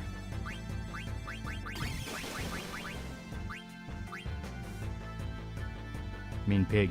In development tracks with the venture capital cycle, and we're all waiting for a global recession to start. That is true. Video games are explicitly a luxury. Shenmue isn't Yakuza. The problem is people go into it with the wrong impression. No, I know. It's very different as to Shenmue is a lot more about the life sim elements and kind of giving you a more slow-paced adventure compared to Yakuza, where it's a lot more over the top.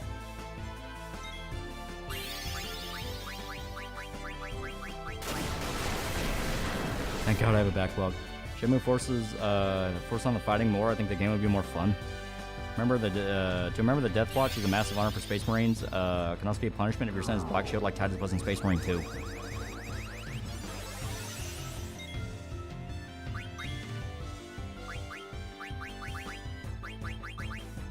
Okay, weak against water. And we don't have water. Shit.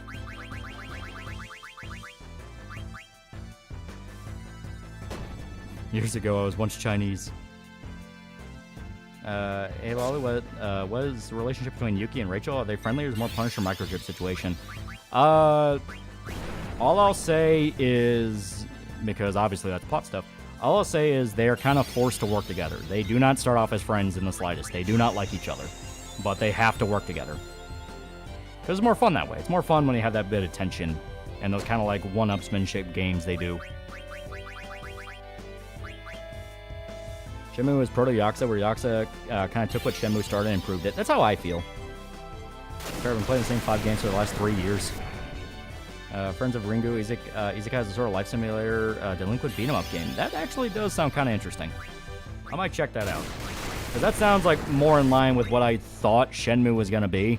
So maybe something like that's more in line with what I'm thinking. Something like the plot to a Yuri comic? Nah.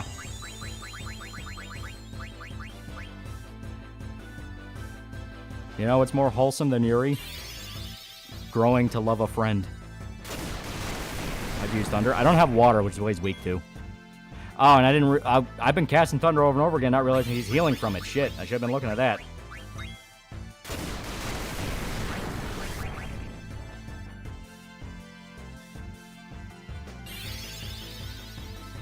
Yeah, you're healing it. Yeah, I wasn't noticing it. I was like, oh, no, it's fine, it's fine. It's like, oh, no, that is not fine at all. Each episode win. What you're saying is Rachel and Yuki are women. Yeah. You know, so many fans are going to ship them and drawing them have one side of another. I mean, I don't care if people want to draw that. You know, do as thou wilt. But it's just one of those things where it's like, yeah, no, I have something else in mind for them. Probably being the best healer.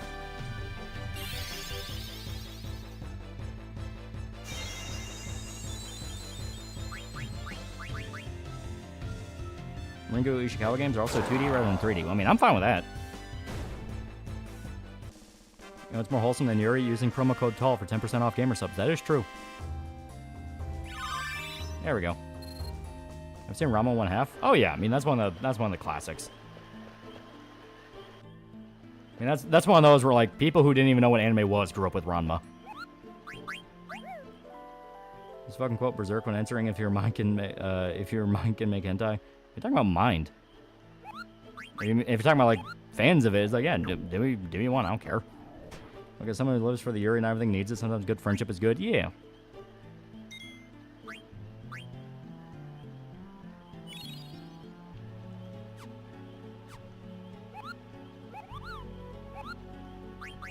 There we go. Rachel hates beaches. The saying gets everyone in her cheap wheelchair and spends her money on gotcha pulls for beefcake JPEGs.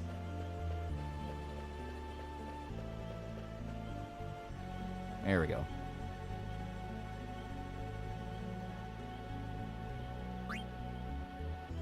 Lots of broken English in this chat tonight. That's how I feel. Okay, should be.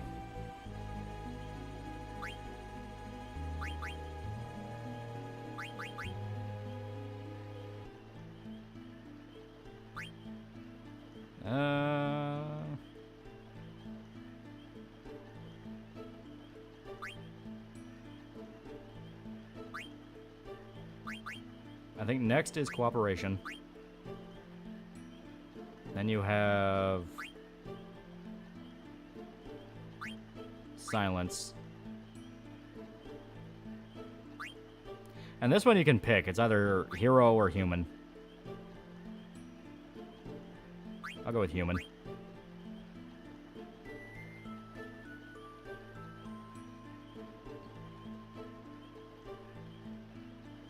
Alright, MTL translations, broken English has no power over me. I think they're both straight. Rachel will need a man to carry around like a princess up and down the stairs. There you go. Did you try Shenmue or just stick to Yakuza games? No, like I said, I played it. Like, I played it, just one of those where I'm not a super big fan of the series. Story's reference to FF2, it is.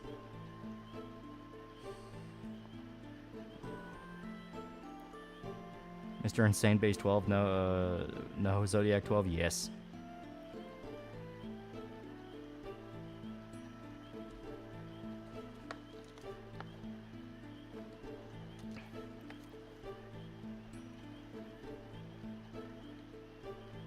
What's the difference between Base 12 and Zodiac besides 12? Besides jobs? I'm not really sure. Just watched episode 2 of Dandadan Wet Trip. Dandadan's great so far. I've been loving that. It's been awesome. Imagine when your character's lifting up a door with their teeth, and for some even weirder reason, it's Rachel. Herman wonders how I could support IPs I enjoy that are owned by shitty companies like Ubisoft. Eh. It is genuinely hard, because from what I hear, the Prince Persia game was actually kind of fun, but it had the worst marketing ever. Where, like, I think the game director came out and said you need to get used to not owning games, and it's like, what the fuck are you saying? What flavor of Southern is that one bad guy milk you talked about before? Georgian, Texan, Cajun, etc. It's actually a good question. I was kind of just leaning on general country accent, but maybe like Texan. You know, you kind of have that Shug dialect, you know, that whole thing. Wait till the giant robot fight. Martin from Cross Spawn, been going through FF1 Pixel Remaster, just got the Rat's Tail with Bahamut, and turned my white mage into a redhead. Bless Bahamut.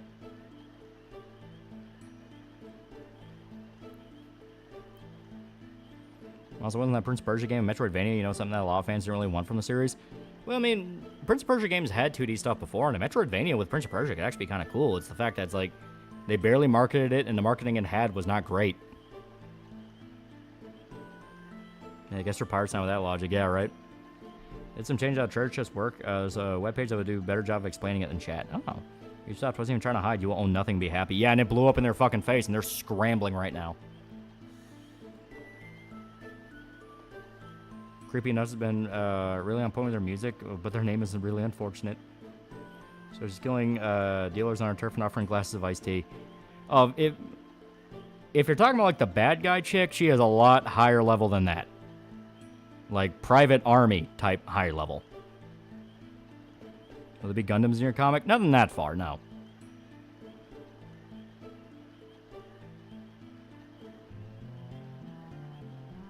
They're like, oh, Ubisoft, because they used to be good. Splinter Cell and Prince of Persia were amazing back in the day, and it's depressing to see them collect dust. But they've been bad longer than they've been good at this point, so it's kind of easy to go like, yep, fuck Ubisoft. I dreamed Guts was about to spare a helpless, defeated Apostle, and I was like, no, kill it, it'll come back and try again. Put him to the sword.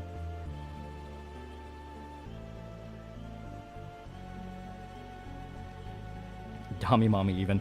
Like I said, I've been having some fun ideas for different scenes and like character moments and stuff, so An idea I had for her would be kind of like a fucked up one to show she's like psychotic, where like maybe like a guy tries to break into her hotel room. Maybe he's like a bad guy working for a different corporation or something, or maybe he's like a completely unrelated serial killer that just luckily stalked her and got into her hotel. So the idea of the scene is the psycho dude would like break into her hotel room thinking like, oh, she'll be cornered and defenseless. He goes in. She's sitting on the bed, and she's just kind of like, you know, chilling and relaxing, just looks at him and goes, who the fuck are you? Then the door closes. Then you'll have like some kind of dialogue hinting towards a misunderstanding where she thinks he's a male prostitute or something to that degree, where it's like, oh, okay, you're the call boy I hired. That whole thing. And then you just hear screaming from the apartment, well, not the apartment, the hotel room, and it's all outside the door. All you see is the door. Then blood starts trailing under the door. And you see her leave, and she's still in her robe, but she's, like, a little bit more open and, like, covered in blood. And she just goes, man, he was weaker than the last guy. You know, something like that to kind of show, oh, she's, like, a fucking, like, animal. Like, little moments like that where it's, like, yeah, kind of hinting towards some, like, fucked up logic with some people. Oh, God, she works for not Halliburton.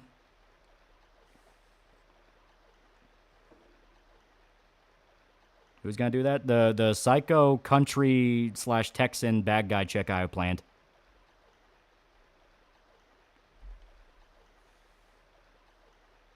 I can fix her. You raped him to death with a cyber horse cock. Is she hot? I mean, the goal is she's hot. Oh, it's not even disguise fetishes. No sexual act should ever involve chainsaws. Well, you're not on her level then. The whole idea is she's like a legitimate, like, psychopath. Ryder's barely disguised fetish. Must suck to be the actual callboy. Yeah, country farmer, Quan Chi girl. Oh my gosh, she 8 feet tall? No, she's tall, but she's not like 8 feet. She's like maybe 5'9". She's a Quincy. Ubisoft on the Tom Clancy IP, and it's annoying when people are waiting for a new Splinter Cell or Ghost Recon game to a point where Milsim games are not being advertised as alternatives. It's basically that Bleach team with Bombietta. A little bit.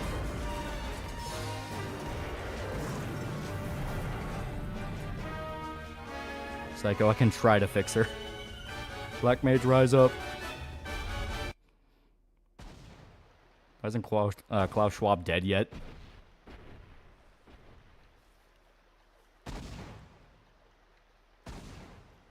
She's a Texan psychopath, so Arizonan then.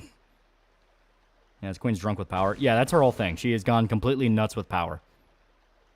That reminds me of a Craven line from Endless Space 2. What do you sound like when you scream?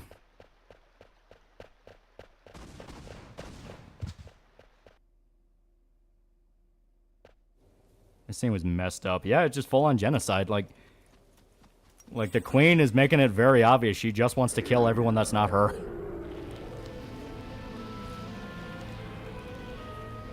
Lab-grown steaks keep them alive.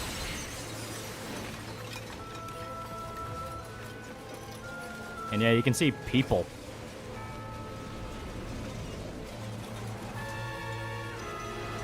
Black Mage Power or something like that. Black Mage Power, and now she has access to summons.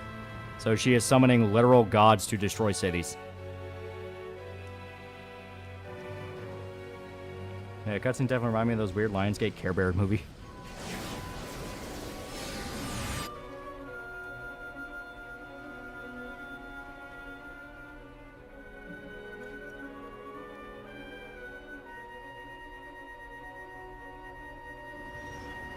Damn, that's horrifying, yeah. Is that Jim Sterling? Atomos Hungers. Sounds like the best villain in the book wouldn't be able to make a character like that.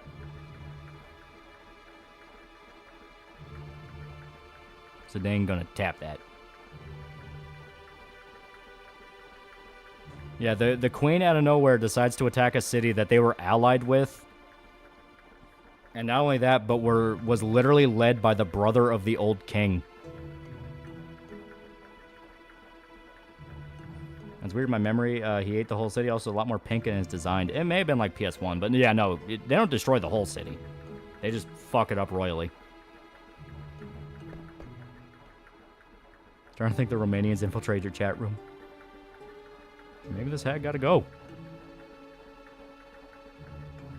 Strange, you're playing the same game as Leah. And Final Fantasy 9 is great. After we finish 9, we're going to play 10.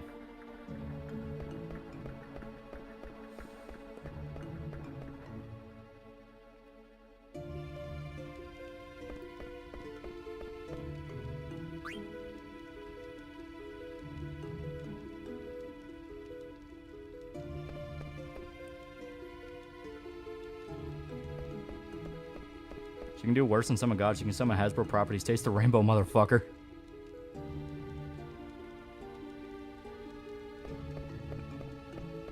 Yeah, only a good chunk of the 9. It's only been a few weeks.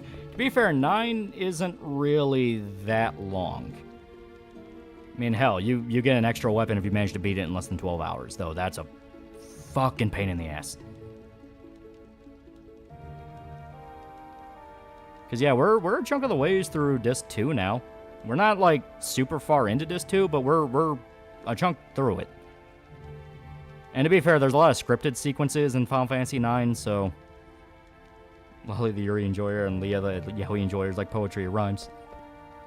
Lolly chat's 80% brown. So you plan on playing every Final Fantasy eventually, before my heart gives out. I mean, with this, Leah saying that Steiner's cringe, but I say he's pretty based. I love Steiner. Steiner's awesome. Has she played 9 before, and she's just going off the scene Steiner's in? Because for a while, he is going to be annoying. But that's the point of him. It's after the fact when he starts getting cool that you're like, okay, I see what you're doing. It's almost halfway done? No, like, we're still kind of a ways away. One of the districts is permanently invisible now. Granted, you never really had to go there for anything, but it still kind of shows how much destruction she wrought. Yeah, he is a huge FF nerd. So I guess she just doesn't like Steiner, period. I get it. He's hard to like, but I like him. Been thinking of getting back into Persona 5 since I kind of gave up on it. Any tips for newbies? Fusion. Always Fusion. Abuse the fuck out of Fusion. That's on Spider-Man 2, getting no DLC despite all the stuff planned. Definitely shows their model's not working. They're putting too much money for investments that are not working out. Leah has woman tates. She's just soon for Steiner. Knows the entire encyclopedia of Final Fantasy, but somehow she views Steiner as cringe. Yeah, check by the grass for the coin. Yeah. We'll have to go back to it, because it should still be there. It won't move.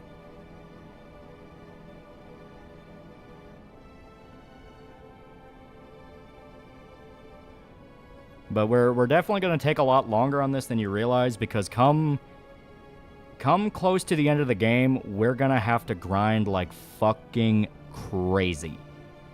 There is one spot in particular on the world you can grind at that'll get you a bunch of money and XP. And we need to do the money in particular because we have to... We got to play the fucking auction.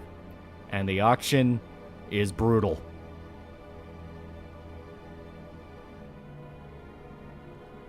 Doesn't appreciate the big bad booty bandit. Love Steiner and his cute little night outfit's adorable. Steiner's great. Like, he starts off as a dick, but by the end, he organically learns, oh, I've been a massive asshole. Yeah, Sid let you go to the stores in a bit. Yeah. Dinner and a date for his buddy. Just make Spider-Man to the best game they could have made instead of, like, chopping off the best parts of the game. Yeah. Not doing the Cotton Road Trip. Cotton Road Trip is fucking hard. Auction sucks. Yeah. Triple bosses later are a menace. Yeah, endgame of FF9 gets fucking mean. Kuja's a dick. Kuja's boss fight, he's a dick. Because he has like 3 turns in a row he can do. Once again, if you need to get it in your bones, use haste and slow as much as possible. So you're going to do a long Halloween video after Berserk? Oh, hell yeah. Flame State Steiner, you used him for a god tier thumbnail. One Spider-Man game set in the 80s. That'd be kind of fun.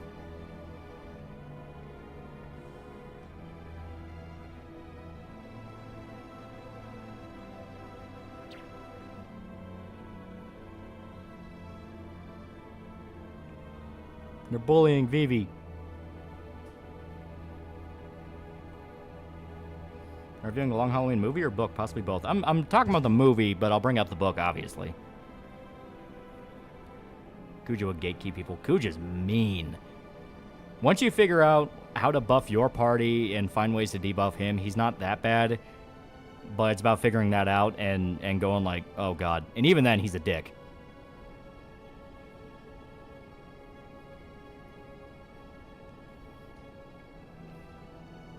Have to get the airship, you have to go grind Grand Dragons, yeah.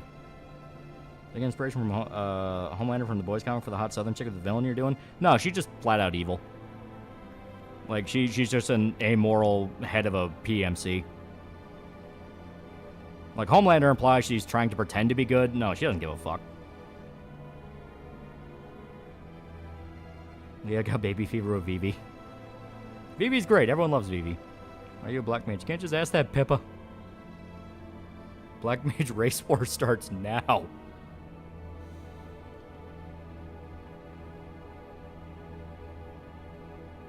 It was a very long time ago, but I think the way I beat the last part of the game was just overlevel and then just potion and caveman my way through. Yeah, that's one way you can do it.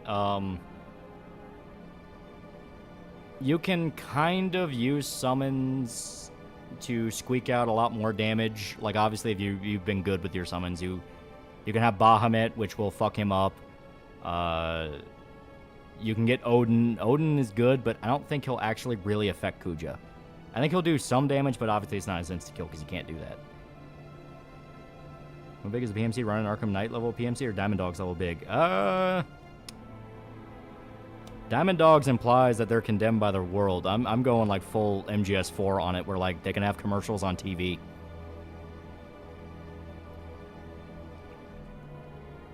So the villain of your book is just female Alma Smasher, but big and not pregnant, depending pregnant aren't immediately.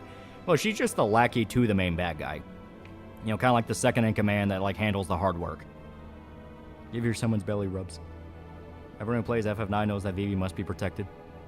Superboss is pure evil. Oh yeah, Superboss is just fucking evil.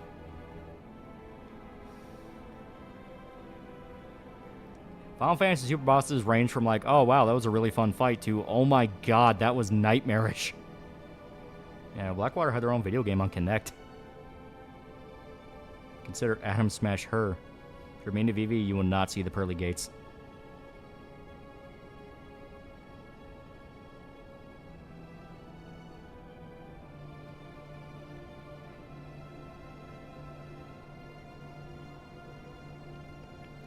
Kind of the muscle in every Indiana Jones movie. Yeah, basically.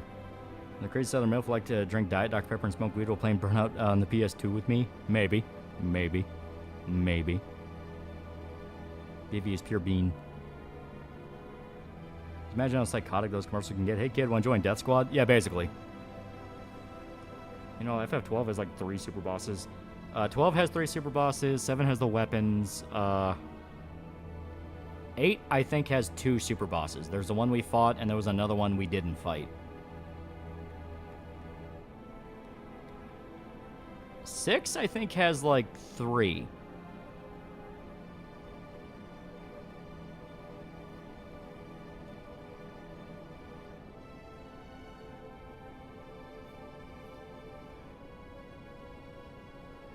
Isn't the FF9 super boss the giant glob of rainbow sperm? Yeah, basically.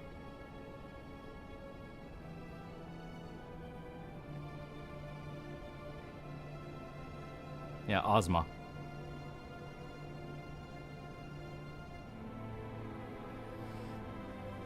Including longest boss Gizmat. Might be asking a lot from you, but you include Arkham-style goon dialogue where they're just dumbasses. The goons have their place. The goons have their place. Some of them are dumb. Some of them are a bit more clever. My goodness, look at the mustache on that guy. He's a cricket. I'm not even joking. His wife turned him into a cricket. Threw my controller so many times during the Ozma fight. Games can be iffy and once counted as a super boss. That is true. F9 super boss is one of the only ones that doesn't have a set action for each turn. Instead, checks your party and counters any counters. So you try to use if you look at a guide. Yeah. Is he a rickety cricket?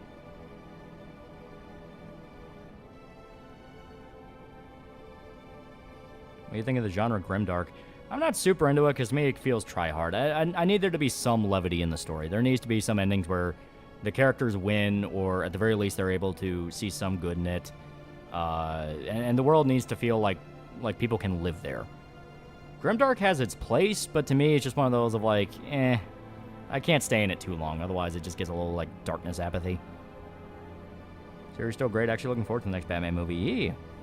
And still keeping up with Penguin. Speaking of villain goons, surprising to see a certain someone survive an ambush. Yeah, I've been really liking Penguin so far. It is really good. In a way, was his wife not justified in her actions? No, but literally, though, she was. You find out the reason why she does it, and it is hilarious. Took 4 hours to beat. 4 hours. Same no thoughts on Sin City. Sin City's good. It's good. It plays up the grimdark aspect to the point of absurdity, where it's meant to be like basically over the top old noir comics. So I like that. But once again, one of those of like in for a certain story run, then after you take a break, then you go back for another story run. Like I can't binge it. What will your goons call Yuki? Because I don't think they know her name. She'll have kind of a few different names. It just kind of depends on the people she's fighting. Ozma is an insane cheese strategy. It doesn't mean it's glitches. It's just something no one thought to do, even the devs. Put magic in the water. Turn the frigate SIDS into crickets. Penguin looks good, but things cost money. You can pirate it. It's great. Sensei is good. Sequel is even good, but mostly because of Noir Femme Fatale Eva Green. That is true.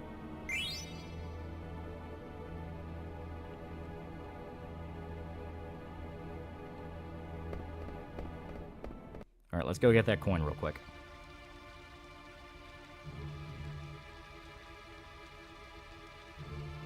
Okay.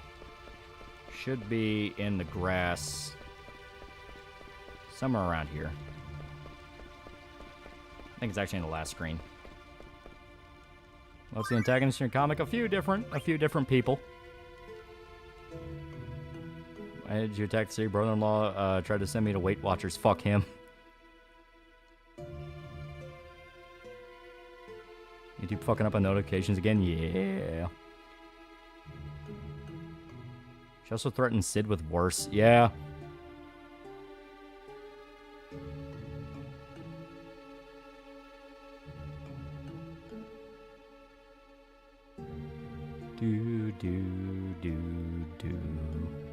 Little brother's on the phone with his girlfriend, lore dumping about Charlemagne and the Holy Roman Empire pre-based. Yeah, should be... Logged my face 2 hours about the stream, even checked channel and said, what stream? Yeah, YouTube's fucking wonky. They are wonky. Clean out my closet, I have a box full of figures and comics I need to figure out how to get rid of. Unfortunately, I don't like pawn shops to take nerd shit. If you go to like a local comic shop, usually sometimes they'll take inventory. Yeah, here we go, we need this. We'll hold off on burning anymore until I know for sure everyone has their skills. I usually save synthesis until like close to the end of the game, just due to the fact of like, I don't know when I'm gonna need skills wise for certain characters. Zuki's particular condition unique in the setting, or like a chainsaw man, or Denji's not the only one merged with a demon. She is very, very, very, very unique. Like outright breaks the laws of reality type unique, and people have no idea how to deal with that.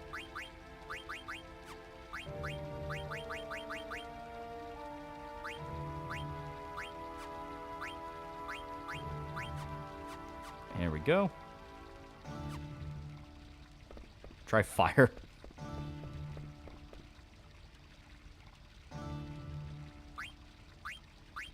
Buy some more potions. Sounds vaguely similar to a crow situation. Yuki the Pale.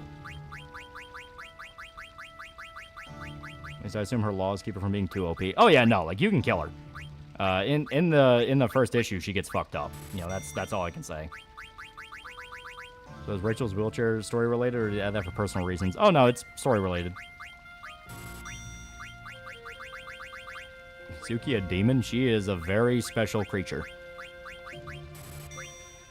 If you pick up on some of the references being made, you'll find out what it is very, very easily.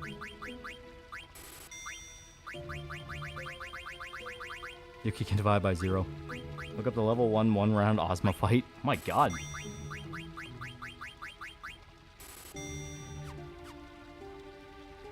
I mean the first issue when there's only one. Well, we plan on there being more. I have a lot of ideas. Yeah, coin should be around here somewhere. Yeah, come on. Maybe it's not here. Maybe it's in another section of the city.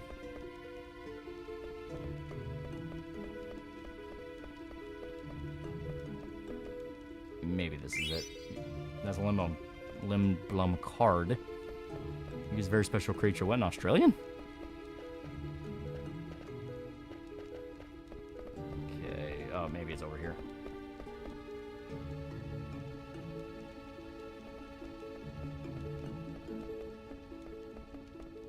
You plan on getting and playing Shadow's Dam Remaster? Yeah, I planned on it. I like Shadows of the Damned.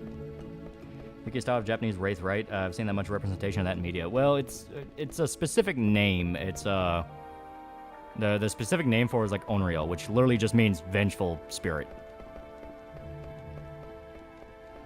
It's cute. You think Australia is real?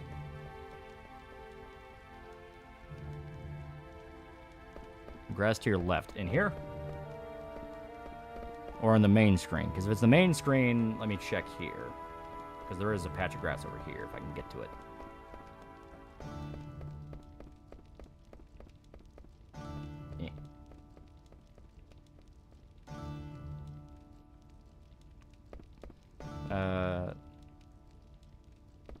To walk the path of the Power Ranger gamer, if you're not min-maxing, are you even playing a game?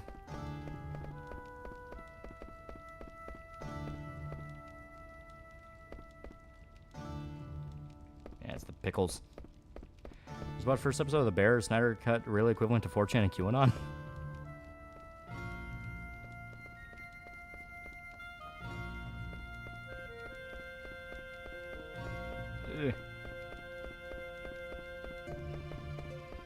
Zuki no Gunfu like John Woo? She kind of has her own style. That's most I can say. Most I can say. She does have her own combat style. Free ground pickles. What's Yuki's favorite Hello Kitty character? I don't know anything about Hello Kitty, so just the main one.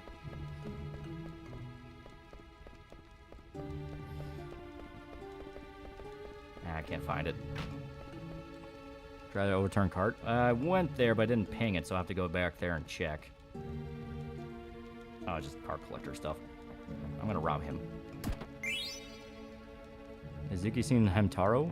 Why not? I don't have to pay when she's psycho. That's funny as fuck. Yeah, Bear's great. I love that show. God damn it. So I gotta find the specific trigger without walking too far to... Because if it's over here... Oh, shit. She's George Droid. Bear's Kino. Bear's awesome. That is a great show.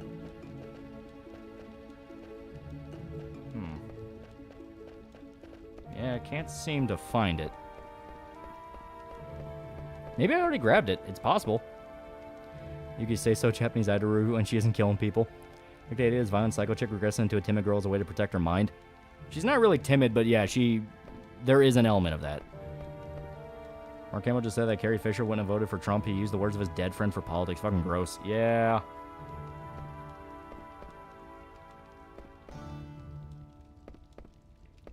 Okay. Go to the far left of the cart and the back near the bench. Okay. So over here. I may have already grabbed it. It's very possible.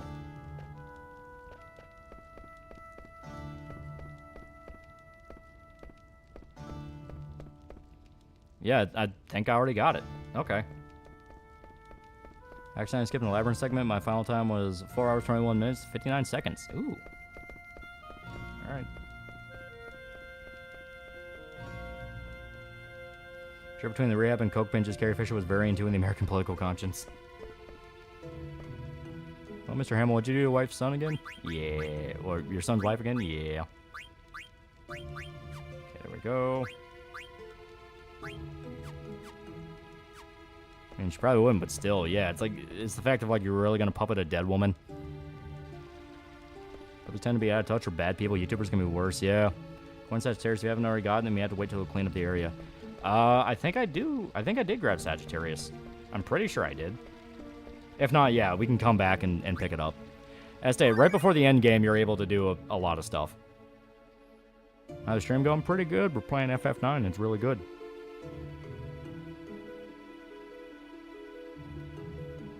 Project 2025 will give Star Wars back to Luke and erase all Disney canon. 3 pie is also good. That's where you take 3 pieces of pie, eat them until there's 1 piece of pie to clarify the 3 pieces are different kinds of pie. From what little I know about Fisher, the whole political situation is just an opportunity for comedy. Yeah. While being extremely self-aware. I keep reminding myself this slimy fuck voice skips and the Joker. Yeah, right?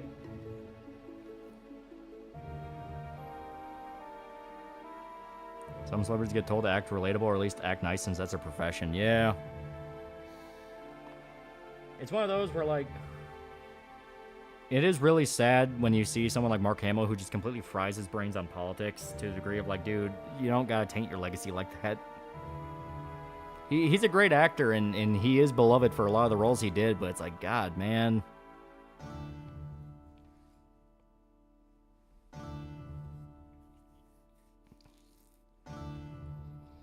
Only credit I'll ever give Mark Hamill credit for, at least they found the most fitting voice actor for Malifaux in Legend of Spiral, who is credited as the most evil being. Yeah, Mark's also brain damaged. That is true, he is literally brain damaged. It's been obvious, the media has been with the astroturfing, are they just not as competent? Did Mark Hamill try to convince a girl to abort his grandchild? Yeah. Mark Hamill was desperately shown for Hollywood to stay relevant, he never cared when he was doing voicing. Yeah. Yuki seems like a Kuromi girl. Once Lex, my friend, buys into the idea that Trump is now immune from all his crimes and thinks Project 2025 is an actual thing, just call him a retard. Yeah, Hamill didn't go crazy until after the elections. Best think of people like that as basically just vampires. The people they were after they turn are not the same people they were before.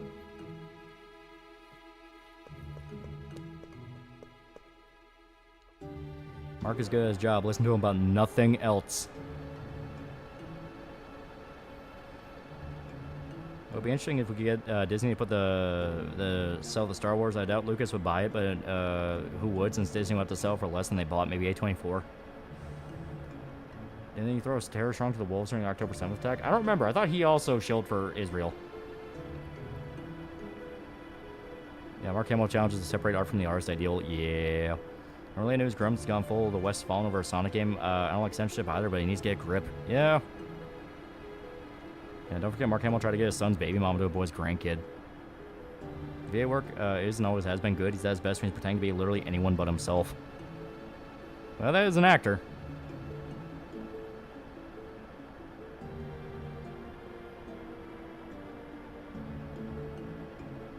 A24, I don't think they have that kind of money. I don't think they have that kind of money, and I don't think they want Star Wars. Yeah, Star Wars is a battered wife at this point. It really is. DS moved Dogmas for 5 Figma. He's really enjoyed Shaun of the Dead video review. Thoughts on Uzumaki anime? Thoughts on how the Uzumaki adaptation turned out? That is a fucking tragedy and a half. That is, oof. It is legit really fucked up what happened to Uzumaki. Legal Eagle released his Yellow Apocalypse vote video today, except this time people seem to like it. Yeah, people just kind of suck Legal Eagle's dick because they're like, well, he lawyer man, he know what he's talking about, even though it's like, he really doesn't. There are multiple cases where he very blatantly put politics above the actual law. But it's one of those things. Big account has not fucked up royally yet, so people are going to pretend they like him. The minute he fucks up on something royally, people are going to look back on that vote video and go, God, that was cringy. Yeah, lawyer man's annoying as fuck. Hell, before Rekieta went insane, he actually had a pretty good series where he would go through Legal Eagle's videos and, like, critique the shit out of him, go, that's not how that works, that's not how it works. That was actually when Rekieta was good and on point, and he did expose, like, this guy's a fucking liar. He's basically a charlatan. God, I miss old Nick. I miss old Nick like you wouldn't fucking believe. Mark Hamill is such a good voice actor. Why he had to spend 30 years voice acting after Return of the Jedi? To be fair, he was really good in voice acting. Since they didn't have a plan for Star Wars, you don't have a plan to ruin the largest media franchise ever. I think they did have a plan, but for some reason it fucked up halfway through. The assholes who freaked the F out over Lunacy adding pronouns. Fuck you, the game is amazing. And the Madman had some cool secret bosses that curb stomped my ass in the endings finally. Legal doesn't have the commentary community on his back like Jello. Hard to take Racket's legal stuff seriously anymore after him and lawyer buddy calls Vic to lose sought an appeal. That's what I mean. I miss old Nick before all that shit happened. Miss old Nick, old Sticks. God, 2024 has been a shit year, dude. It's, oh god.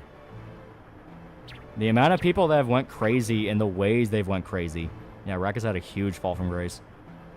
He goes, Captain Marvel take was horrible. Person touched paper someone was holding, gives the person holding the paper to break the other guy's arm. Yeah, it's like, that's fucking insane. Sticks is still good. He's in the beginnings of his spiral. Yeah, you still need to put effort into voice acting. Yeah, and Mark Hamill's a good voice actor. Like I said, he was the Joker. He's been a ton of different people.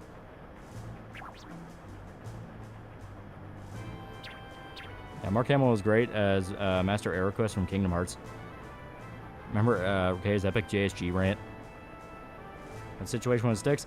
A domestic battery case in Louisiana has now evolved into very bad things. He went on Ralph's show, defended Rekieta doing drugs, drank himself crazy on that stream. Like, it was a shit show. Did Sticks ever do anything with Sanchi Medallion? Legitimate question. Yeah, got me again, Flash. Yeah. Oh, Nick got for real, no S caught. Wife swapping with drugs involved and questions about neglecting kids, and literally everyone involved with them went for each other's throats. It was clear that it was pure glowing nuclear fallout. Stay far away. Yeah. Sticks crossed the line with me when he was married. That foreign woman clearly was trying to flee the country after Trump lost. It's obvious he smelled blood in the water and made a run for it. Who the fuck's this Sticks guy? Old hippie occult dude who covered politics stuff. Actually, legitimately pretty good when he was, you know, pre-divorce. And his occult stuff was legitimately interesting. Jeremy still associates with Sticks. He paid his bail. I kind of had a feeling Sticks would go insane eventually given his magical thinking. Dude, everyone's going fucking insane.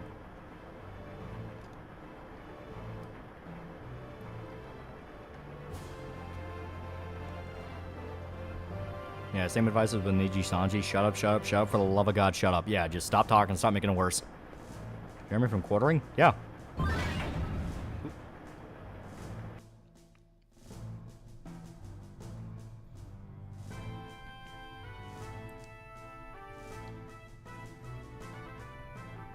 How do you know you're not insane right now, chat? Funny thing about the Stick shit was after the Quartering bailed him out, he shilled for someone else's coffee brand during his first live stream out of jail. Ooh. At least on you, Arc win. Oh, I'm hoping to cash out long before then. 60 end up similar, only use me blade. It's always the same shit. It's always substance abuse. They start drinking on stream. They start getting high on stream. Like, same thing happened to Rich from Review Tech. Same thing happened to Sticks. Same thing happened to Rekieta. Like, when they start bringing drinking and drugging into stream, it just never ends well. Hell, same thing happened with fucking Boogie. Boogie spent all his money on fucking drugs and hookers. Yeah, Shield 4 is a regular sponsor, not a big deal, honestly. Yeah, hopefully it's that, yeah. I went insane for I found it boring. At least Jeremy makes it abundantly clear he's a grifter, but has a weirdly positive relationship with the Sphere. But cheers through drugs and alcohol. I mean, I'll drink. I'll drink with my buddies and stuff, but I don't do it on stream. We only did it like a few times on stream, and it's just one of those of like, why not? But I'm not going to do, like, you know, super chats for shots or some shit like that. It's like, no, that's a bad idea. Yeah, Lolo just sitting at a beach with a fruity drink after making a big yee. Racer stands undefeated. Good thing I'm too poor for crack. It's even the Sphere of the right-wing culture, no one really respects Quartering. Slowly starting to adapt Shota's mentality on things. No Flash, stop doing the drinking for super chats. Yeah, it's bad. It is a bad road to go down. It always escalates. Drinker Scotch, you can take it. Well, as far as I remember, like, I don't think Drinker ever actually drinks on stream. Like, all the clips I saw, he's like stone cold sober. I mean, I don't think he actually drinks on stream. He'll play up drinking for videos, but I don't think he'll actually do it on stream. Six apparently still married, just abandoned her and the baby in the Netherlands. Still a scumbag move. Apparently there was a lot of shit that went wrong there. I think the American election cycle lines up with some cosmic madness season. You're not wrong. People just seem to go fucking crazy during election years. Yeah, he does sometimes. Okay. Got to drinking like cigars, indulge when you achieve something big. Yeah. Yeah, getting hammered is asking someone to kill your YouTube career at this point. Yeah. He's not drinking on stream, just sounds like he's drunk. Yeah, that's the character. Critical drinker. It's one of the only people who watch Turbo's Politics is you, Freedom Tunes, Memeology. Remember when he covered YouTube drama? Tick History, Drinker, Dankula, and Yellow Flash. I mean, like a normal, well-functioning adult. Seen Xena the Warrior Princess? That is a classic. That is a classic. Yeah, he did it on New Year's Eve, but never wasted.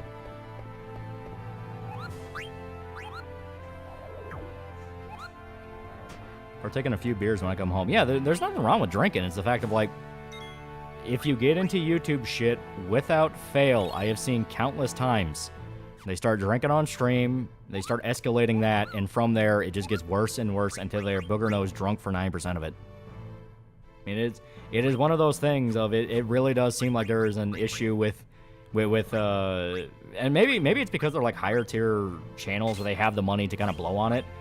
But it's one of those things of like, man, you just seem to invite the worst possible habits. I mean, hell, look at Shadman. Shadman's another case where, like, you know, he was very successful back during his heyday, and everyone was like, oh, God, Shadman, and the meme was Shadman.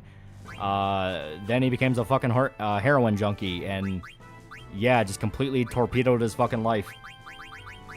Now, granted, there was a lot of shit going on with fucking Shadman to the point that, yeah, he should have been out a lot earlier, but he was able to ride a wave until it became so bad that people had to start looking into it. Is Shadman a pedo? There's definitely more hints to it than not. Oh, fuck, heroin? Yeah, he literally posted a picture of his art studio, his room, which is like a literal cracked in Asmongold tier dungeon, but even worse. And there was like burnt spoons on his computer, which burnt spoons are a sign of heroin usage. Smoke the chronic medicinal marijuana. At least Shadman's keeping his head down. He has to. Yeah, don't forget the X-23 actress. Yeah. I think Drinker's only been drunk on his very first review. After that, he's been sober. Just Scottish people sound drunk. He went sober. Shadman also had content creator friends that covered the shit he did. Yeah, once again, he had the big party buff, which is he was a big name in a circle that basically looked out for him, and they were able to kind of shield his more fucked up aspects.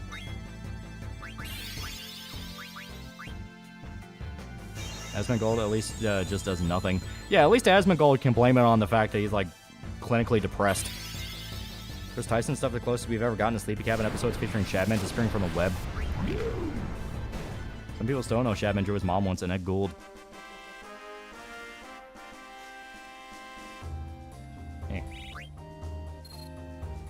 Yeah, Shad at the height of that shitstorm with Mr. Beast Troon, yeah. Well, even before then, he got, when he got arrested for assault, people looked into a lot of the shit he did, and it was like, oh, this guy's like an actual fucking, like, lunatic. There's a very high chance Bossman Jack is going to jail. He got kicked out of rehab, and they're recording him using illicit substance on stream. God damn.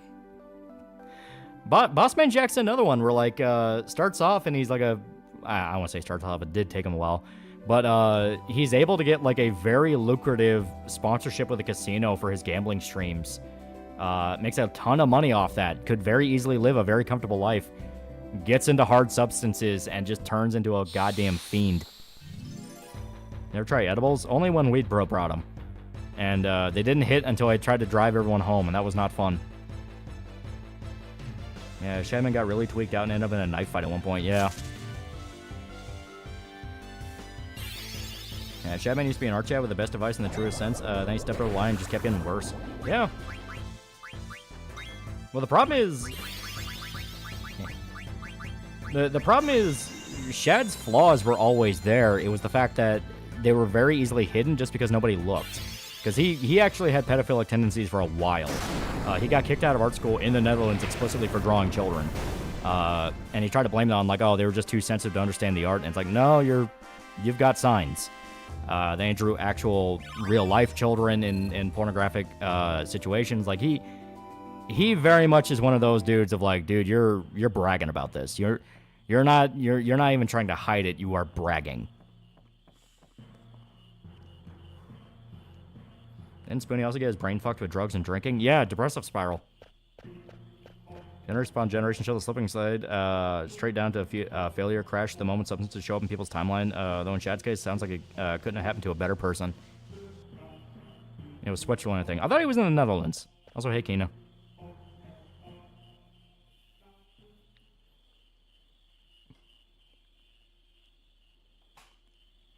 Yeah, drawing Lolly is not a good way to go through life. Oh, it was worse than Lolly. It was just straight up, he was drawing pictures of children. Like, actual, real-life children. Isn't Spoonie trying to fix his life? Yeah. I don't know what he's done recently, but yeah, he was trying to make a big comeback. Oh, that's Sweden? It may have been Sweden. He was some form of, like, you know, European Norse country.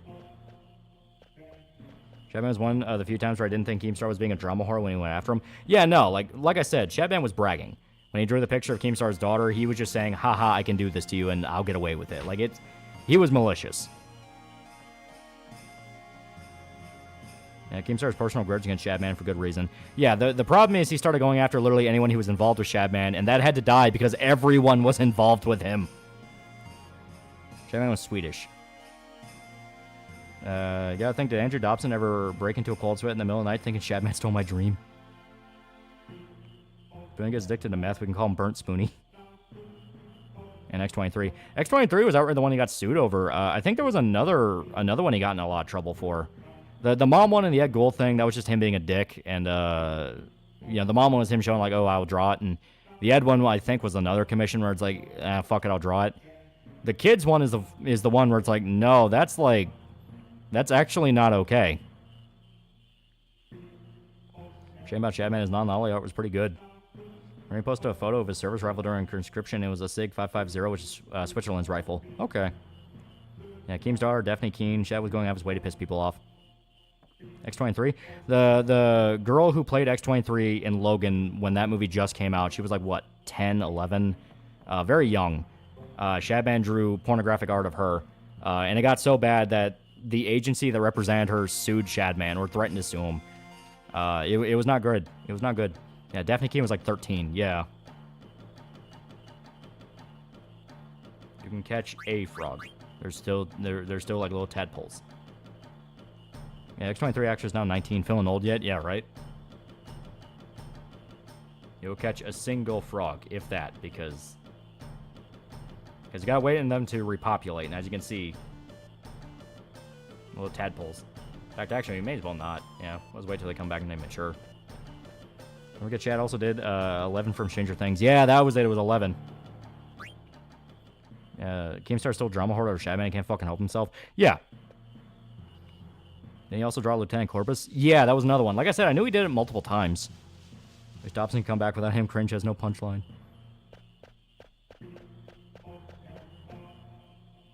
Smasher Pass, X23 actress now. Yeah, Shad is Swiss, and it pains me that I likely share blood with this degenerate. Maybe by everyone regards Shadman. Okay. Back during, 2016, 2017 time frame, it became a meme to follow Shadman or Shadman followed you. He got really famous with his art.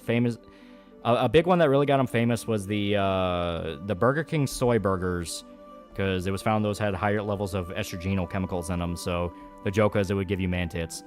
And he just made gender bender art off that.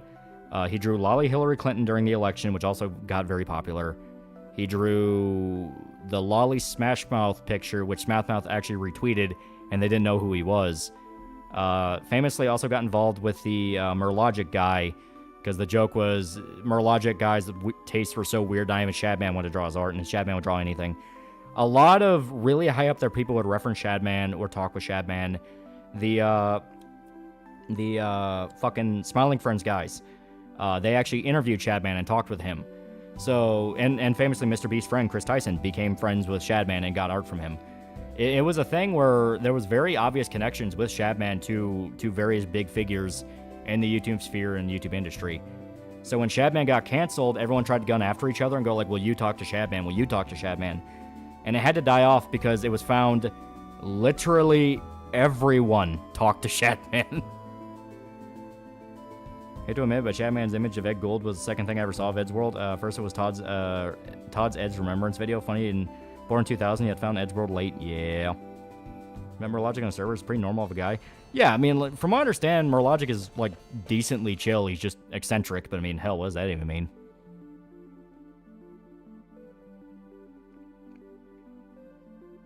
Yeah, that's the grotto.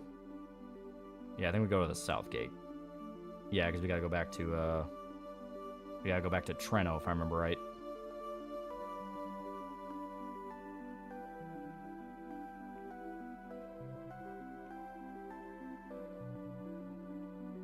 Yeah, so we go the other way. Everyone, ever wonder what Chapman's up to? Hope he has gotten better. Most likely still fuck up. Kinda hoping for an OD.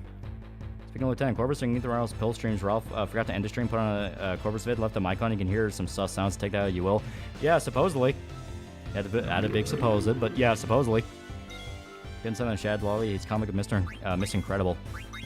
I don't remember that one particularly blowing up. Yeah, this one's easy enough to kill, so... And I think I already got the skill for it.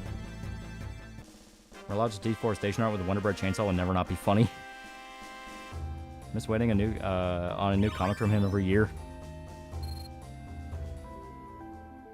I don't say supposedly, I was around at the time. I say supposedly simply because it is technically an allegation that's never been proven, but...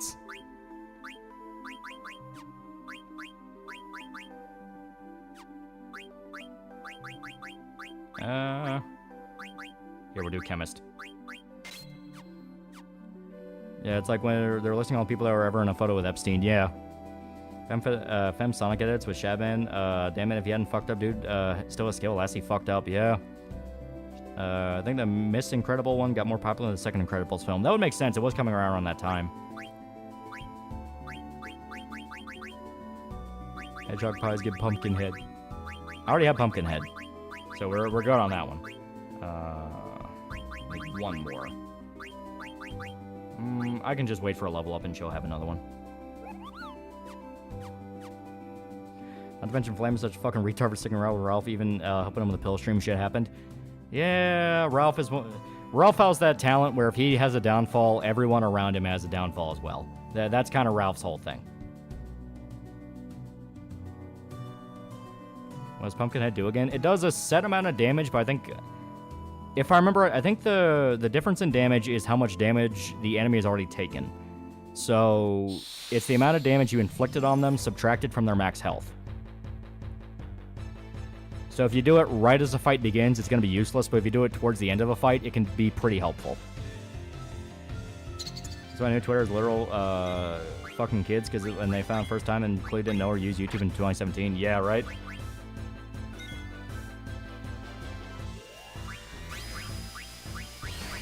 I don't remember if I got the skill from Ladybug, so we're gonna have to... How many downfalls does nigga have?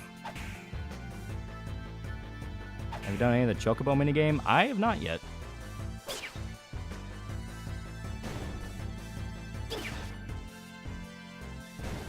Ah, damn it.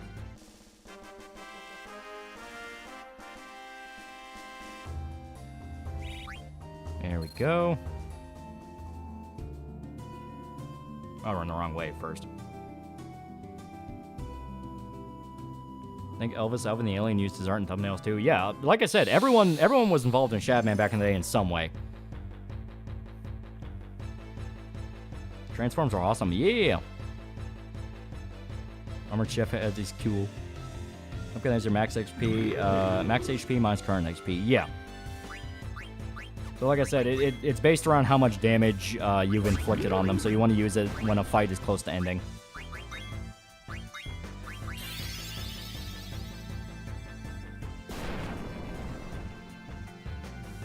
You ever find funny, ever since Elon bought Twitter, so many people go mask off and no, stop ruining Twitter, turn back into my far left echo chamber who bans opposition.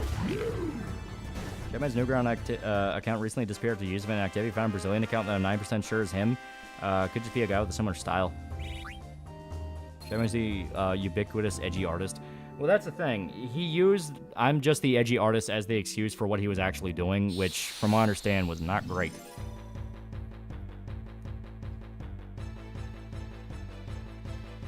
Wow, Wrath, Shadman, I draw good with my Cintiq was a funny video.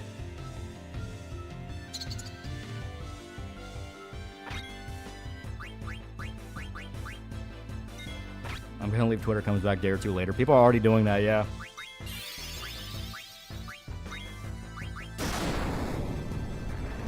There we go. Being edgy than being a vile bastard. Yeah, basically. Well, man, Mahilor Gaming, can we stop discussing the children? Found 2 people with Shadman style and Pixiv, one a woman, but both are lolly artists. It is possible he has alts. And you gotta find that you gotta fund that drug habit somehow. Like Gina Carano, I feel really bad for how she got fucked over. She literally got fucked over for no other reason than Disney listened to Twitter. I know on Twitter claiming getting a bidet led to him pissing blood for 4 days. People looked at to his stuff, noticed he's a gay, and talked about having gay sex a lot. Yeah, I'm pretty sure the bidet didn't do anything there.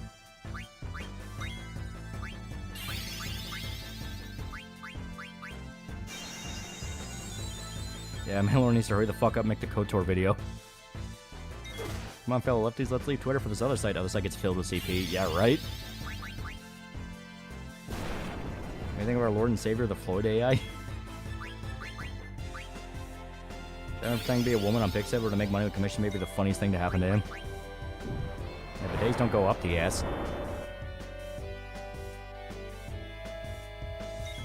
I hear her case actually on the court. Yeah, because it was explicitly the company going against its own rule set. It was wrongful termination. This guy also has deals with generative AI companies. Yeah. Shaq be pulling a KDN Dobson pretending to be a girl. I wouldn't be shocked. Like I said, he has a hard drug habit he needs to fill. He's not just gonna vanish.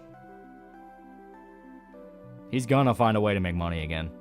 Because all he's gonna do is go like, all right, I can't get famous this time. Men recently tried to start shit with Pippa, calling her a Nazi while she masturbates to Russians and mass torture videos of POWs. Jesus Christ. Ren's husband's dad was apparently decent friends with Gina. When he learned about her doing the West movie Ben Shapiro's studio, he wanted to warn her about him, never mentioned what happened with that. Yeah, it is sad how opportunistic Ben Shapiro was with getting involved with Gina Carano. I mean, that was fucked. That was fucked explicitly because Ben Shapiro fucked her over. The Daily Wire movies were all like Lifetime original movies. They were so cheap. They were explicitly made to be bad to tank the careers of anyone involved. Like, I fully believe Daily Wire is a controlled opposition studio. They go out of their way to make sure you cannot take right-wing shit seriously and push the whole like, oh, well, conservatives aren't heckin' good at art, you know, that whole thing. I fully believe that's the entire point behind a lot of what they do. Gina proved specifically they fired over politics by pointing out other actors made inflammatory statements like Mark Hamill and Pedro Pascal were never fired. Yeah. Unfortunately, all Gina said was, guys, remember the Holocaust? Don't believe propaganda. Hate your neighbors. People accused her of anti-Semitism. Yeah. Yeah, remember Mr. Burcham? Yeah. Knew there was something funny about those Daily Wire movies. Murder on the Prairie wasn't a bad movie, though. Probably accidentally.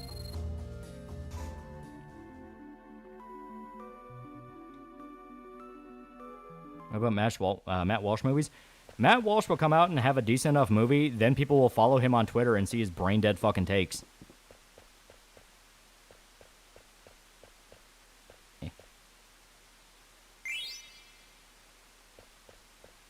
Of course, Ben Shapiro and Daily Wire control opposition could be more obvious with Dave Rubin. Yeah. Alright, so we don't go here yet. Going to scream from the rooftops. Pippa has a rare W. Jolene and weather report. Fucking Asu in his way. Okay. So yeah, we go back to the grotto. We'll cut through and yeah, we'll go to the north gate. That was it. Yeah, because we gotta go to Alexandria.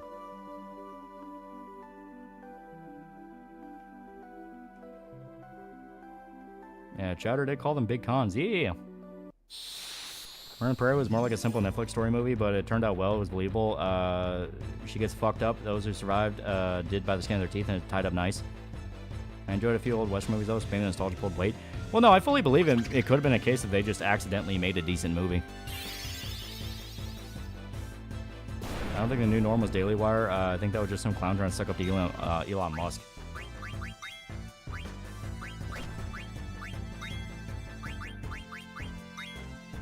Honestly, with Rage Fest, when he says a lot of right-wing people are either cowards, control opposition, or just authoritarians in disguise.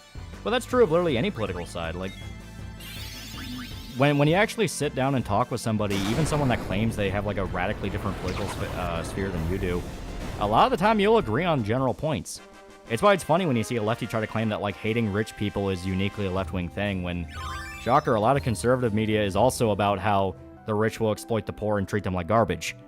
Like, it is a thing where, at the end of the day, we all have the same goal in mind. It's that the malicious actors get involved with it and try to make it about them and what they want, and they'll pit people against each other because that makes it easier to control people.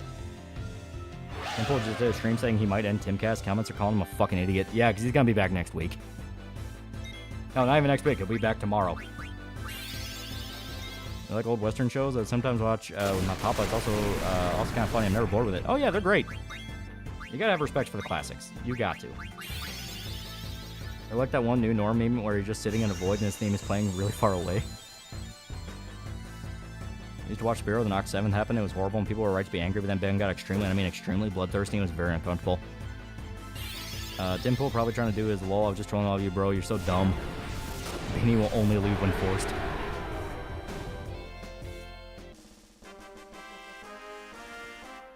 Yeah, the guy's way too far up his own ass. Yeah.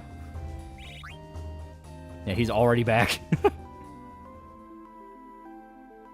Just fun waiting for V to fuck up again so we can start deleting more tweets to cover his ass.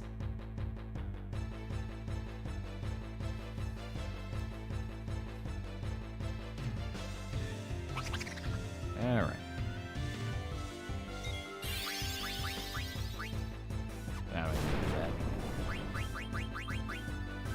Actually, I think we can learn a skill from these guys. I don't think I've learned one yet from them. No, I think I did. I think I learned the Vanish.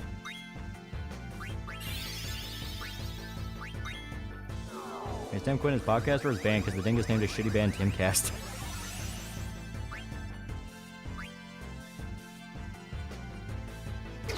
Yeah, you can learn a skill from them. Yeah, I think I got it. I'm gonna have to check Keenan's Blue Magic. Takes a paycheck, which for that I can't hate on, but it does mean he's insufferable. Yeah. Recently, Ben Shapiro tweeted, pick up Trump at McD's drive-thru to go with memes recently. Never forget, Ben was one of the, if not biggest, never Trumper fans. Yeah. This is why I keep saying over and over again, like, controlled opposition has completely warped people's minds of what political parties even are. One of the bigger, more professional conservative content creators all kind of give me the bad impressions. Crowder 100% has a laugh button. Shapiro seems scummy. Tim seems fairly scummy as well.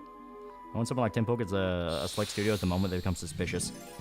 I had a really bad attention span, and I watch these shows and don't fall asleep and check my fans' phone. It must be someone in modern media, maybe editing or writing. It's vibe. It's soul.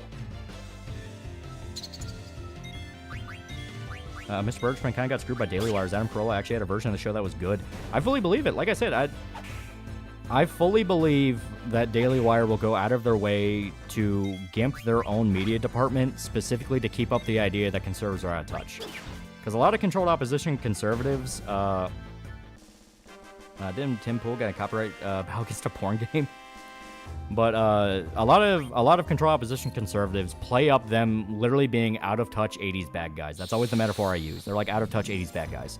So the whole idea is they're going to sound like the most obnoxious, Bible-humping, self-aggrandizing prick possible because they know it turns people off and they hate it, but it's the character they play. Because then everyone will just go to Democrat and you can keep the status quo forever. Do we staff one of those chompy dinosaur sticks you get at County Fair? I think one of them actually is. Someone said not trust a man in a suit. It applies to politics, pop culture, online gay movements. Yeah. Are neoconservatives basically dead, though? No, there's still a pretty decent chunk of them. I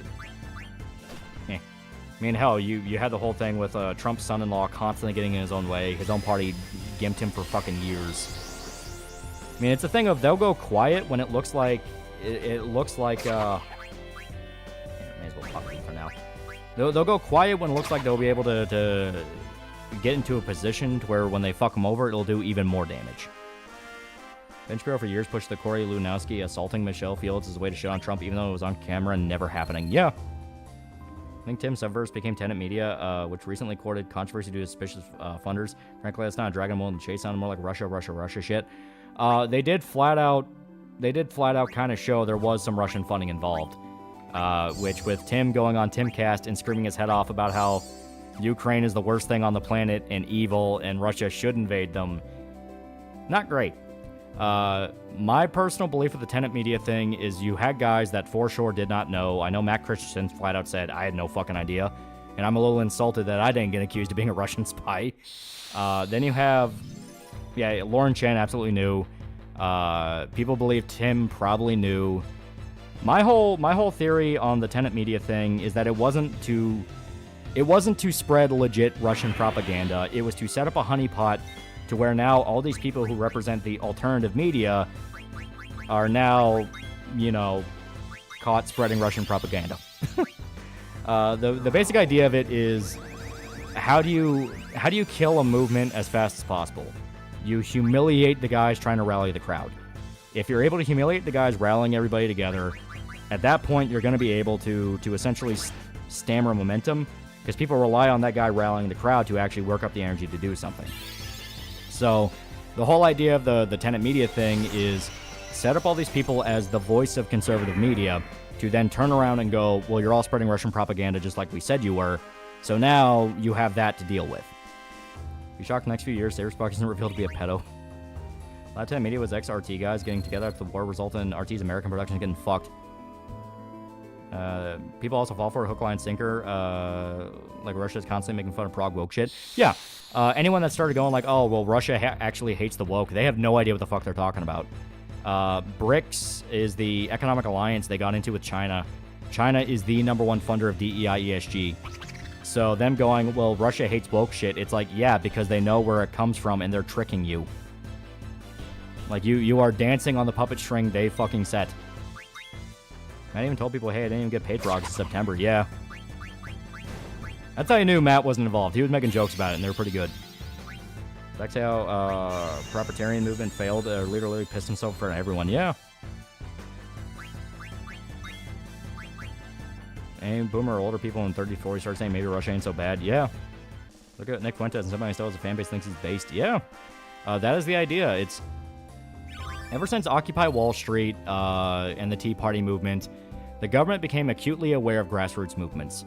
They became aware of guys rising up from nothing and being able to push things ahead in a direction they don't like.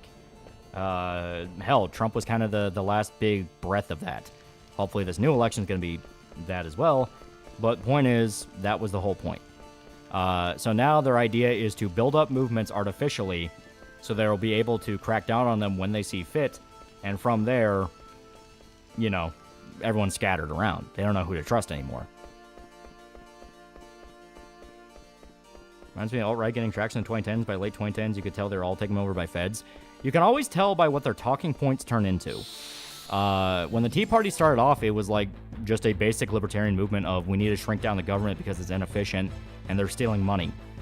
That was the whole idea. It was never meant to be anything beyond that. It was the government needs to get out of our lives, and this is becoming a problem, and they're spending so much money that it is literally impossible for us to pay off our national debt. Then, out of nowhere, sometime around 2012 or so, it started turning into, well, we need to also limit gay rights. We need to also do this. We should push Christian religions in schools. All the talking points that the left fucking hates. And guess what? The media is mainly controlled by the left, so they're able to fanny them about and go, these are the people gaining traction in America. Make sure not to vote for them.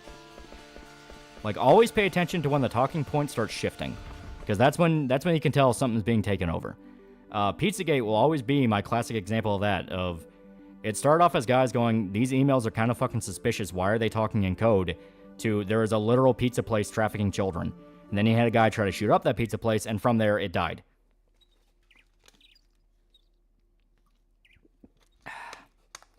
Are feds paid that well, or are they just ideologically driven? Kind of both.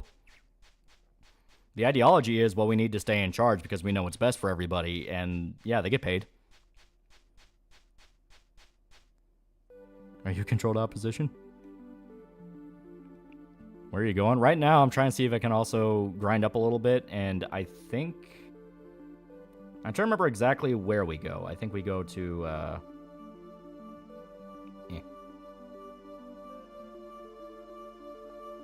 I don't really remember where we go. Fuck it. We'll earn XP as we go. We'll figure it out. Yeah, Ice Cavern. Observatory Mountain, Dali. I think we go to Dali. I think so. I'm gonna try to remember where we go for a little bit.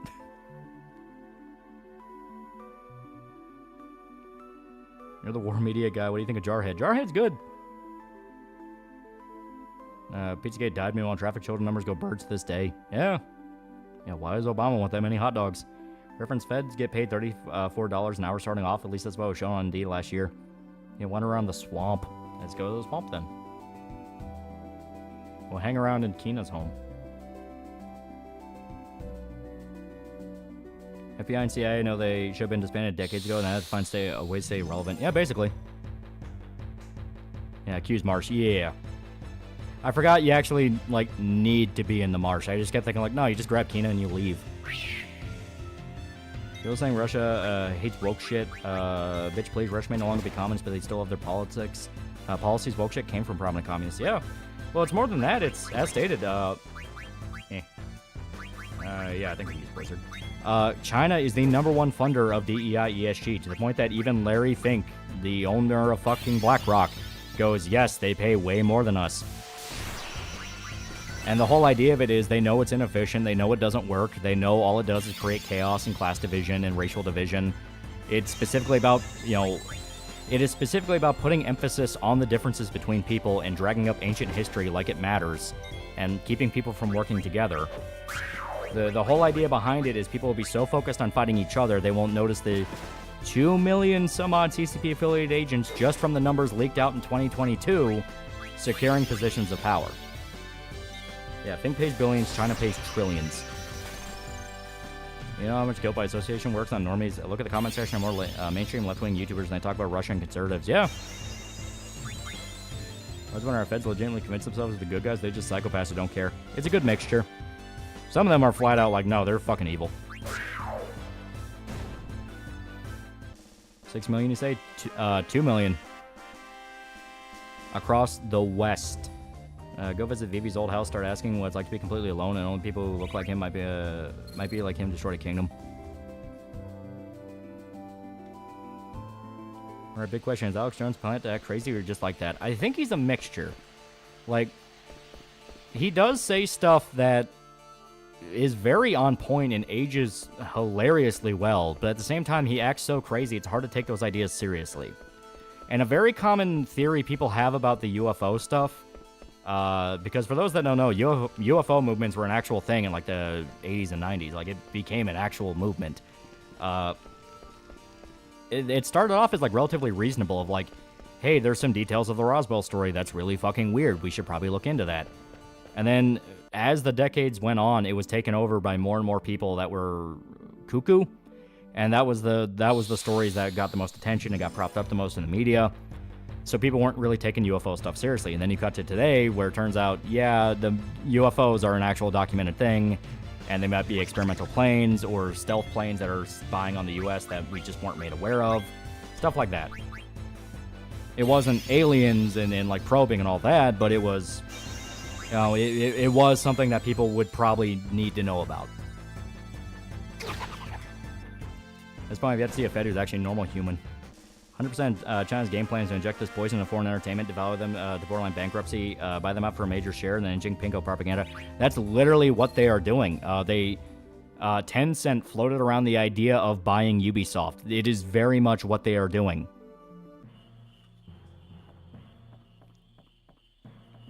Yeah, technical definition of a UFO, yeah. Is Ruben Langdon the cuckoo type? He is, but he's the fun, organic cuckoo type.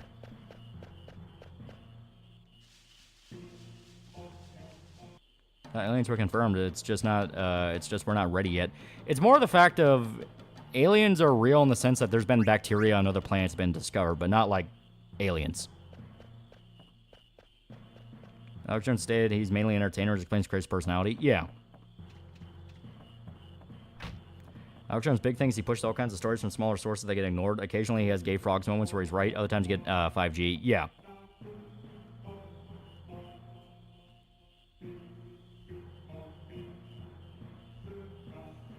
Okay, yeah, there we go. I read on Pepe Popo's Twitter that Boosty, Russian Patreon alternative, got fucked him over for 4 months due to banning PayPal, and they ain't sending income to his debit card but take payments. Yeah, Russian, like, that's the worst part about the fucking conflict right now. It's like normal, average, everyday Russians are getting fucked over by like every single layer of the clear internet for no other reason than fuck you, you're Russian. Which is like, I can't wait in 50 years to hear about how this was pushed by the evil, nasty conservatives when it was not them doing this. Could also be to cover his ass after a lawsuit. Yeah, the lawsuit, which guess what? You know, the whole like Sandy Hook thing, that was another Fed op that the Feds basically admitted to during one of the Project Veritas leaks. They're like, yeah, we fucked up Alex Jones's life.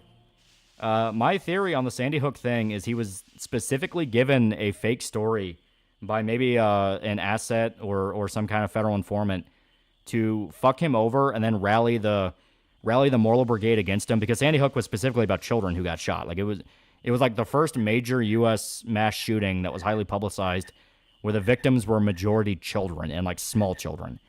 So the idea is, and yeah, that's right, he had to run through the chains. So the idea was to have this guy who is saying the worst possible thing at the worst possible time to then justify censoring the internet, because that was a big consequence to what happened with Alex Jones. A lot of sites banned him off every fucking thing, and then from there the precedent was set to where they could ban other people, and the circle got smaller and smaller and smaller. Tencent buying Ubisoft means they would own the Tom Clancy IP. Tencent owning the rights to make Tom Clancy games would just be shit. Yeah. So young parents aren't actors, but they seem like awful people who use dead children for a paycheck. Like, my dad has kind of the Sandy Hook skepticism thing going on. Every time we talk about it, I just say the same thing. Why would the government need to pretend to shoot children? Lesser extent, you have the CCP Troon freak Liz Fong Jones, enemy of the Kiwi farms, basically gutting the internet to spite Josh. Well, they're just a useful idiot for it. You know, once again, it's the crazy people will be used as the cudgel to justify shit that the powers that be want to get done. Because the crazy people get you emotional, you get dumb, you get short-sighted, and you don't think about the larger implications of what's going on. Obama becoming president was the greatest mistake of America, which is saying a lot. Alex even said he didn't believe the Sandy Hook thing, but reported as people talking about it. He said he regretted even talking about it. Yeah. And yeah, that's right. Yeah, I remember this segment now.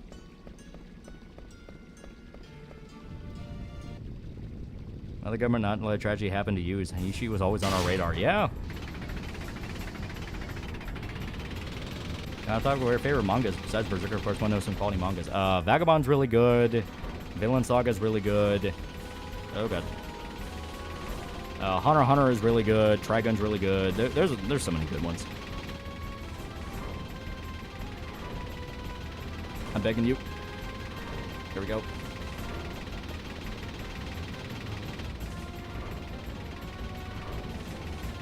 There we go. Sandy Hook family sued everyone. I mean everyone. They're still trying to sue anyone they can. Generally have no respect for them. Yeah. Kill two birds, one stone. Bury the fact both shooters are on drugs and increased aggression, and get rid of one of the biggest whistleblowers in news media. Yeah.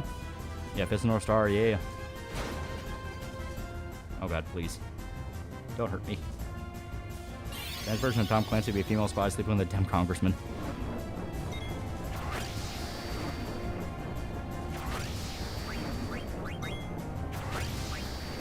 Okay. Yeah, I think we're good. Yeah.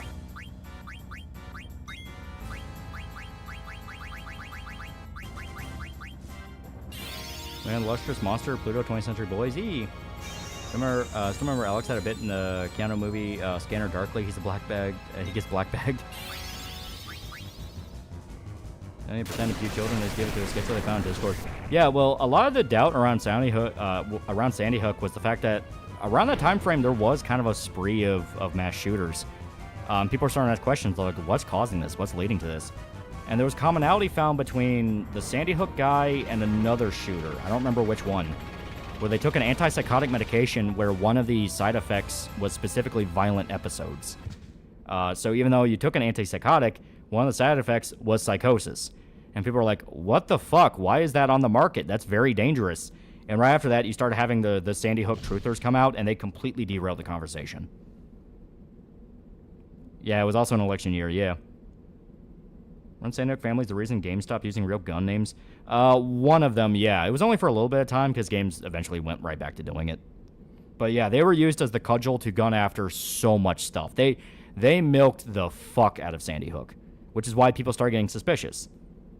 Was the Batman movie shooting a few months before that one? Yeah, I think it was the Batman one. It was either the Batman one or it was the Elliot Rodger one. It was still like two very high-profile ones back-to-back. Wait, is that shit still on the market? I think it is. Ruby Volume 10 interesting. Some characters are brutally killed off-court and someone on Reddit will be TVMA, sex, violent, nudity. Ruby Rose becomes pregnant. Yeah, you talked about that.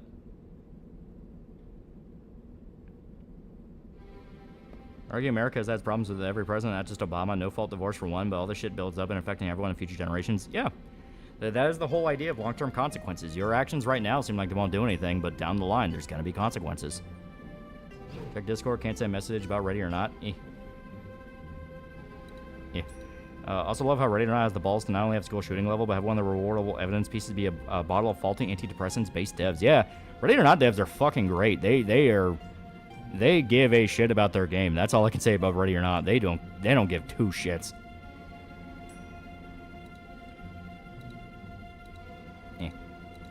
There we go. Elliot was how the establishment wanted to discredit men's health programs. Yeah. Ruby Rose shoots up a pride parade in Volume 10. Some families asked for sympathy while they were suing people for just asking questions of literal fat assets. Yeah. I have no doubt in my mind they were going to use the one shooting that happened recently. I'm trying to remember the name of the town. It was the one where the cops stood outside for like an hour straight. I have no doubt in my mind they were going to use that one as well, because it was another horrifying story of like the shooter was in that fucking room shooting kids for an hour, and the kids were like terrified shitless. Yeah, Uvalde, that was it, Uvalde. I have no doubt in my mind they were planning on using that as well, but then the video leaked out of the cops literally standing around laughing, and one of the reporters said you can literally hear gunfire as the cops are standing laughing. They tried to spread that one story of like the cop who tried to rush in to save his wife. That was complete bullshit. From what I understand, that was like, no, that guy was a piece of shit because he also just stood by and let shit happen until he heard his wife got shot. Then he freaked out. So it's this thing of like, I guarantee they wanted to use that as well, but it became too obvious. People were looking into too much stuff. They found the weirdly large donation to the town for like the trafficking department, like the traffic department, like where you upkeep the roads. They had a massive grant of money like a few weeks before the shooting. People were asking questions of like, how the fuck did the kid get access to those guns? Which their excuse was, well, he paid for it with a credit card. And people were like, okay, but that's several $1,000s of guns. His family didn't ask any questions. Like, so much was going wrong with that where they had to drop it and basically go, okay, yeah, we're going to fuck over that whole police department. Because it was literally found in court. The entire police department was found liable. They were just incompetent. And there's incompetence, then there's malice. Then you have malicious incompetence.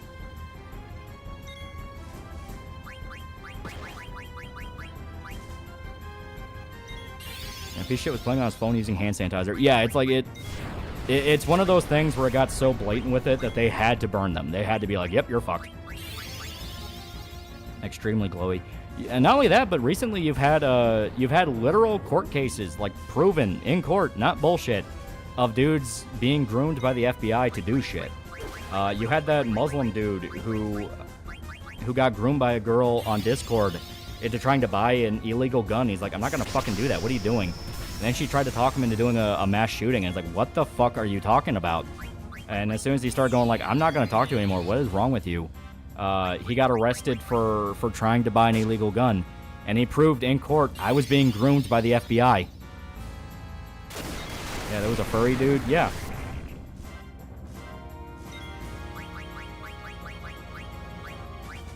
I mean, hell, look at the Whitworth thing. The Governor Whitworth thing, where it was found like 95% of the people involved with that were also federal informants and assets. And they pushed a single guy into trying to do the kidnapping attempt. You just can't get rid of the FBI peacefully, can it?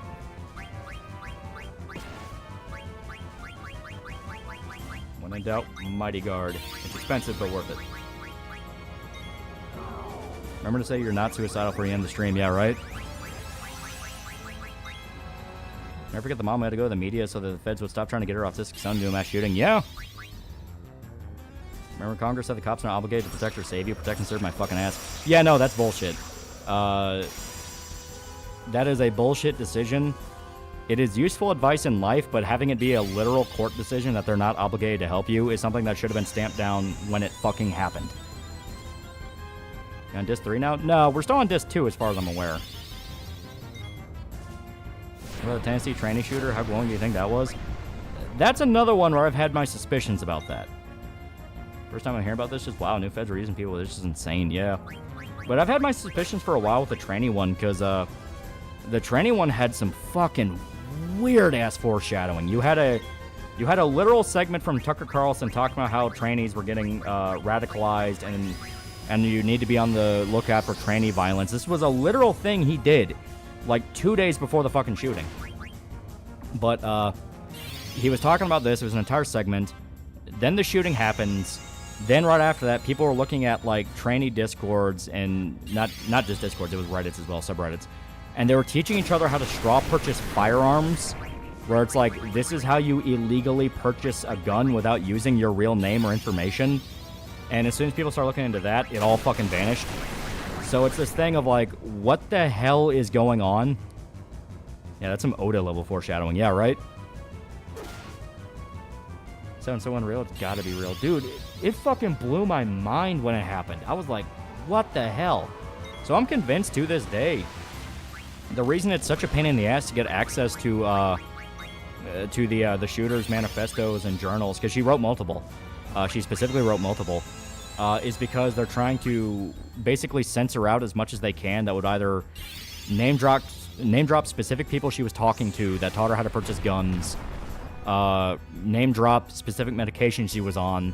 Because my personal theory of why the shooting happened was, so clearly the shooter had issue with mental problems. I mean, fucking obviously. So they were on a form of antidepressant, probably an SRT antidepressant. They were also female to male transgender. Female to male transgender means you are taking testosterone supplements. When you are taking testosterone supplements, aka steroids or anything to boost your testosterone levels, those do not mix with SRT medications. They are very, very much not supposed to mix. They cause insane amounts of roid rage. That's what happened to War Machine, the MMA guy who tried to stab his girlfriend to death. That is exactly what happened with him. It sparked massive anger issues in the guy. Yo, Lonnie's fine as fuck. Too bad she's evil. Valde shooter out of denial. Daniel Defense AR-15 and EO Tech Optic that he couldn't afford. Yeah, people started noticing that with a few different shooters where they kept having similar loadouts. And it was all stuff in like the thousands. Like the guy who shot up the grocery store where he like literally live streamed the whole thing. Same with the Christchurch guy. How did they get access to this much equipment and this much preparation and nobody said anything? I was groomed by the Discord. My Nubian princess is lol. Also, you call that like the day before. Yeah, right?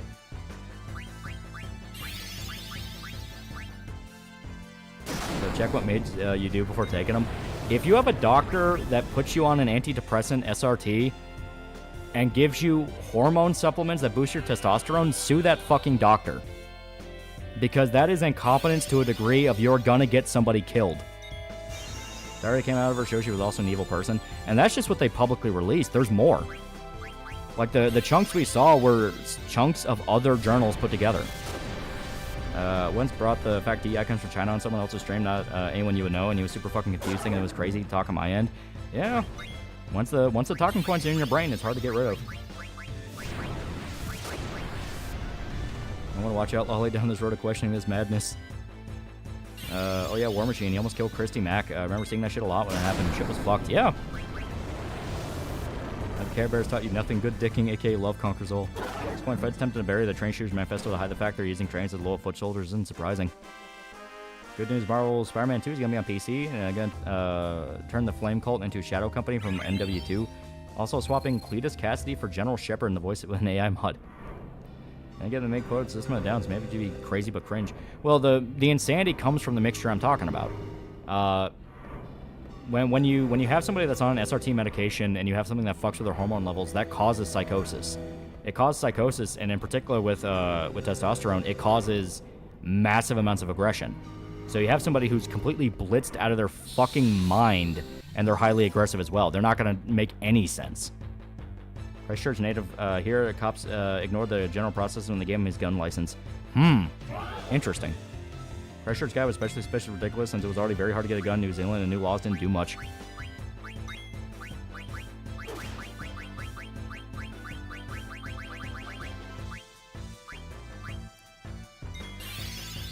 The rear is the end goal. Almighty notice her. I notice things that other people don't want to notice. Feds rather shoot us all and relinquish their power. Yeah, modern day aristocracy. The end point of any political system is the rise of an aristocracy class. There's literally nothing you can do to prevent it because eventually enough people will centralize resources and power to a degree where they are a noble in name, in anything but name. Unless you just straight up have an aristocratic system like nobility. Favorite time, night esoteric political bullshit makes me sound like a crazy person. A lot of antidepressants mess with people's impulse control. Effectively, the bad thoughts won't stop and the ever draw gets worse. Yeah, that's why I'm a Monkey Jones. That's why he snapped the way he did, because he started mixing his antidepressants. He was taking his antidepressants, he was feeling good, he thought he didn't need them anymore, stopped, and it caused a massive tank.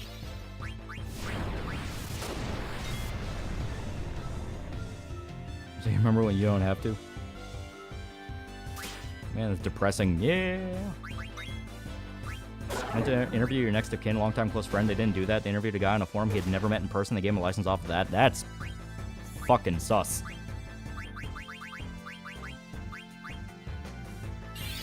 The crazy conspiracy you believe to be real, that everything's gonna be okay.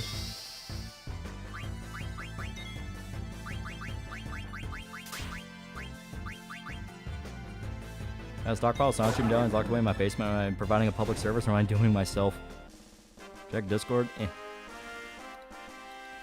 Korean gender war escalation. Are you really fucking interested in that Christchurch shooter, Australian that shoot Muslims loadout? How the fuck do you get any of that? Yeah. Okay, let me see here. Korean man with the nickname Kaharu Mating Press has written a declaration of war against Korean women. He is the leader of the 20,000-member anti-feminist Discord channel coalition. Surprisingly, he seems to be serious. He announced he will revive Operation Barbarossa, which Nazi Germany launched against the Soviet Union as a cyber war against Korean women. He also claims to have contacted alt-right groups in Russia, Germany, Austria, Italy, Croatia, Egypt, and Cyprus. In particular, he mentioned making connections with organizations linked to Germany's far-right party, the AfD. Regardless of whether this is true, he's using terms like declaration of war, blitzkrieg, protectorate, and army. Why is he so obsessed with war? This guy said to be a teenager. What's wrong with him? That sounds like a guy who just seems to be shitposting. Because I don't know. Like, I'm not too familiar with the state of gender relations in Korea. All I know is they're not great. The feminist death cults are not great, and now the retaliatory groups from that are also not great. But I'm willing to chalk that up to maybe a guy taking a schizo post a little too far. I don't know. Some of that, yeah, some of that smells like complete fat or schizo. Yeah, that's the vibe I get. Oh, we actually need to pay attention to him. Here. You're supposed to take your fucking echo screen, BB. Be a good boy.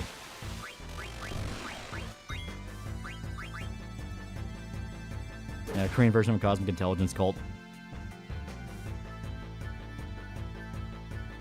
Ah, straight, a Korean schizo. Rise Raven, some Korean kid. Whenever someone says Russia's winning, just know they just arrested North Korean soldiers defecting from the attached NK units that fight for Russia. Yeah.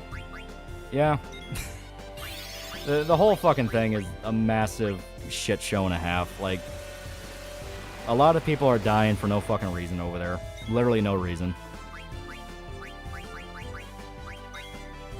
Pretty soon they'll need to import Best Boy Kim's trapped wives and husbands. The only way for reunification. Walk off, featherface, you can stick around, find out the hard way. Basically an herbivore man uprising? Maybe. I don't know what the hell's going on in Korea. All I know is the old man who runs the Korean restaurant I go to sometimes is really cool. Okay, still need a little bit more damage.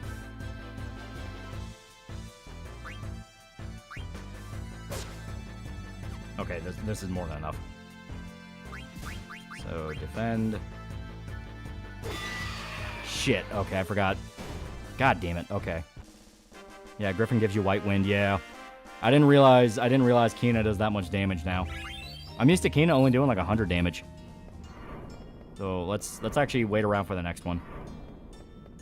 Because White Wind is very helpful. It turns Kina into a healer. That's why the Asians then becoming Nazis. Nork soldier would defect for a box of Twinkies. Came across a tweet bitching about Cyberpunk 2077 not having a falling animation. Check replies, immediately see someone bitching about there being no third-person camera. I hate people. There were stories of the sisters Magalia destroying entire restaurants and they make an off-color joke online. Yeah, like I said, the feminist death cults in Korea are really fucking bad. And they have made the situation over there so substantially worse. Korean feminist death cult, that's new. Is it similar to Japanese forms of wives wish for their husbands' deaths? More. Because they will literally convince women to murder their children. Itidakimasu denied. Yeah, poking hard now, yeah. Love the key for Ghost Recon Advanced Warfare Fighter 2 on Amazon, but part of me wants to also not give Ubisoft money with how much they fucked over Tom Clancy. Yeah, this one I don't care about, so we can just kill this one. I don't think this one gives you anything good either. I mean, I can try, but never mind, it's dead anyway. Seeing the white people saying saying tier list, spaghetti-o showed us guilty of saying at least 6 of them. Actual death cults, they want to end the human race because men. Yeah, it's like the actual psychotic death cult. Like I said, they've managed to convince women to murder their children before. Like, they're fucking crazy.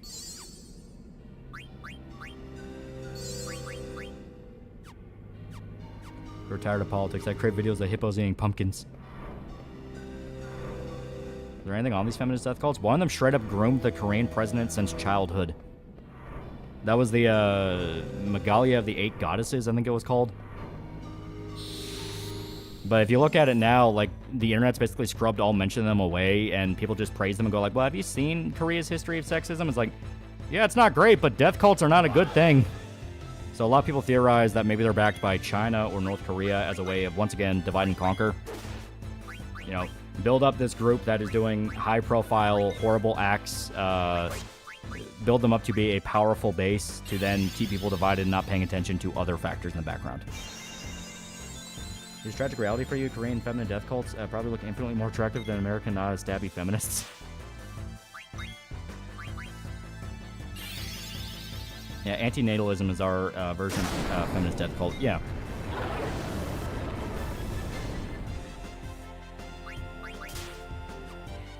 Alright, okay.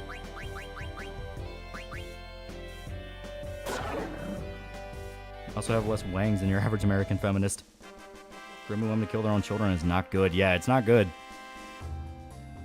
Of course, that does raise the question of, like, what kind of person would even let themselves sink to that level? Because if you're like talking to somebody and you have like a friendship with somebody and they start going, you know, you should totally murder your kid, your first immediate reaction should be, I'm gonna fucking kill you for saying that. Feminist death cults are definitely funded by North Korea, which means they're actually funded by China. Yeah. Try to deal with herbivore men or psycho bitch cult. Both sound terrible. Both sound terrible. What's antinatalism? Literally the idea that humanity should stop having children. That is the entire idea of antinatalism. Humanity needs to stop having children.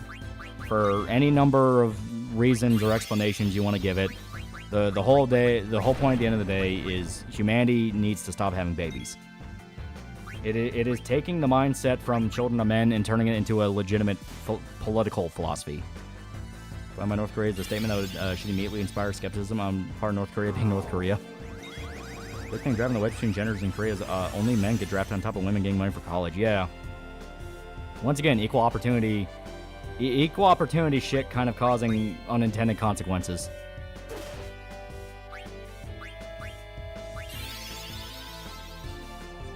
Sounds stupid? It is explicitly stupid. Isn't that the bad guy from Gurren Lagann?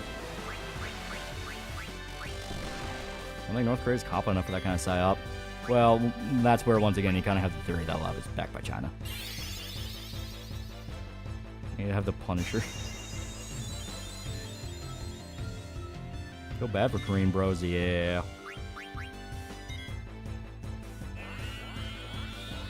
Okay, so still need a little bit more damage. Staring at the void and I'm blinking every chance I get. Help me. It's not 10-2. No, I'm playing 10-2 on my own time. Anti-nihilists are the endpoint of vegans. Finished up doing some Sonic X Shao Generation. The additions to the remaster for Sonic Generations is good, and there are a ton of new song remixes. Shao gameplay is hella fun.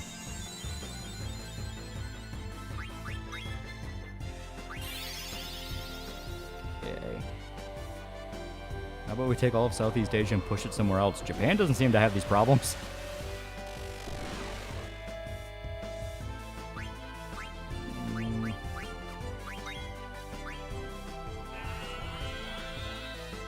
Alright. I'll defend. Okay. Japan has the same problems. Nowhere near to this extent. Like the Korean gender issues are so bad that it's becoming like mainstream news.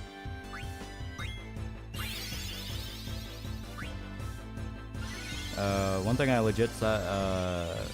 think is legit psyop. Suppose the whole decline of the Caucasian population, though current U.S. Caucasian population is well over 75. Yeah, no, like a big thing to remember is that shit you read on the internet is exactly that. It is shit you read on the internet. It is designed to make you angry. It's designed to make you feel like the world's ending. Even though I give you all these like psychotic and kooky stories, it's not actually like it's not actually meant to be something you think about endlessly and harp on and obsess over. It's just a thing to know, you know? Like obviously if you go out in reality, it's going to feel completely different than being on the internet, because that's the point. I'll do this. I think the one complaint of the Gen 3 Master, they give Modern Sonic a drop dash, which he doesn't need because it kills momentum, and Classic Sonic gets to use it.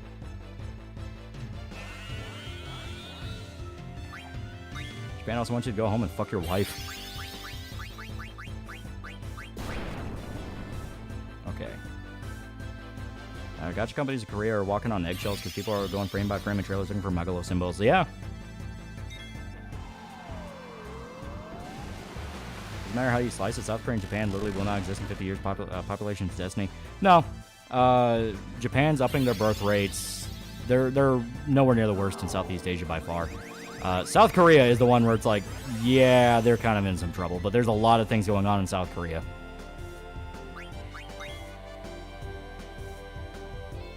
Left are wondering why men aren't with them, and on the whole, blue, no matter who, are turning to fucking Hassan of all people. Okay, we'll do one little smack with BB. BB can't do a lot of damage. Okay, bring back Kina.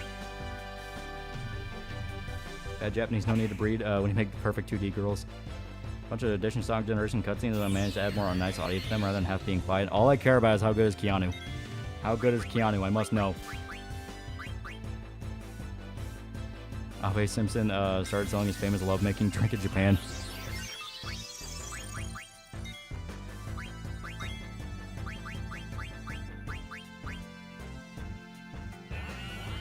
Make Shinzo Abe proud.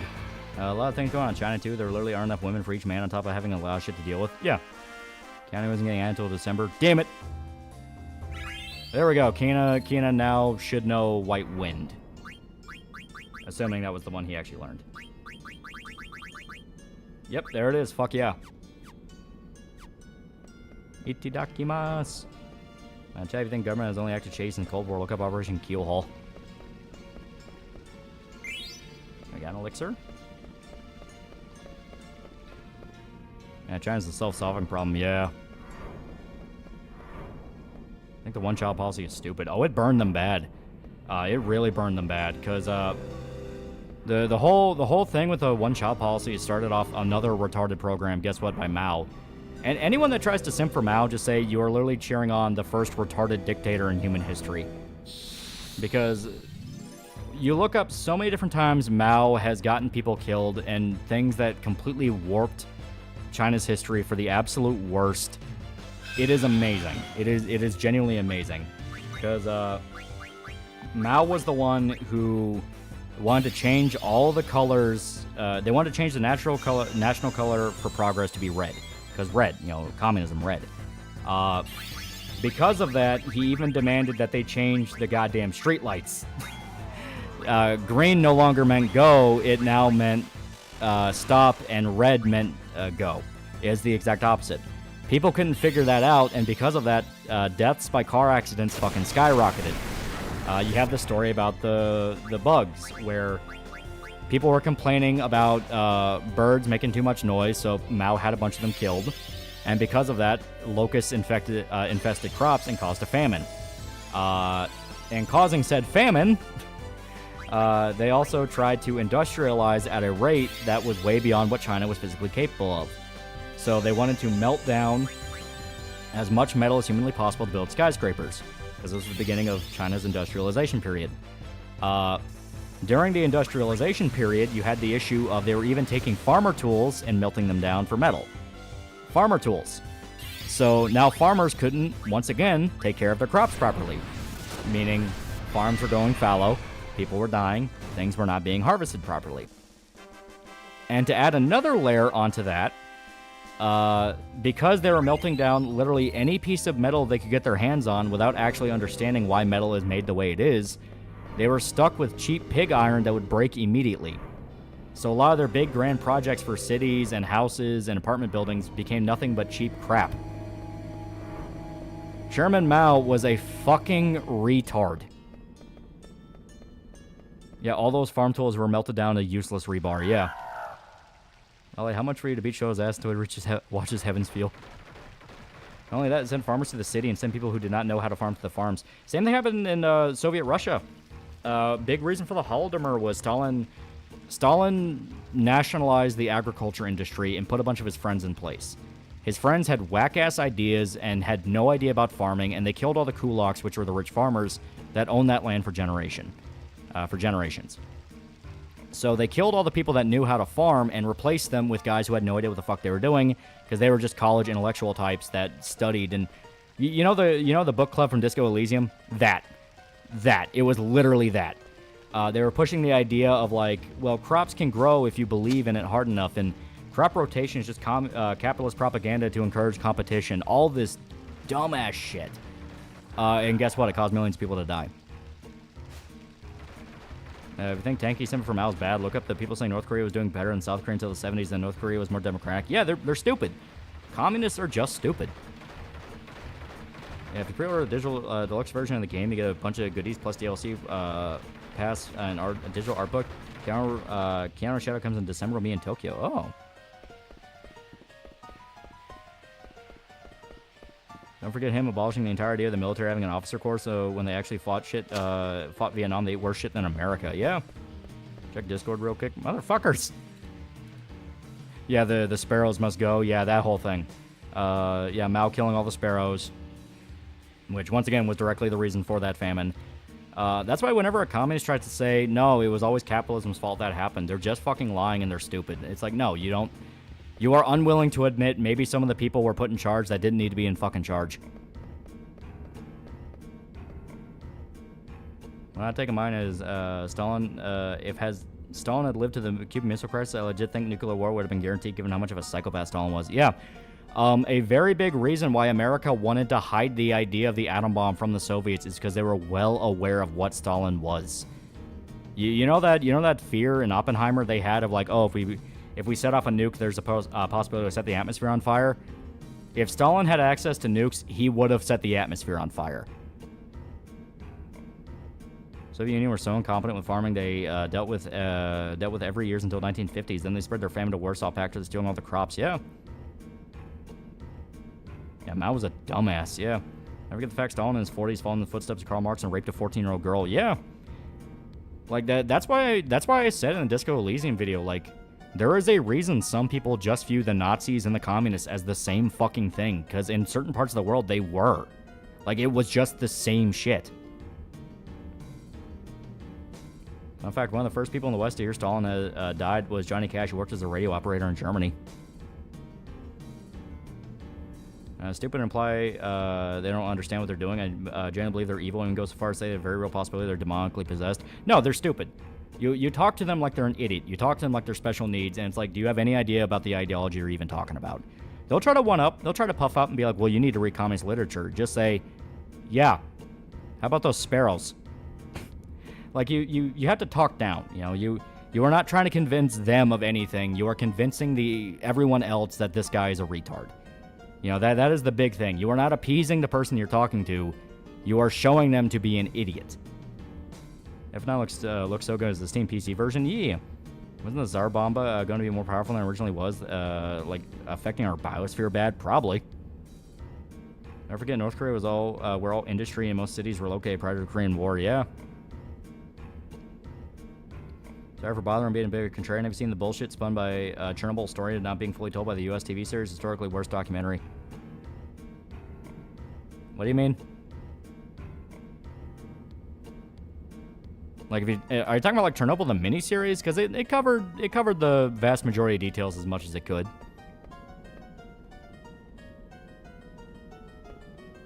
There we go. We looked in the art book because the concept art was wild. Doom Morph Shadow was going to look like a hell hunt at one point, and Shadow had way more demonic wings. Yeah, it was meant to be 100 megatons of TNT. Ended up being half that. Yeah, USSR got the bomb in 1949. They did, but at that point, a lot of the conflicts had died down, and they didn't want to use them. And Stalin died, what, 50... It was like early 50s. I'm trying to remember the exact year Stalin died, but it was not long after they got the bomb, ironically enough. Remember you heard the old man in Blood Meridian warning the kid not to go to Mexico when speaking to communists? Yeah, 1953, yeah. So he had the bomb for about 4 years, but it was before the Korean War.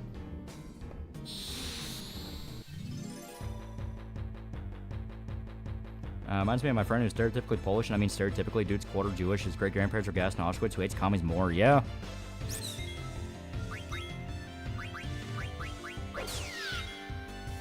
How bad do you think Cuban was when Castro was in charge? Oh, it was nightmarish. You want to know what you want to know what the nickname they had for his little butt buddy Che Guevara? The Jackal, because he killed so many fucking people. The world side a brief semi-relief. Yeah, Korean War ended around his death. No, I thought Korea was like mid-50s. So it would have been like right before, like right after he died.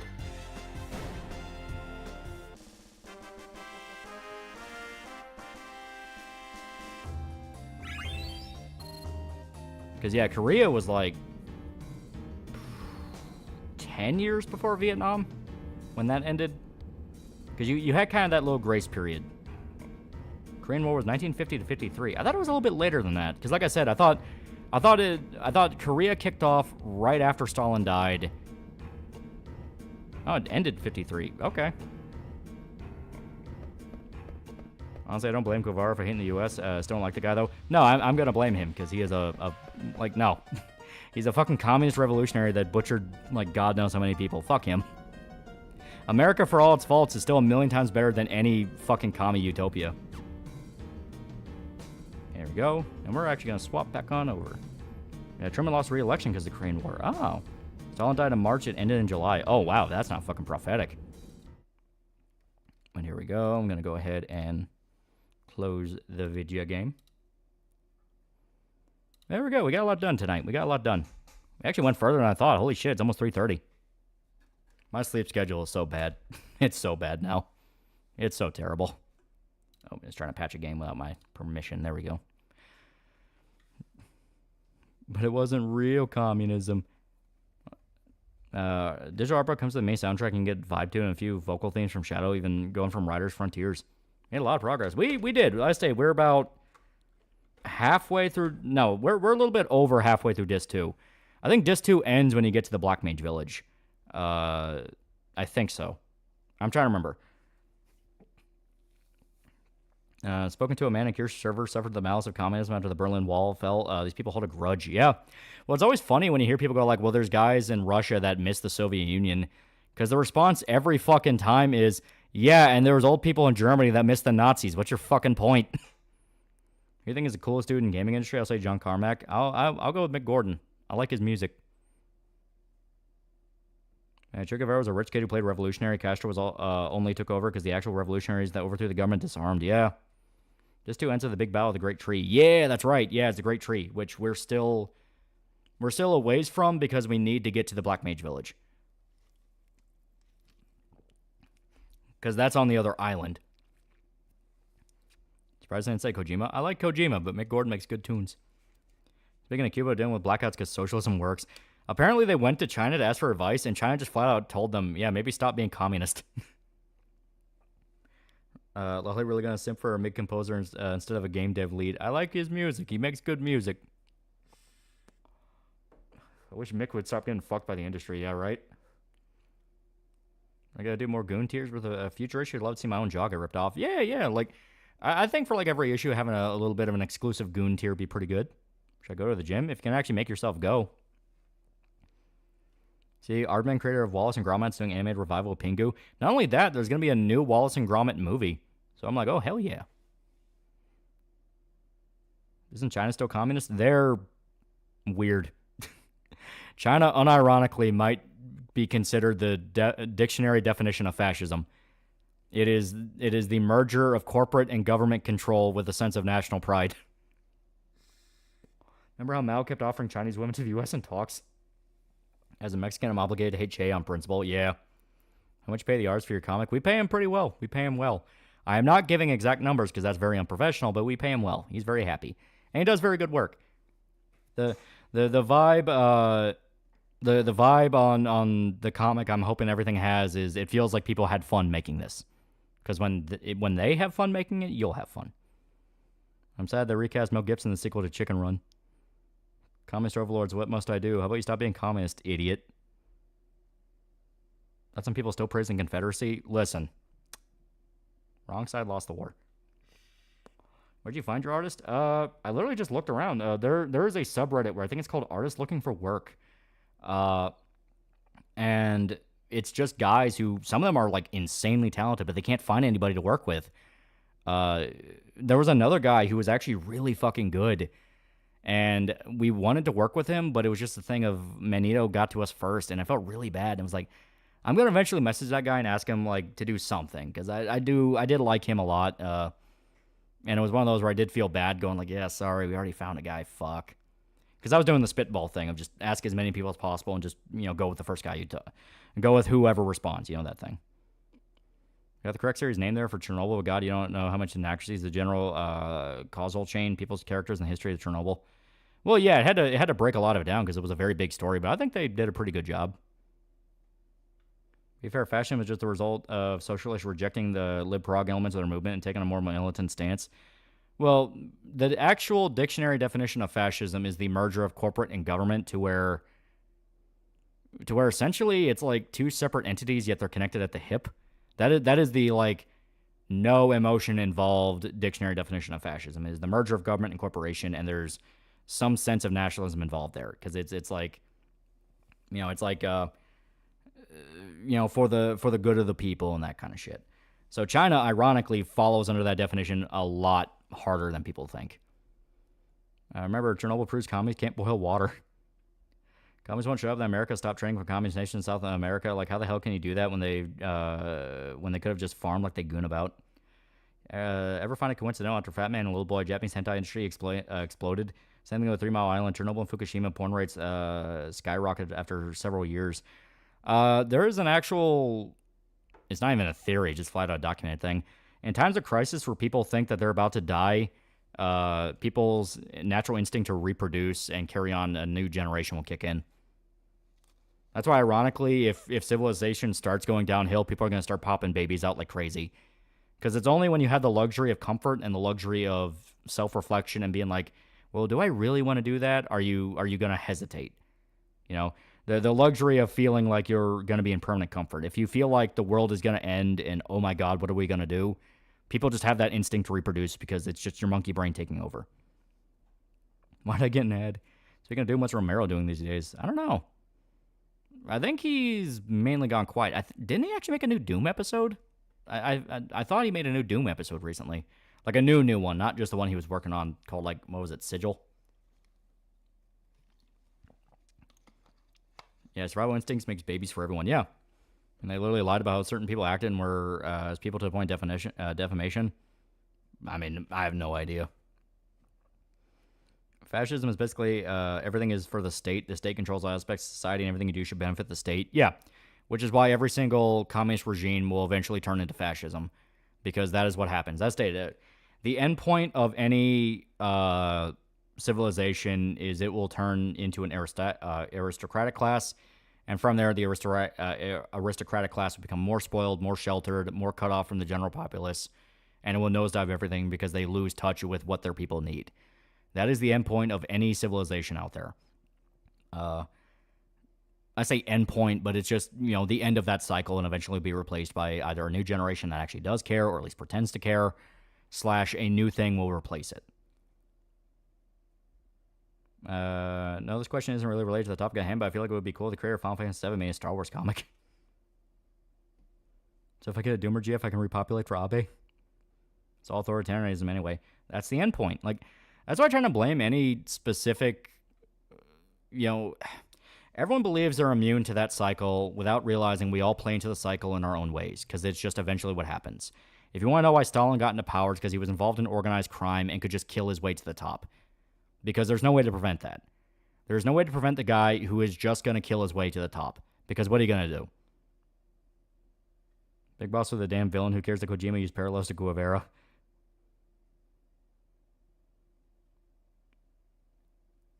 Ooh. Now, obviously, before we get too down a rabbit hole, I'm trying to bring back, nice show on the Dead vid. You gonna do the rest of the Cornell trilogy? Yeah, I planned on it. Then again, Chernobyl example also showcase surrounding areas. Also have high consumption of illegal material involving children. Well, I mean, that's Eastern Europe. Let me know when you watch Sorcerer. I plan to. I have the Blu-ray of it. It's gonna be great. Is there any way to break the cycle? There's no way to break it. You simply stave it off as long as possible. And eventually you kind of need to hit the end point so it can be refreshed and turned into something new. Obviously, I'm not saying intentionally do it, because all you're going to do is extend the suffering, but it's just nature of history. Hi. Also, how do we twist this to capitalism bad? Yeah, right? I've clearly been tricked then, because all the liberal commies call China state capitalism, but when you look up the definition, they're the same thing, but under a new coat of paint. Yeah. Super Mario's Studio released Sigil 2 last year and are currently working on a new FPS, but no info outside of being in development. Oh. Looking forward to you and show tomorrow. You still got to beat the Japanese porn tag right from the Fear and Hunger stream last year. Yeah. Kind of sounds like an occult kind of idea. I have to sit and think about it. It's not even really a cult. It's just history. I mean, this is not like otherworldly concepts. It's literally shit that was documented. It was that's on Smile 2. I haven't seen it. With Kawaii and Iron Bite the Dust on the same month has been a rough year for VTubers. Ugh, okay. So, let me make sure one thing real quick. Jubon for $2. Love your talks, no homo. Yee.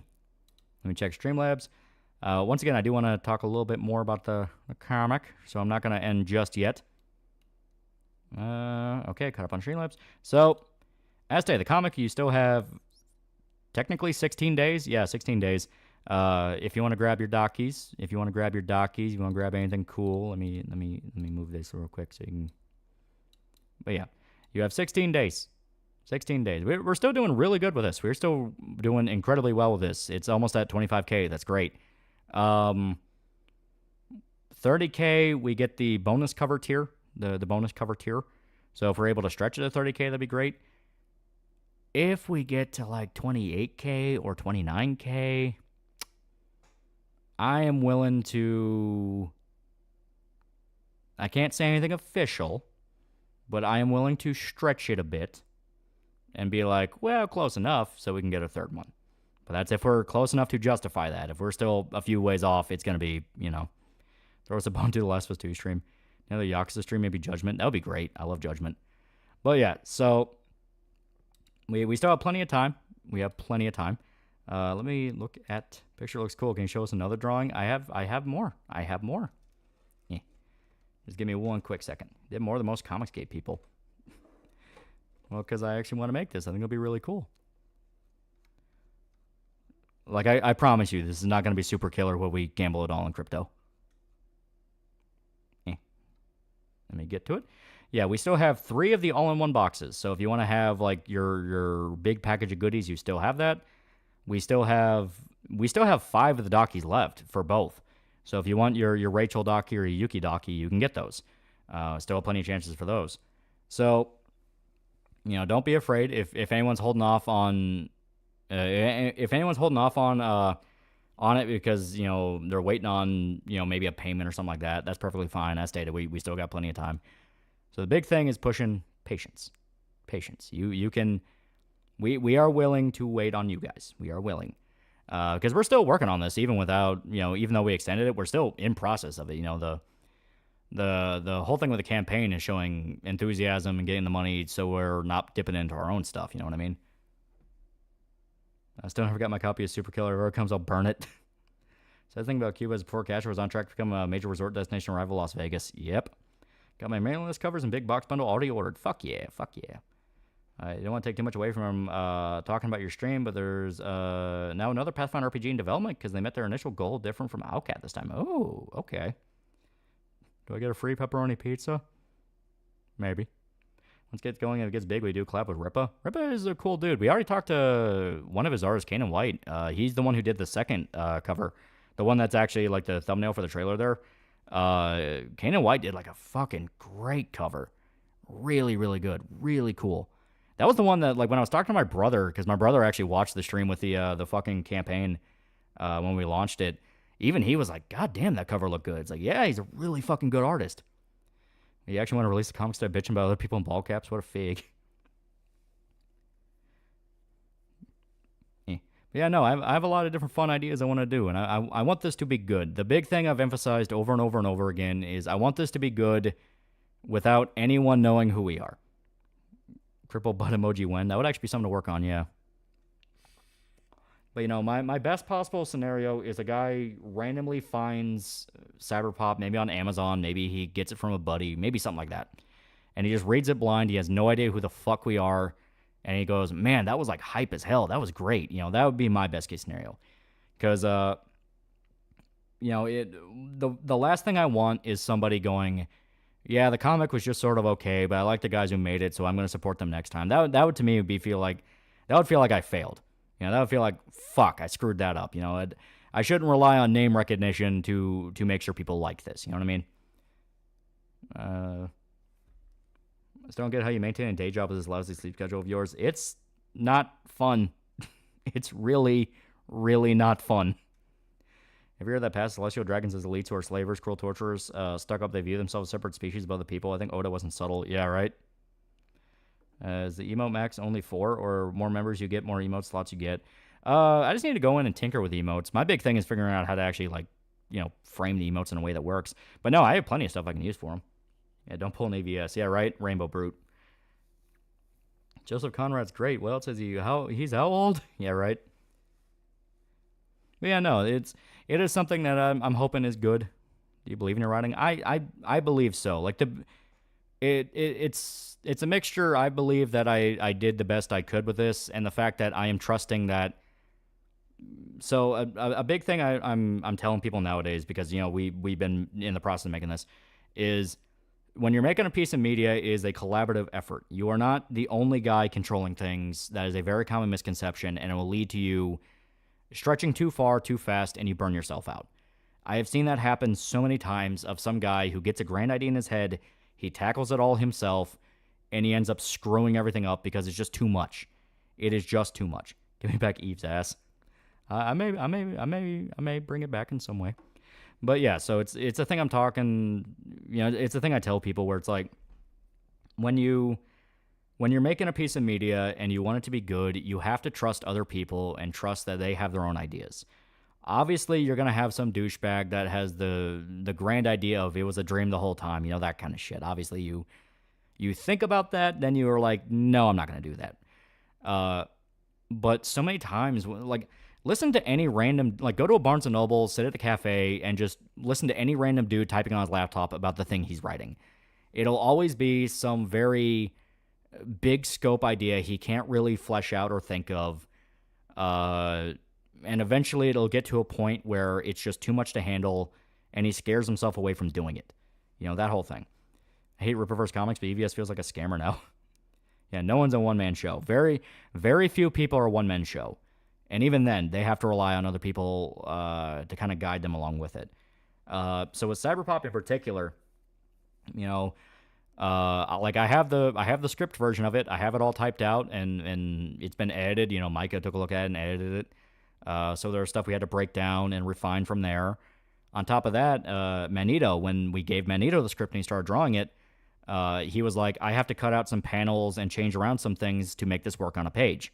So we were like, all right, we're going to trust your discretion on this. We're obviously going to be like, hey, we can do this and we can do that. But at the end of the day, he's the one drawing it. He's the one physically bringing it into a page. So you have to trust that he knows what he's doing. And from there, when we get to lettering, we're going to have to break down the dialogue in the script to make it fit on the page. So that'll give us a third chance to kind of structure things around and give us a chance to maybe shorten some things that get a little too wordy, or maybe reword something so it's more clear. You know, the whole idea around it is writing it in the first place is just you throwing words on a page, and from there, every step is refining it down.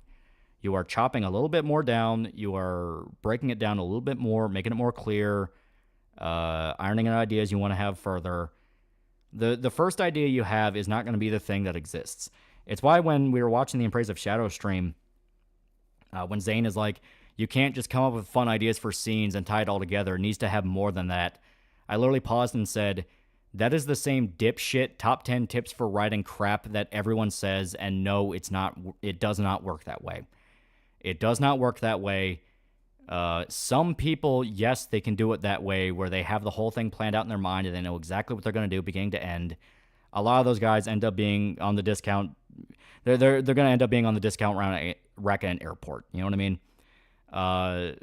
But if you want something that you feel is genuinely good, you have got to show it to other people, get their input, get their ideas, and trust that they have similar ideas or understand what you want and what you are going to go with, so you can come up with a good compromise.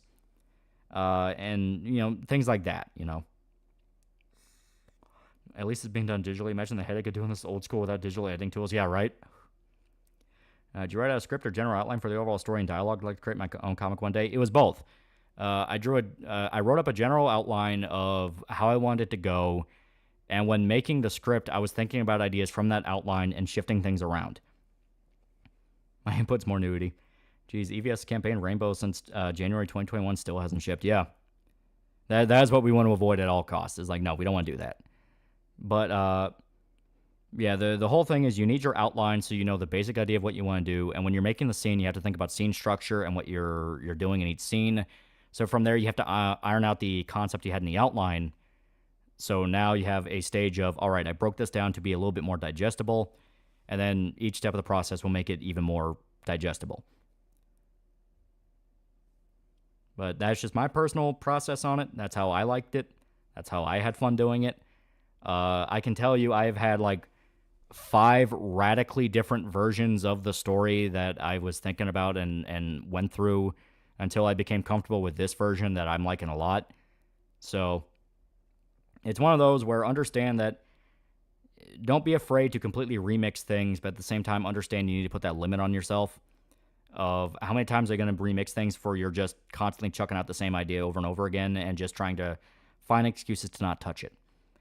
Inspirations you would recommend for a character meant to be an avatar for Plague as one of the 4 horsemen of the apocalypse? Maybe birds, like a plague doctor. Use any books on any story writing, like Save the Cat or just trial and error? I read some basic stuff about, like, obviously the 3-act structure, the 8 incidents, things like that, which kind of helped me.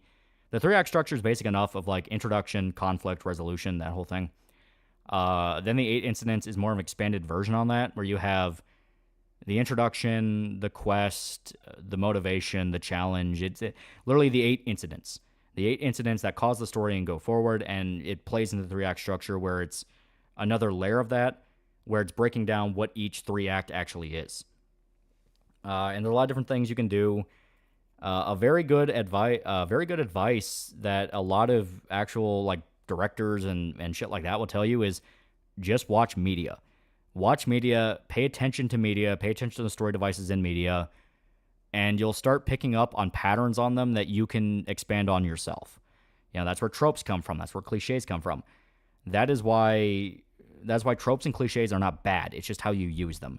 They're literal storytelling devices. You need to have those. It's just a matter of, can you do it in a way that feels refreshing, or are you going to do it in a way that feels painfully average and like you couldn't think of anything else? It's also 36 dramatic situations. That's all right. Yeah. Like I said, this wasn't something I just sat down and threw up out together. Like, there was thought put into this. There was thought. You also got to think about scene structure and the way scenes are paced and the tempo of a scene. Tempo is like the big one. Like, if you know the tempo of a scene and the pace you want it to set, obviously that's going to affect how it feels. That's going to affect the flow. I noticed with my writing, things are like very fast paced and almost schizophrenic at times. What if it hear me out, food or Rachel? Go to hell. Get better advice than Sam Hyde on creation.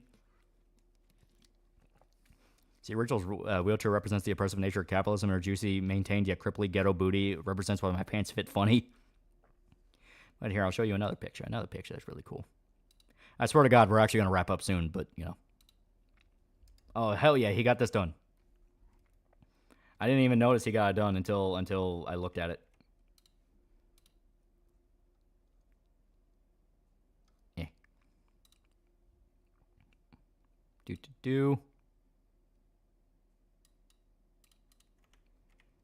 There we go. Let me edit this real quick. I'm going to need to edit a few things. Well, almost 4 a.m. I know. Like I said, my sleep schedule shit. Right on occasion, what I notice with other writings is how choppy it can be. You want to flow like a calm brook, not choppy rapid. Yeah.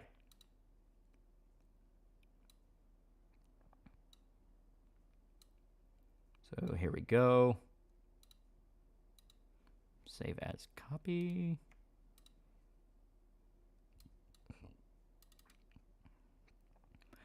Rachel's ass represents the primal need of having your face sat on by a big booty neat. It's 12 for me, so I'm happy he's destroying his sleep. Yeah, save his copy. There we go. After the Texas girl kills the intruder, have her leave a 4-star review for the prostitution service. Yeah. Making sure I'm caught up. Yeah. Rachel's my oomphy, for real. I do love that everyone latched onto her. That was kind of one thing I was worried about making it. Is like, are people actually going to like the characters? And it definitely helped them. You know, Magneto did really good with the character designs. He knew exactly what we wanted to see with them. So he ended up creating the beloved cripple icon of the generations. Well, you have to start work, Loli. I swear we're almost done. I just want to show off some more cool stuff. I'm almost done. Yeah, see? I showed the sample of this last stream, but it was the scene where Yuki's killing a bad guy and she blows his head off, like blows the brains out the side of his skull. I thought it was really cool. That was really dope. Really dope. Really cool. Just remember to write like, not write like Mariko Tamaki or Vags Masaggio or in your golden. Subject watch media for inspiration. I definitely take a lot of influence from Tartakovsky. I'm starting outlining. Thanks, man. Yee. I'm unemployed, so I'm good. Reach a new icon, disabled for the true modern audience. Rod Sterling, the creator of Twilight, said that 1,000 ways to write a story, come up with an idea and write. Yeah. And it goes 200 hours. I might as well don't need sleep. Pretty cool, like an explosion of color. Yeah. Yeah, he's blowing his head off. That was pretty dope. That was pretty great. And I like the kind of like berserk face she has. Like, Mando's been really good about the expressions, where Yuki has very goofy expressions, but then she has like the kind of like psycho killer ones. He's been very good with those. I request a goon that gets sat on by Rachel's big cripple booty on his face. Yuki found the spot that makes the head blow up. Love how you've gotten a whole plot and everything written. Meanwhile, I'm out here actively writing the reasons why fictional mechs have their nicknames. Yeah.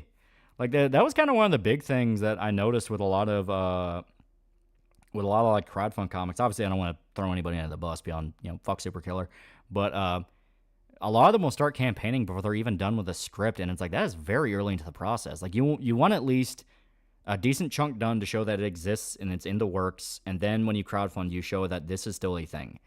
That's something I feel we've been really good with Cyberpop about, where it's like, this is real. Like, It helps that I can't keep my mouth shut and I just want to show you guys cool stuff.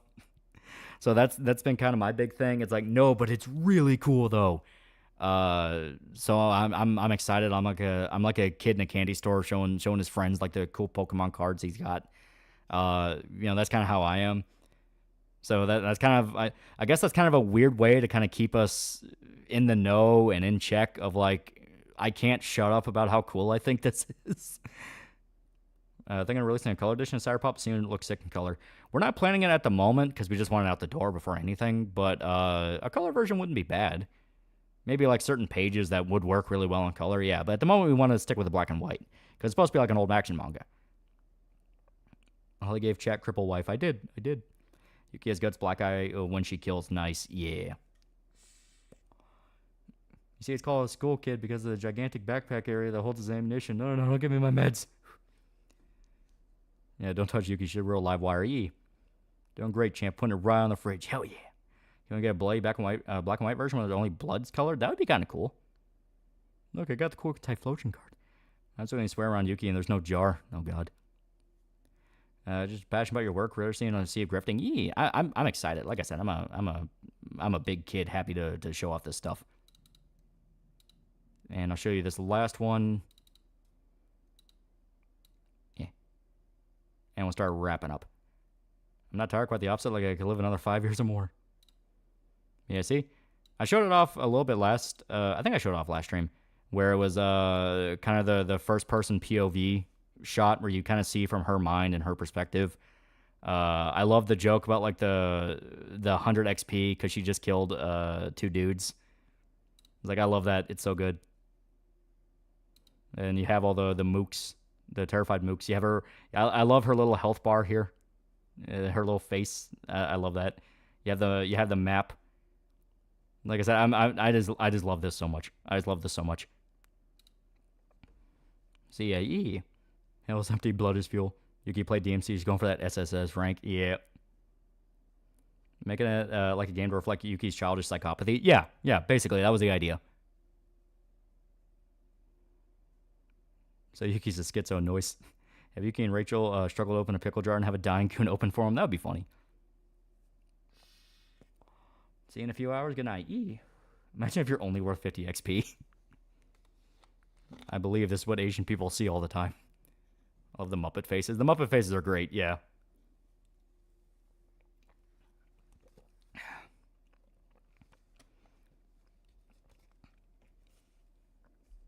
Yeah, like I said, I just love the little, like, here, I'll make it bigger. I just love this little face here on the health bar. For some reason, I just love that.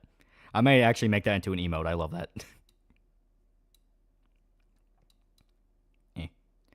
Low health chibi face should be her getting sad at the beginning of the series, but at the end, should be like an Oni mask. I've had some ideas for that, yeah. Well, they can't drive, the HUD's way too distracting. As you can see, it's well on its way, and it's fantastic. I love it. I love it. I love it. And actually, funny enough, this is towards the end of... So originally, reminds me of the Doom guy face when he makes a barrel explode near him. Yeah, Rachel can't handle the glorious violence. But yeah, basically, when I originally wrote the script for Cyberpop, it was only going to be about maybe 36 pages. So funny enough, where this is at is actually kind of close to that old end. But as I was talking to Micah, he's like, you can kind of extend it and kind of treat it more as like an introduction chapter to like, because if you ever read like an old school action manga or something like that, those pages can go on for a while. Berserk's opening was like, what, 100... I think Berserk's opening chapter was like close to 150 pages. It was something nuts. So we were like, fuck it, we'll extend it. We'll make it longer. So originally, this was the end of the close to the end of the original draft of it. And everything after is going to be original stuff. We just get the docu, we also get the comic. The docu has to be a la carte because that's one of the ones intended to go out before the comic is finished.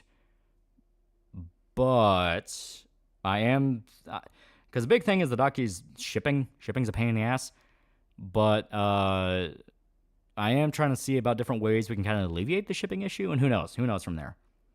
Usually write first manga chapters like one-shots. Yeah. Does Yuki carry a Tamagotchi with her? Is a screenshot angles are drawn like a fisheye lens. It's kind of drawn like a fisheye because you're literally looking at the world through her eyes. So it's kind of like fisheye because it's from her perspective. It's her POV.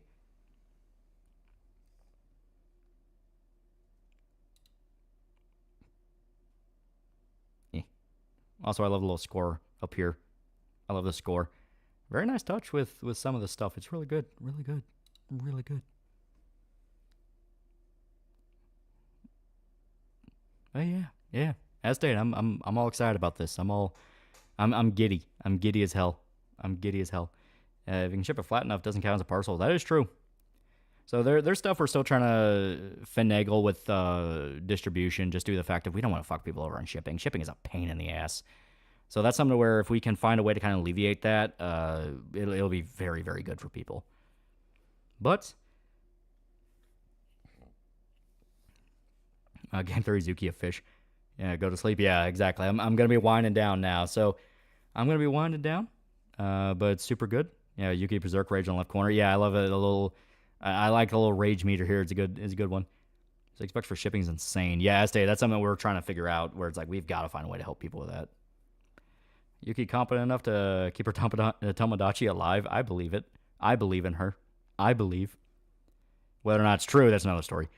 But yeah, so thanked everybody who showed up. Super good time. We had a lot of fun with FF9, and I got to shill the comic a little bit. Oh god, I'm moving in the background. Dominating, yeah. I got to shill this. It's really, really cool. Really cool. Better not be on Twitter after you get off this. Go to bed. No, I'm tired. I'm gonna be like Zuki spam stinger. But yeah, so remember, you can check out the campaign. It'll be really cool. Really cool. I love it. I at night was hoping to stream tomorrow. Maybe I'll be watching you guys. I'm going to put this in the corner now. This now gets to be the corner pick. And I'll blow it up big when people want it to. So, thanked everybody who showed up. Officially calling it here. And good night. Now, where we sending a picture for the Goon tier? Stuff like that I can answer on tomorrow's stream, but there's a specific email address. I just don't remember it offhand. It's a little too late to ask Makia, but there is an address supposed to send it to, so maybe that's something in the actual like updates or discussions. It's possible. We should make a little sticky for the people that did order that, but that'll be something to figure out for a little bit. Still, good night.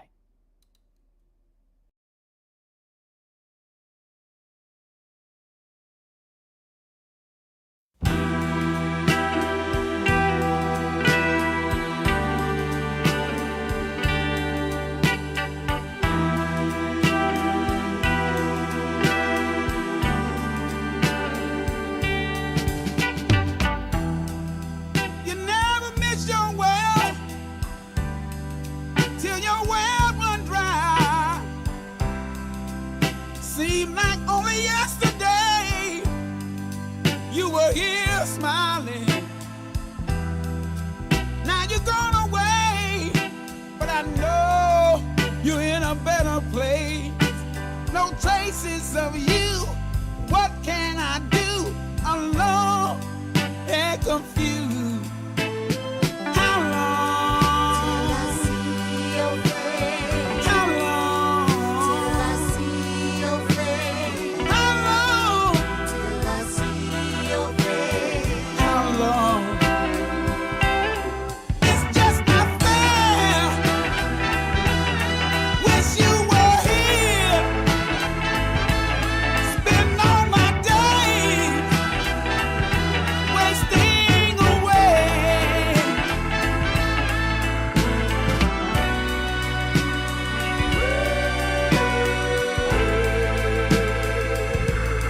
Wish you were here.